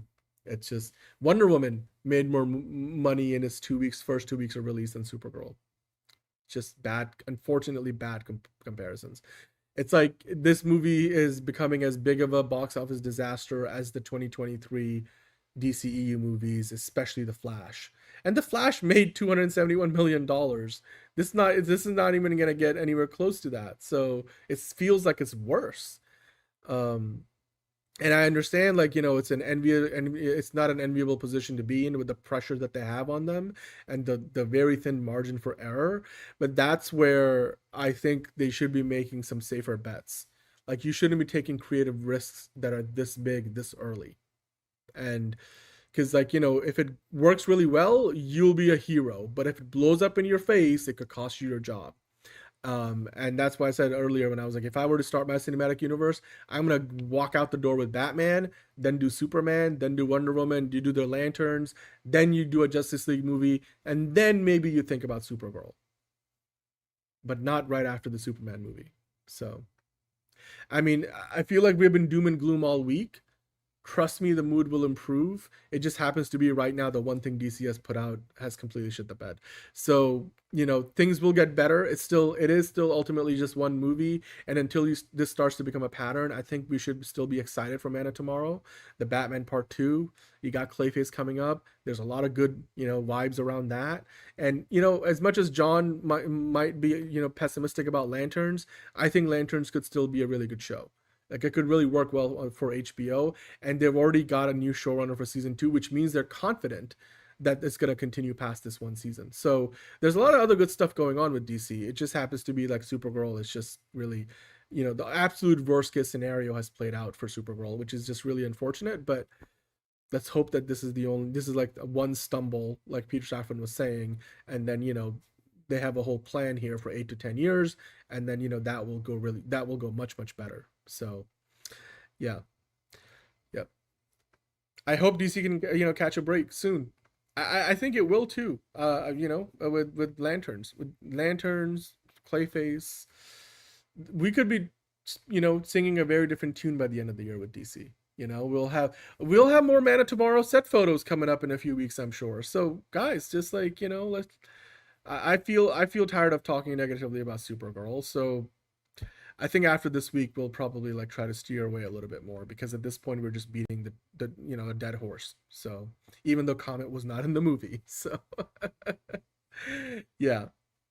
Thank you. And well, thank you guys, speaking of which, for joining the show today. Don't lose hope. You know, we have a lot more to come. This is still early days. This is one movie. Things will get better. And, you know, stick around. We'll be here 5 days a week as we have been. Speaking of which, we'll be back tomorrow, well, hours from now at this point.